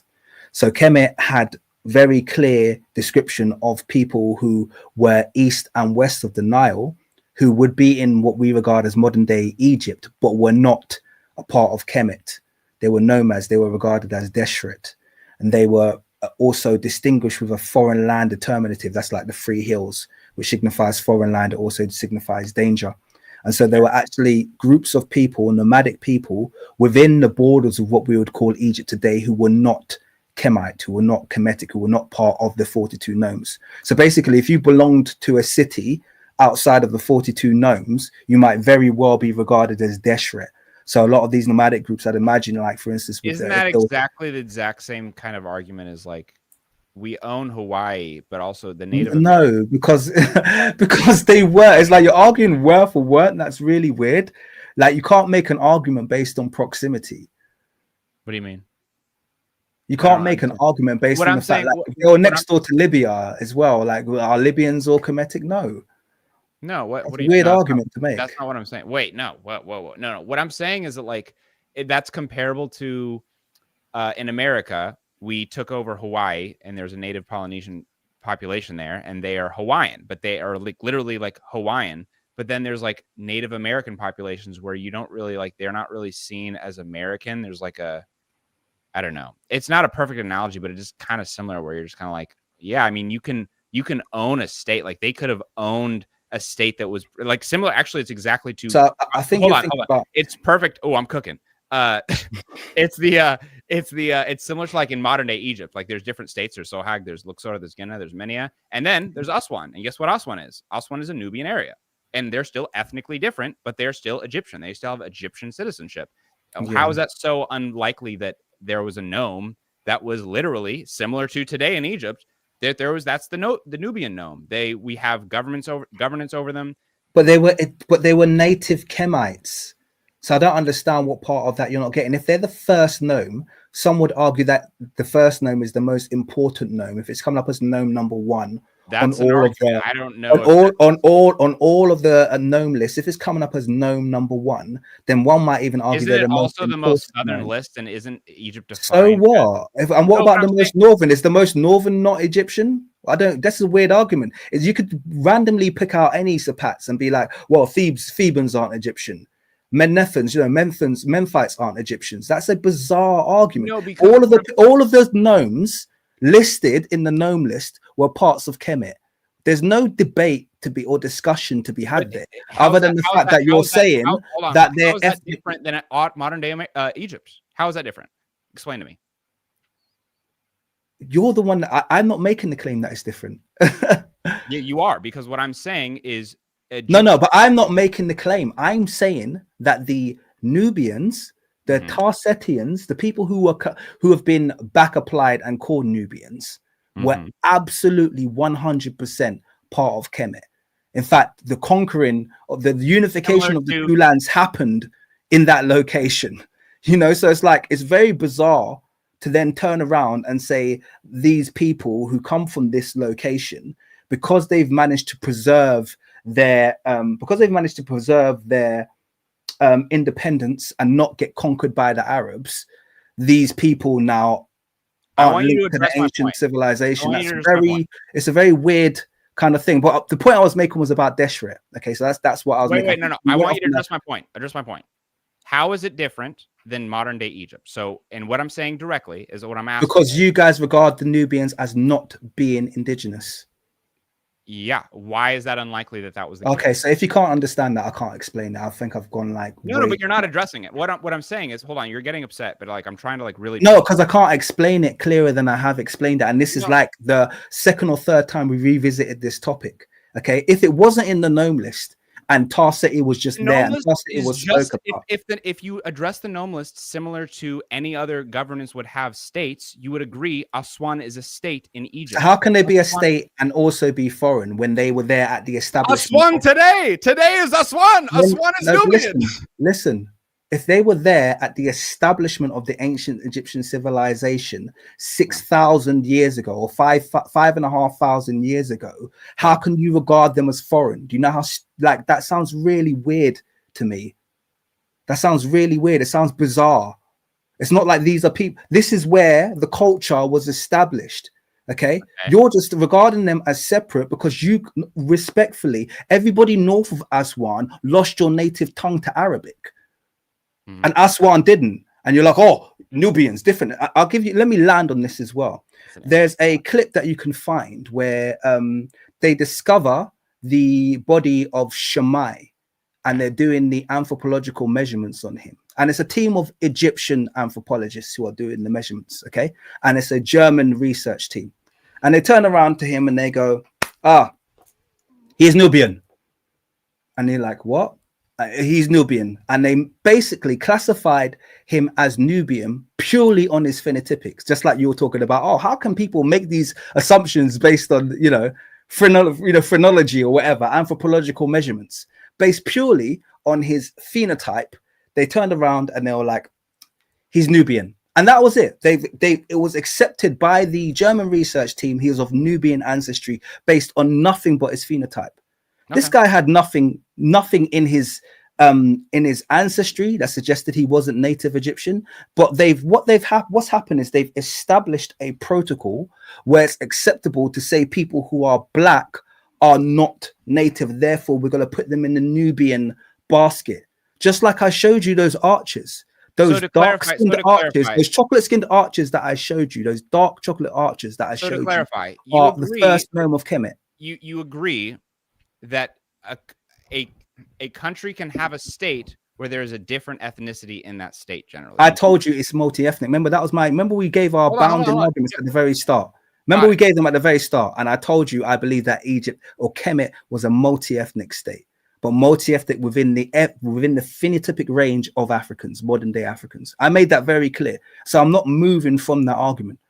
Okay, I'm just that argument is very much the same. Okay, I'm just clarifying that you agree that like there can be that it's just because it's a differences in culture, absolutely, and differences in and differences in dialect. That well, not even that, but also you know that a big country that is really into power and taking over people, like Egypt, could have just taken over like a people and like similar to today and like you know like how we've done to Aswan. Like I'm not saying that you're wrong. I'm just saying that who's done. Repeat that. Who's done to Aswan? Egyptians. The Egyptians have done to Aswan. When did they do it to Aswan? What do you mean? When did the Egyptians take over Aswan? Well, no, they didn't. Like Egypt is actually smaller than it used to be. It used to be that Egypt was like all of Sudan and all that kind of shit. But I'm talking about like as far as Egypt is Sudan. Sorry, God. As far as Aswan being an ethnically different place within a larger Egyptian place. Like it's like we kind of impose. Yeah, but you don't know what the ethnic differences of people north of Aswan are because you all got conquered and you don't speak your native language and you have barely any of the culture. You find that offensive, but that's kind of the reality of it. You keep going back to this fact that Aswan, but you're making a bold claim. No, I'm not. Because we know the order. First of all, we know that Lower Egypt was conquered. So first, you have to get that correct. We can see it clearly on the Nama palette. Upper Egypt wasn't. So the order of conquering when the Southerners went into Lower Egypt and settled the Delta. That's clearly depicted on the Nama palette. So first of all, your phrasing talking about, like Egyptians did to Aswan, sounding like you colonized a foreign group. Get that out because you're totally incorrect there. If anything, it went the other way. It would have been, that's why Aswan is gnome number one. You don't conquer a foreigner and then put them in the top of your Sepat list and say you're the first gnome.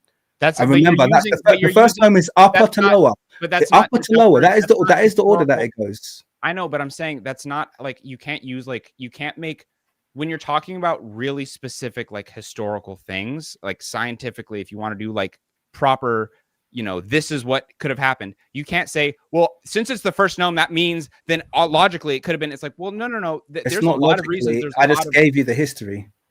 I'm not, but I'm saying you would have on the normal palette. If you want to make a claim like that, if you want to make a claim like this is evidence that around Nubia that's the true Egyptians because that's where I never used the phrase true Egyptians.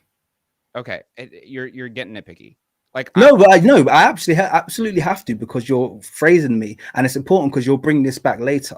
I didn't say true Egyptians. Okay, got it. Sounds good. So you didn't say So, but I'm saying to make a claim like that, you're trying to make them sound foreign, and I find that really infuriating. Sorry, I have to. I know I'm cutting over. Brother, you're trying to make them sound foreign, and I don't like that. Hold up.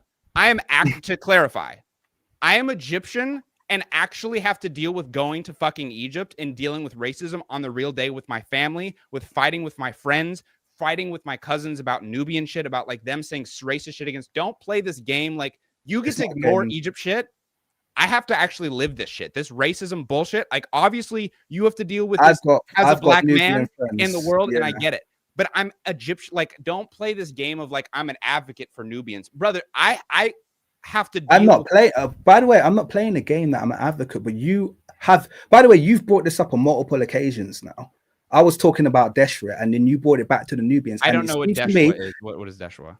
Well, then Deshret, I tried to explain that to you many times. Maybe you weren't listening. I was explaining to you that within the ancient Egyptian text, they classified people who are within the borders of modern day Egypt as being Deshret. Okay, so you had Kemet and you had Deshret.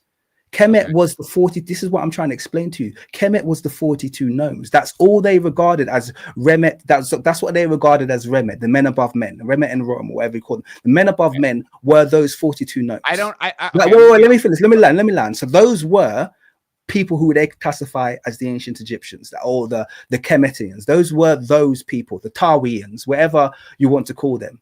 People outside of that, regardless of proximity, people outside of that in other cities were not classified as that. And there are many places, particularly nomadic societies, that were regarded as deshret. They were regarded as dangerous lands. You've got a nation state mindset, and a lot of people do this. It's a presentism thing where we kind of project a nation state mindset. If you look at old maps, you won't see a right angle drawn around Egypt like you see it now. Okay, you won't see it on old maps. If you look at old maps, you know what you won't see? Borders. Look in cartography. Cartography is like one of my favorite subjects. Borders were introduced probably from about the 19th century. Okay, before 19th century, you wouldn't even see borders. What you'd see is a bunch of cities kind of like spread about on a map. That's what you would see. And that's what I'm trying to explain to you. The most important thing for that Nile Valley civilization were those cities which were all based along the banks of the Nile and headed towards inner Africa, with the first one being Tarseti. And when you kind of continually make the argument that the Nubians are foreigners because they've preserved a language and the rest of Egypt hasn't, so therefore the rest of Egypt must be indigenous, it sounds bizarre to me. I'm just being totally honest with you. Dude, like we're getting this point of this. I'm getting like, yeah. I'm just giving an honest argument here. That's what it sounds weird to me. Yeah. Because I thought we would have let go of the us one thing. I was just made a point. Tarseti was the first gnome. That's kind of a thing that you have to kind of like accept and move on. Okay, they were the first gnome of it. Cool. We shouldn't be calling them foreign. They weren't called foreign until foreigners came and called them foreign. Sounds good. Goodness. They were just called Upper Valley Egyptians, or whatever you want to call it. Upper Valley, Upper Nile Kemetics, if you want to call them that. That's what they were called. Okay. And I get that the word Nubia comes from Nub, which comes from the ancient Egyptian Nub, which means gold. So it would have been land of gold with the Latin suffix. I get all of that.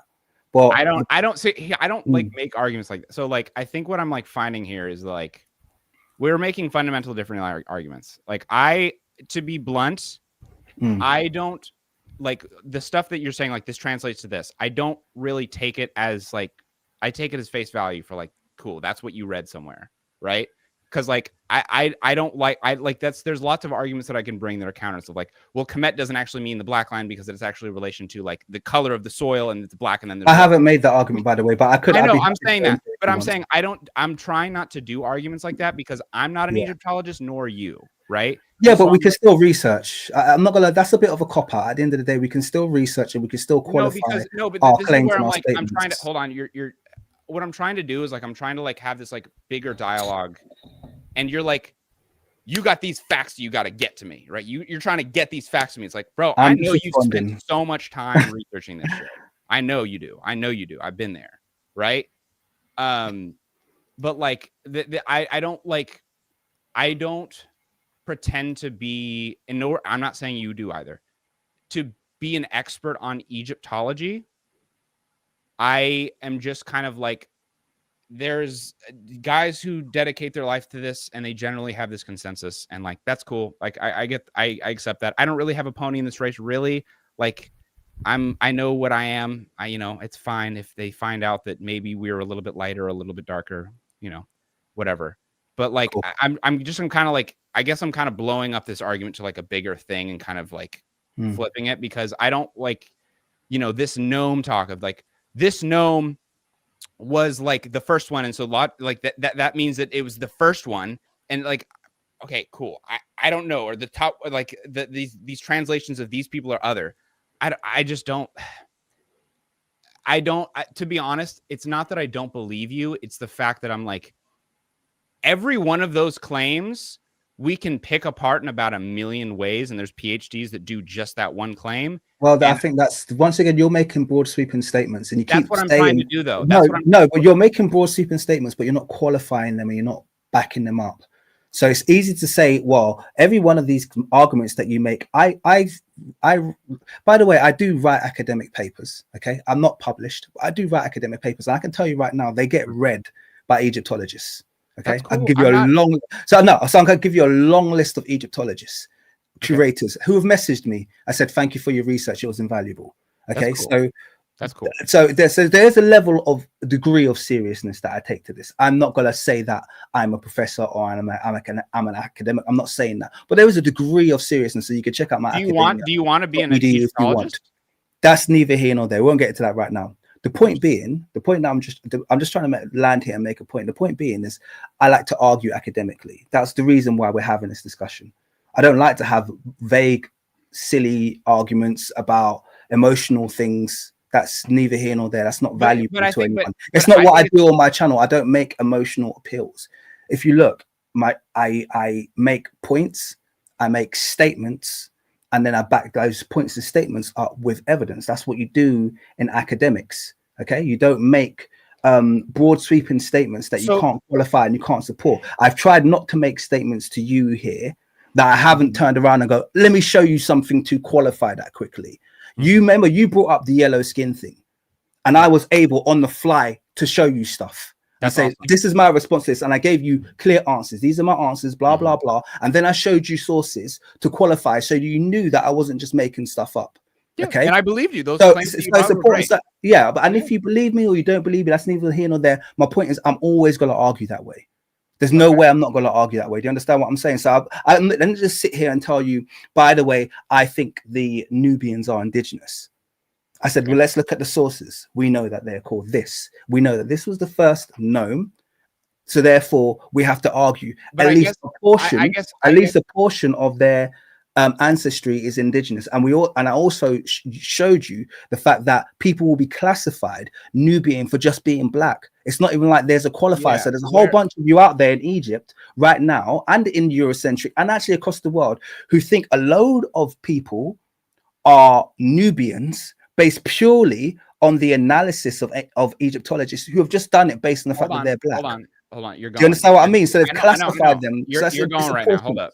So, but let me. That's important that I kind of make that very clear to you. So, and I think the reason why I'm so hesitant, actually, let's switch to full screen again because we're sharing screen and it's small. Okay. The reason why I'm like skeptical and I'm like I don't want to have those type of conversations is because one, like I'm sure you've done your research, but there's also like there's tons of people who like disagree with you, and I think the larger Egyptology, like people in general, regardless of race, do disagree with you. Well, you're wrong. You're wrong there. But no, you're fundamentally wrong there. By the way. Okay. Egyptology as a practice is very much aligned with a lot of what I'm saying. Okay. What you'll find is a lot of the problem that we have right now is in media and in modern Egyptian antiquities. But I think what the problem not in Egyptology actually. Egyptology has moved on quite a lot. You gotta let me talk, man. You gotta let me talk. I know, but you're making big claims about and you are too. But I let you talk. So you gotta let me talk. I get it. Okay. Yeah. So what I'm saying is there's people that would disagree with you, right? Hold on. I think I almost lost my point for a fucking second. Jesus. Hold on. But if you want to talk scientifically, that's something that I do. I don't know if you've ever watched actually my YouTube videos, but I read a lot of research papers, right? Like, you know, I'm sure you do as well.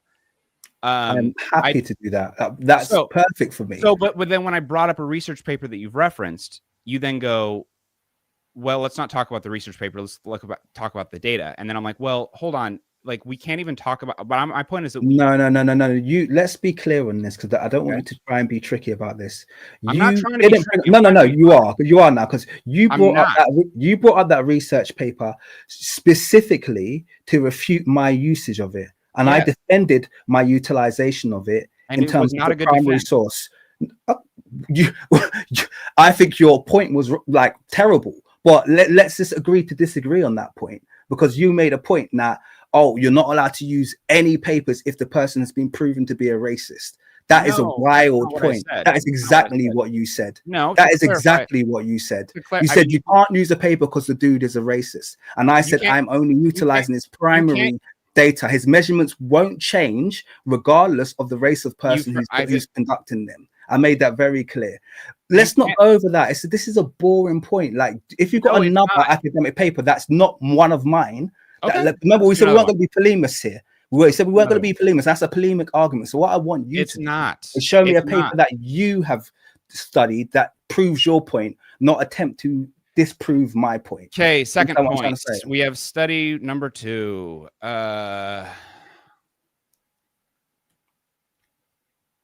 Okay, we have the significance of petroleum bitumen in ancient Egyptian mummies. Okay. I feel like has people been feeding stuff to you? Nope. It sounds because you're making arguments that I get from regular. But anyway, carry on. Let's hear. I'm not. Okay, hold on. If we're gonna go down like dishonest, like I have no interest. Like, don't assume that I'm dishonest. Yeah. I'm legitimately trying to have a cool. So no one's fed you any of these arguments. Just want to be clear. No, dude. Okay, I literally yesterday just took some ADHD medication and just watched a couple of your videos. Love it, bro. Carry on. So, sorry, gonna share the screen. Okay. Sorry, that's not it. Actually, I'm not gonna share the screen because that's actually a huge pain in the fucking ass. Sorry, everyone. Hold on. It's okay. No pressure, brother. It's all good. In fact, whilst you're getting that up, I'm gonna do a couple shout outs because I gotta get through these before the end of the day. People keep generously donating. Boom. Okay, so from here, Deshaun says the group restoring tombs is. Oh no, we said that one. Sorry, I do this all the time. Here it is. Okay, I'm getting irritated with this diverse thing. Make him show us straight hair in ancient Kemet. That's a very fair argument to make. Tell him about Tahaka, $2. Thank you very much. From you, Dejuan. Tell him how Nubian throw out the Hyksos rulers to re-establish the Egyptian into their right place of rulership. Thank you very much, Dejuan. And the last one is from Yars Chosen, who joined as a member. Thank you very much, Yars Chosen. He says he's not qualified to have this discussion. Sorry, it's. I think everyone's getting a little ratty now. It's 4.5 hours in. Okay, so appreciate it. Let me read those. And thank you very much, all of you who donated and are on the live. So to say, show me a mummy, Ramses II has straight hair right here. I don't necessarily use this argument, but if you want, I don't think there wasn't a mummy. I think you're saying artwork, straight hair and artwork, because I've argued that Ramesses is 90 years old, and there's a lot of reasons why his hair looks the way it does. But don't worry, we'll leave that for now. That's fine. I want you to share what you're showing.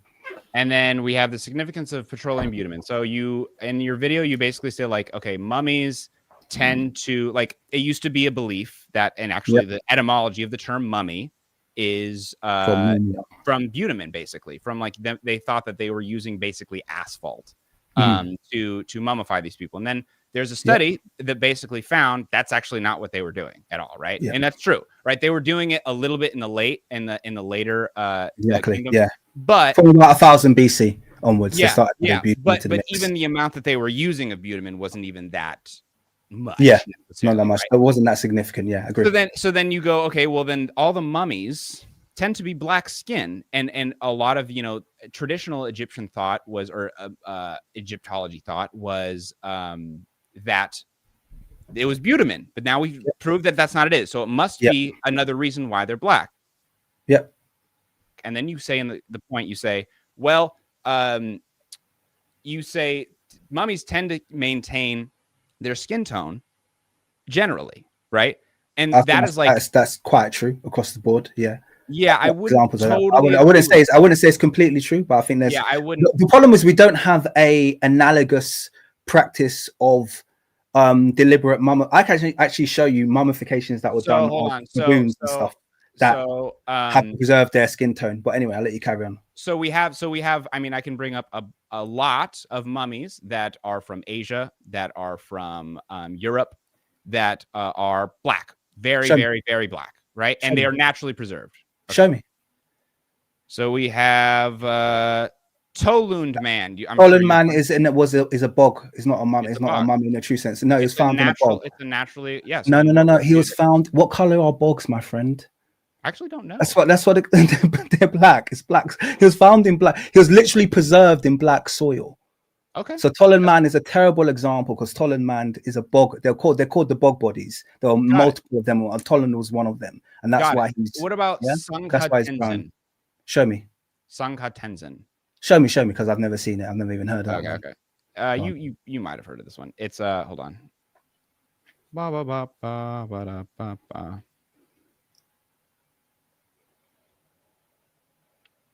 Okay, I requested it. Cool. God, my fucking thing is fucked up right now. Hold on. Okay, when is this dated? This mummy. This one is dated. Hold on. This one is dated at. Can you get one picture and enlarge it if that's okay? Sure. Yeah, get a decent picture and enlarge it so we can have a look at it. And just put it on open a new tab. Open image in new tab. Is that okay? Yeah. Does that work? Oh, does it? I think you're gonna need to do it again, share again. I just want to get a clear picture because right now it looks really hard to see for me. Is that okay? Okay. I'm removing it and letting you do it again, yeah? Oh, I need to restart? Okay. Well, I think you got to share it again and share the window with the open the new tab. Sangha Tenzin. Okay. Thank you. Okay. So what's your point? He's Indian Tibet. I think it's around 500 years ago. Okay. He has darker skin. You know, he's a mummy. He's naturally preserved. So this was, I think this is using, forgot the name of it, but they would actually, I think, mummify themselves in life through, I think, eating products of a tree, or I don't really know. But so it's Indian Tibetan. Yeah, India Tibetan. Yep, right on the border.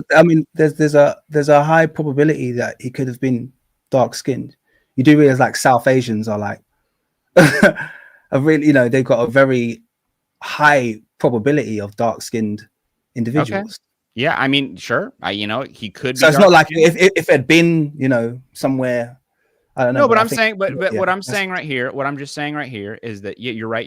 There could be an explanation that maybe he's dark skinned and that's the way he looks like that. But I think also, potentially Occam's razor, where he could be, or he could be probably a bit lighter. I mean, it's around Tibet. I don't really know, but like he could just like also just generally speaking, and also it's mummies age in different ways. Sometimes ones with white skin turn out black. Sometimes ones that they might turn out a little bit whiter, right? I'm just going to quickly show something. Let me just show something. Hold on. Okay, these are people from the same region that you just spoke about. That's cool. Yeah, I think they look kind of similar. I think the mummy's quite a bit darker, but not that much darker. Look at these people. Look at this woman in the bottom right. That's cool. I'm saying it's a normal. You've picked out a normal color for the region. Okay. That's sure. I would disagree with that, but I think the other thing about it, if we just go to your study, right, and if we go to this, and I have more examples if you want to go. We have the beauty of Lulan. So do you want to share? In the study, it literally, they actually give a reason that you don't give in your video for why there could be skin, and they said hold on. In the study, it says due to lipids and age, like beeswax and all that. That's like a contributing factor on that, but you didn't mention they posit it as a possibility. They do, but you didn't, and that's not very scientific. I'm going to be honest. The documentary is like not even documentary. The short is like 3 minutes long. Okay, it's not like it wasn't supposed to be an in-depth thing while I was going through the entire study. I said the premise is quite clear. For years, people have been saying bitumen. In fact, I get people in my comments telling me the mummies are dark because of tar. So I decided to do research. I found this paper.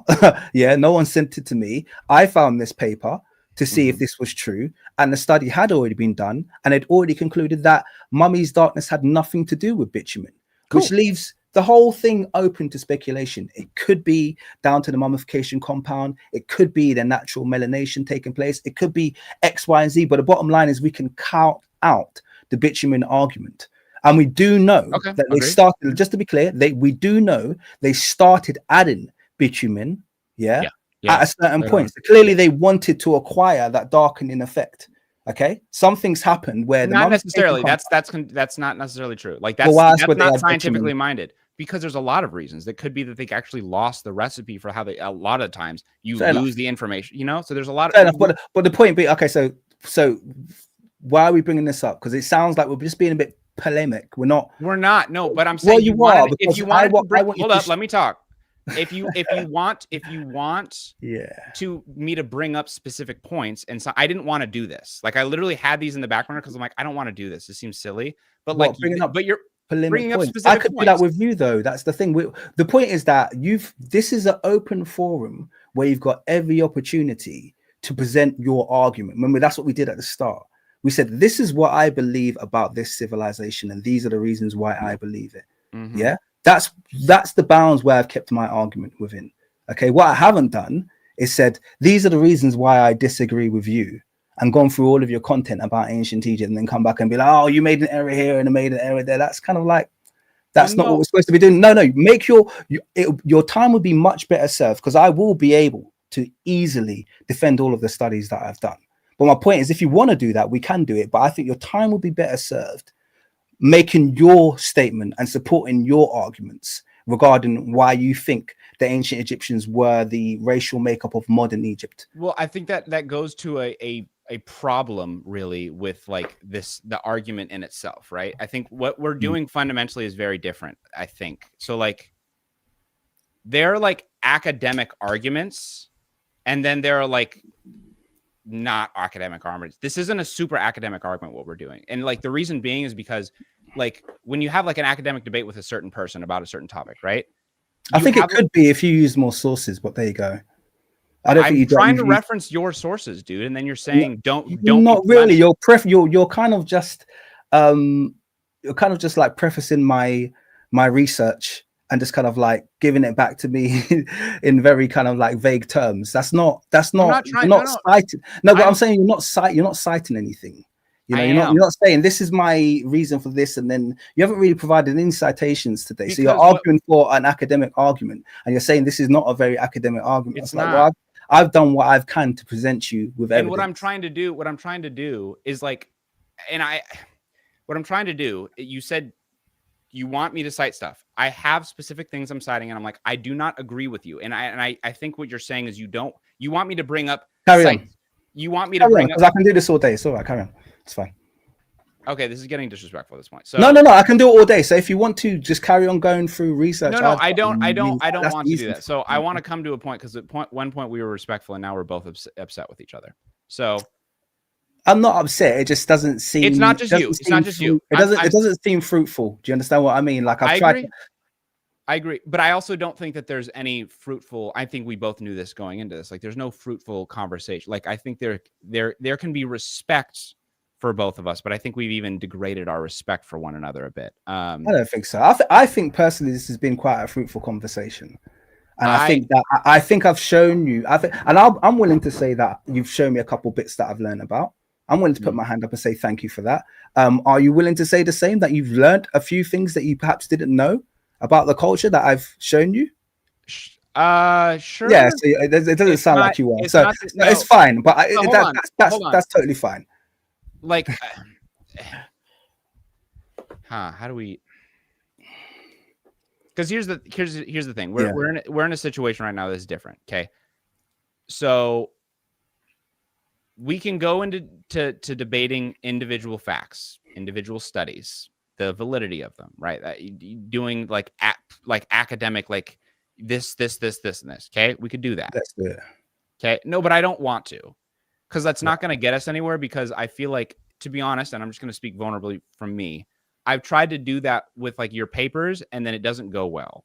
Like I'm trying to bring up. Hold on, I'm trying to bring up a specific thing about like, okay, your argument with here is not really like the fact that mummies maintain their color. I just disagree, but now it's like blowing. No, it's not blowing up. You've made a point, that you disagree, and I've made it clear why I made that point and why I make that point again.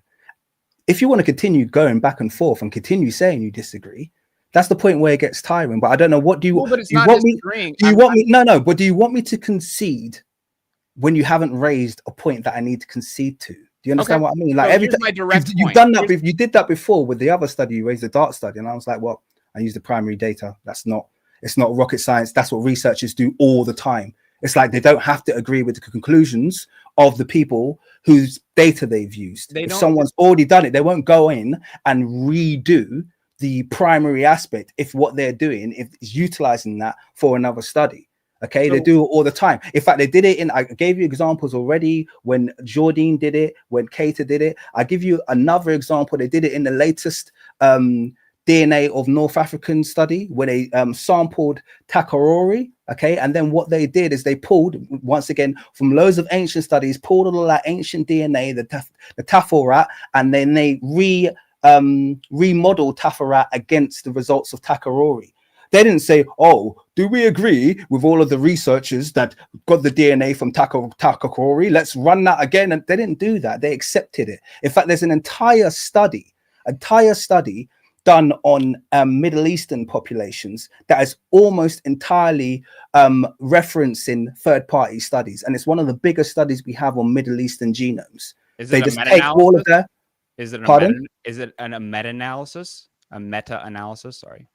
It's a population analysis. I don't know what you mean. You know what a meta-analysis is? No, you tell me what a meta-analysis is. So there's different degrees of, there's cohort studies, there are double-blind studies, and then the high type of study is meta. But I'm saying like, but there's like, I literally just had someone give me a full lecture on like studies and like. But that's totally irrelevant. No, it's not, because what we're disagreeing about is like the reason why it doesn't feel like an academic debate sometimes is because I'm trying to bring up like academic like you don't use a study by a racist about race, right? And it's like but it wasn't a study, but it wasn't about race. That's the thing. I think you made it about race. It cannot be about race. And if I compared those skulls, and it came out that the rate of dolichocephaly that he pulled up was just universal. In other words, that's what you see across every population. Then all of a sudden, that wouldn't have been about race. What made it about race is that you look at those rates and those rates align with Africans. And now it's like, oh, well, you can't use a racist study again. Come on, it's like this. What this is, I'll be honest with you, this is, we're 4 hours, 40 minutes in, and this is now kind of like nosedive. I don't know if what's going on in your comments feed. I feel like I don't think anyone's comment. I haven't even looked. Yeah, I don't know what's going on, but clearly it's nosedive now. And this like the points you're making aren't. I don't think it's your best work. I'm not being condescending when I'm saying that. I kind of feel like you're just being a bit polemic now. And we said we'd try and avoid that from the start, didn't we? We said let's not be polemic. I.e., you're just saying I've said this and therefore you're wrong because of this. That's what we said we're going to try and avoid. We said we're going to make our points and state our arguments clearly. And what I haven't done at any point in this discussion is said black because you said white or this, that, and the other. I've literally answered every time you've given me a question, and I've answered it really directly. I don't understand what more you want me to do. So I think it's cool. We can wrap it up because I think we nearly done 5 hours, man. We smashed it, and you've done well, and I appreciate it, bro. But you as well. It's good. It's good time to. I think that's probably a good time to wrap it up. Yeah. So I want to like maybe spend a little bit of decompression time because I do want to get this anger out of my heart because I don't want to have any more anger in my heart. Why are you angry, man? I think we communicate differently.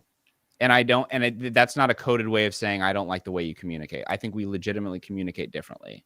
Okay. And I think we haven't, I think I can be a bit,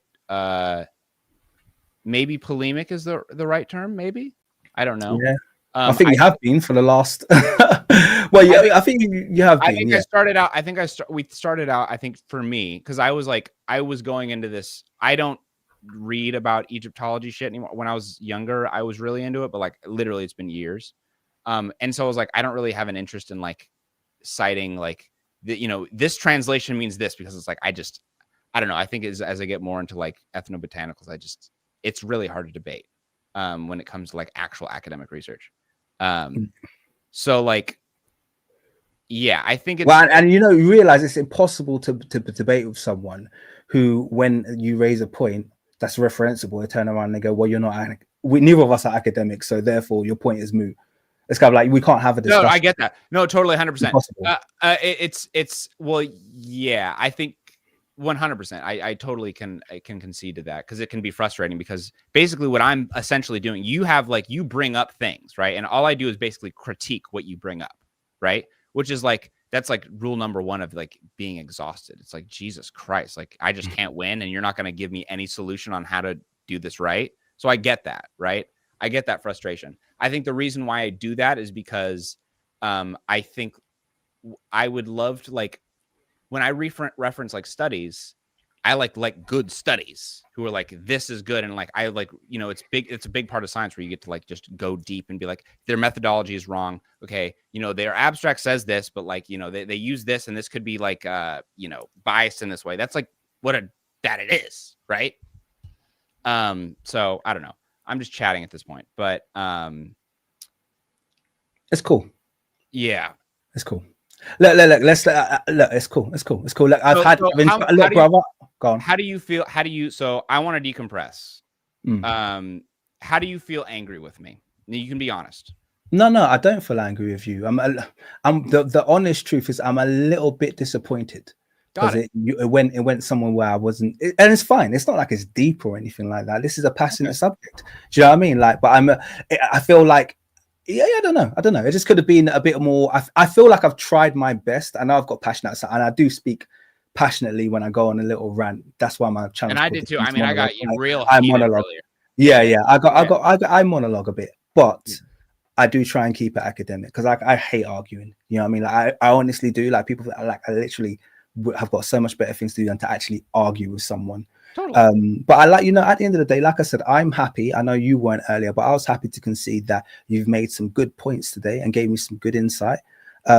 If you can't say the same, that's totally up to you. I'm neither here nor there. I'm not trying to convince you or beg for your thingy, but I think that a lot of the people listening have learned. No, I did learn. I can pinpoint specifically I've never seen the reconstruction shit that like blatant before. So I was like, wow, holy shit, that is just super blatant. That is just, wow, they just did not care.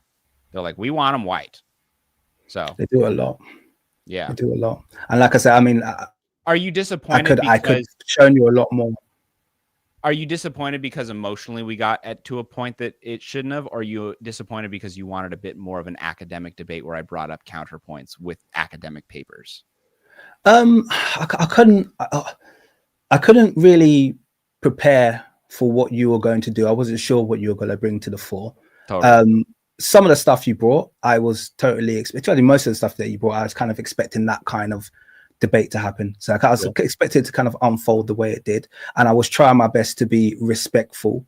But it's always going to be felt if I'm going to turn around to you and say things that are, you know, say anything other than everyone in this region is 100% native Egyptian. Now, obviously, you're gonna take it a certain way if your parents are from there. Does that make sense?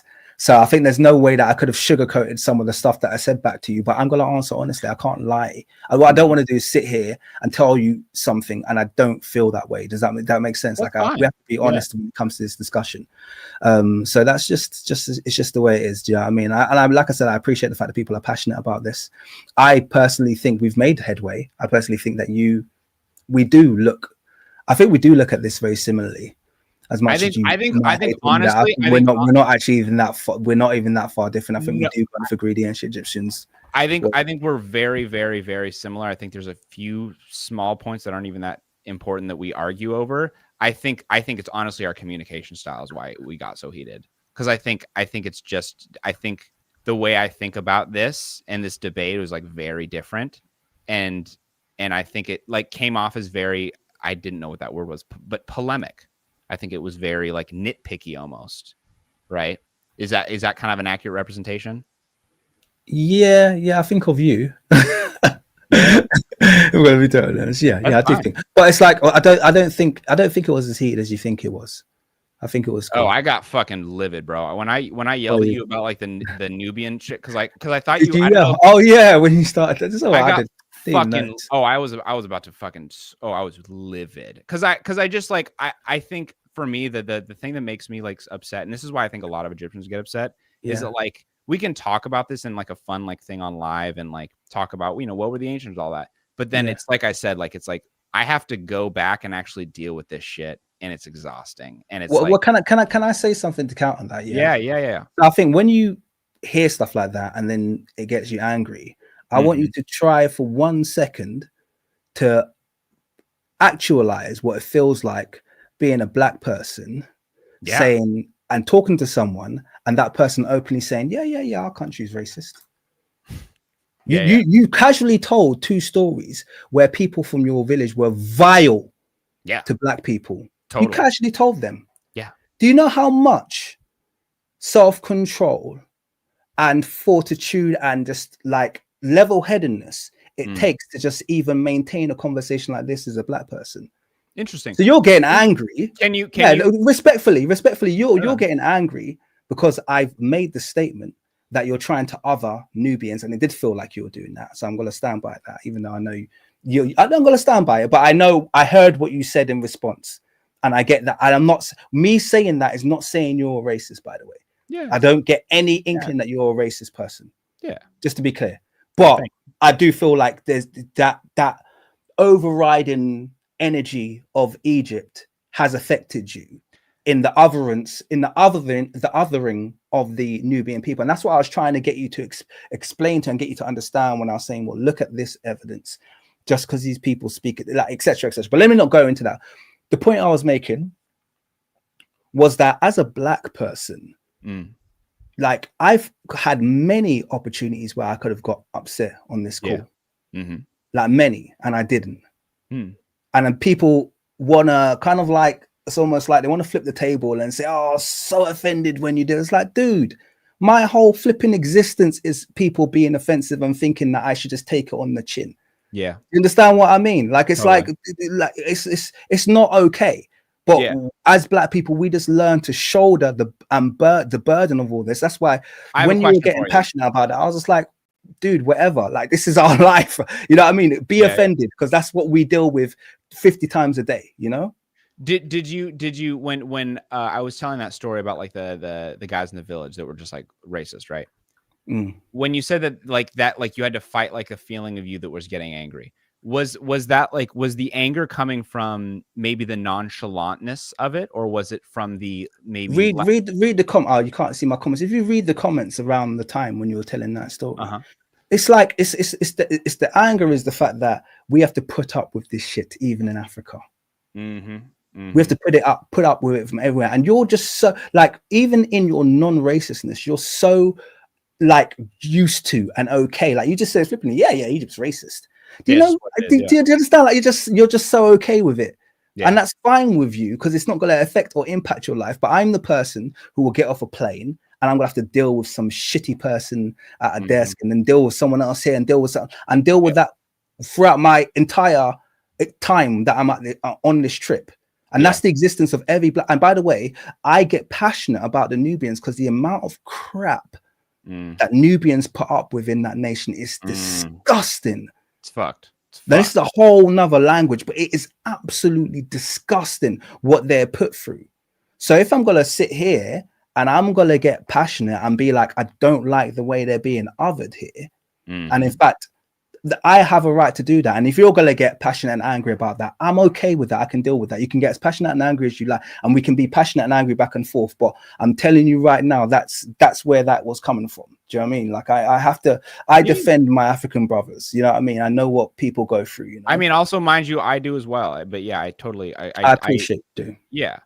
Okay. Interesting. Got it. Is that kind of like, I guess that explains actually a lot of type of thing. Okay.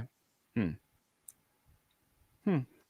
just telling you, like, black people in general, like, this is gonna sound thingy, but I'm gonna tell you right this: black people in general just respect the shit that we put up with on a daily basis.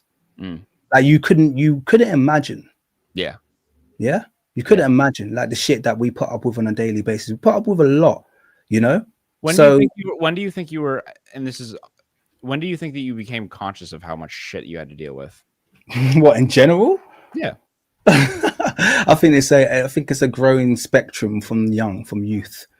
You know? Did you have a moment when you were like 15 and you were like, oh shit, I'm black. Wow, that's a thing. Or like, was it like something that your parents told you? Or was it just I always knew I was black. I was raised by Tupac and Malcolm X, man. So yeah, Oh, so I was always black and proud, man. So as a kid, you were very much like, as a kid, you were very much into like I'm black. Like even like before kids were talking about it necessarily at school, you were like, black is something I got to keep in mind, that I am this and I'm different, and they are going to treat me different. No, I'm black, and being black is flipping great. Okay. that was it. You do realize people are thinking, but it's never. I'll be honest with you, it's never been a. I've had the luxury of growing up in London, and so we always had luxury. Well, it's a luxury because we've, apart from very recently, we've always had top position here. So it wasn't a case of like people could make me feel small about myself. They might try, but I'm too proud of myself. I've been raised, and like I said, a steady. That's why my logo is Tupac. I was raised in a steady diet of Tupac and Malcolm X, and I know what I'm worth. I know my value, man. So, yeah, there you go.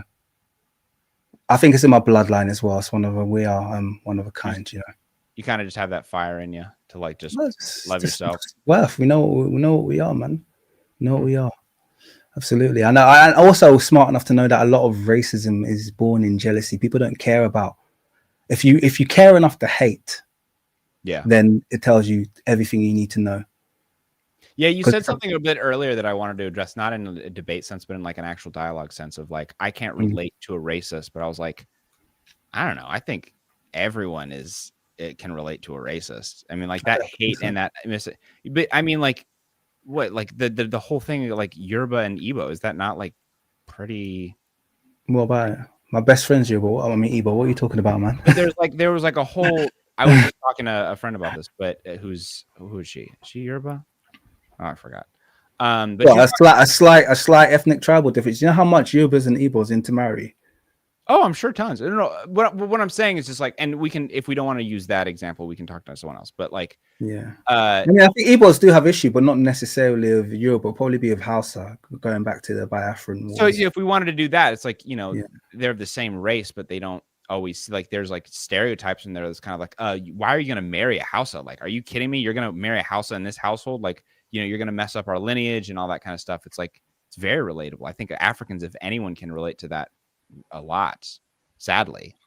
Yeah, but I think tribalism, for want of a better word, or ethnocentrism, is different to racism. I think in what way? Two different things. I think they're one and the same. Because people might want to preserve their race. Oftentimes doesn't have a culture attached to it, or the racism doesn't have a culture attached to it. You have two people who are the same, like in Egypt, for instance, people with the same religion. You might have someone come out of the same family, and he's just black, and he gets abused for being black, being the dark one. You know, that's completely different to. But isn't that? I mean, that's like a different conversation of just colorism. No, which obviously plays into racism, but like the racism is like, for me, I guess as an American, maybe race is that Americans don't like to admit this, but race is also cultural. Like when you're white American, that is a culture. Like you say hickory doodah, and you like shitty food, and like it's like there's a culture. There's a certain way we do church, and there's a certain, you know, all that kind of stuff. And I think when white people are like, oh, you know, how are you gonna marry a Mexican or an Arab or a black person or something like that? When they say shit like that, it's just tribalism, where it's just like, those aren't our people. What are you doing mixing with those people? And I think that's something that all people can relate to. I think white supremacy is different. Really? White supremacy, yeah, I think white supremacy is different, because white supremacy is actively deconstructive of other groups, and you won't find that in other groups when they have disagreements. I think they totally no. So, for instance, if a black person says black pride, or black power, their entire mindset is going to be around the development of the black communities. Okay, they might even prioritize black communities and put black people at the forefront of their mind. Okay, they might invest in black communities. If a white person says white pride or white power, the first thing they'll do is go and attack a black community. Do you see the difference there? Yeah. That's a fact. Well, yeah, white power and white pride, that's a fact. If a white person says white power and white pride, they will go and attack an ethnic minority. It's contrary. Like the only reason they're prideful in being white is because there's blackness to be hateful of. Like, I totally agree with that. Exactly. But I think, like, and that's racism, because you do get that. It's not just. But I think that's also fundamental to like other. I think that's also just like the typical. I mean, like, Israel and Palestine, perfect example of like Israelis think that they are like, their whole identity is that we are not like the dirty Arabs, and their whole thing is like separating themselves from them. It's like, it's the same thing. It's just good old tribalism behind it, and like I think it's also racism at the same I thing. don't think. I think Israel. I think anyway. I'm not going to say that word because I get demonetized. But I think okay. I think they're a bad example because they've got a global track record of doing. What about like Hutu and Tutsi? You don't think that they're a good example? See, that one as well. That's very complex. That's a whole. Well, I'm not going to say conspiracy theory, but I know people who are from the region, and I'll just say what was reported on the news is not necessarily what took place. Just bear in mind that it's been under that nation's been under Tutsi rule for since that happened. Which I mean the current state of Rwanda, that's like a whole political. But that goes contra to the narrative. So this is the thing. There's a lot there's a lot of complexities, but I'm not gonna. That's like I hate politics. How do you feel? You feel decompressed? Because it's 5 hours and I'm done. Yes, I'm so sorry. Yes. It's okay. Are we cool? Yep, we're good, dude. We're good. Yeah, guys. How did you enjoy? Let me know. I want everyone to just hit up the likes and thank you for joining, because I know it must be late everywhere now. I'm gonna just give a quick couple shout outs to people who have done some more donations, and then I'll hand over to you, Meta, to do your thing. Yeah. Sounds good, dude. So I think a few of these are going to be based on the temperament of the last hour. So yeah. So Jagger says meta-analysis is not as good as a peer review. Thank you very much for your $2.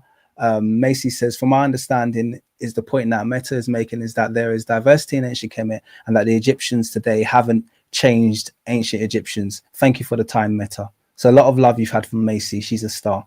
Well, thank you very much, Macy. Long live the king, Deshaun Williams said, thank you very much. Just Minol said, they told us we had no history. He doesn't understand.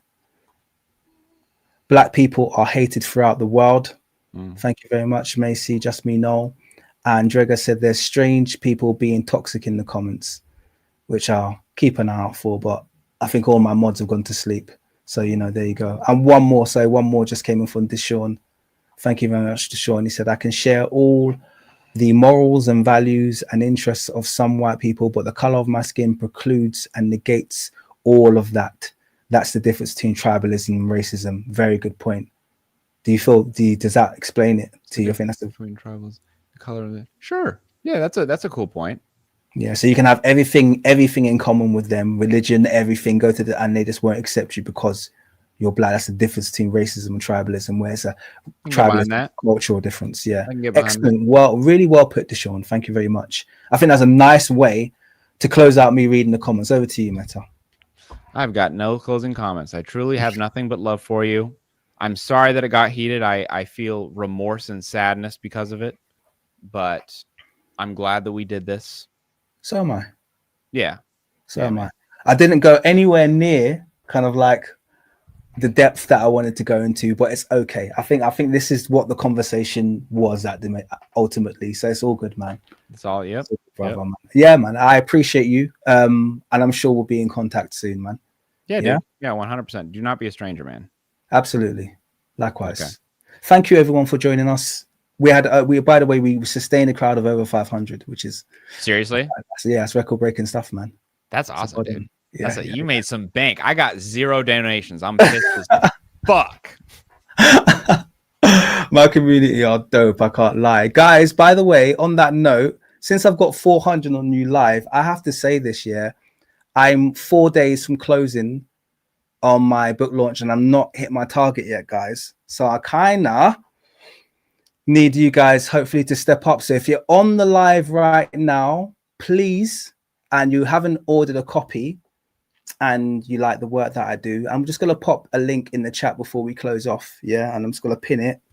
Please go and support the book launch so that I hit my target, because I'm 4 days off and I'm a little bit off and I'm starting to get a little bit worried. So if you can, if you could like get involved, if it's within your means, obviously, please do help me to hit, at very least hit my back a target. That would be absolutely awesome.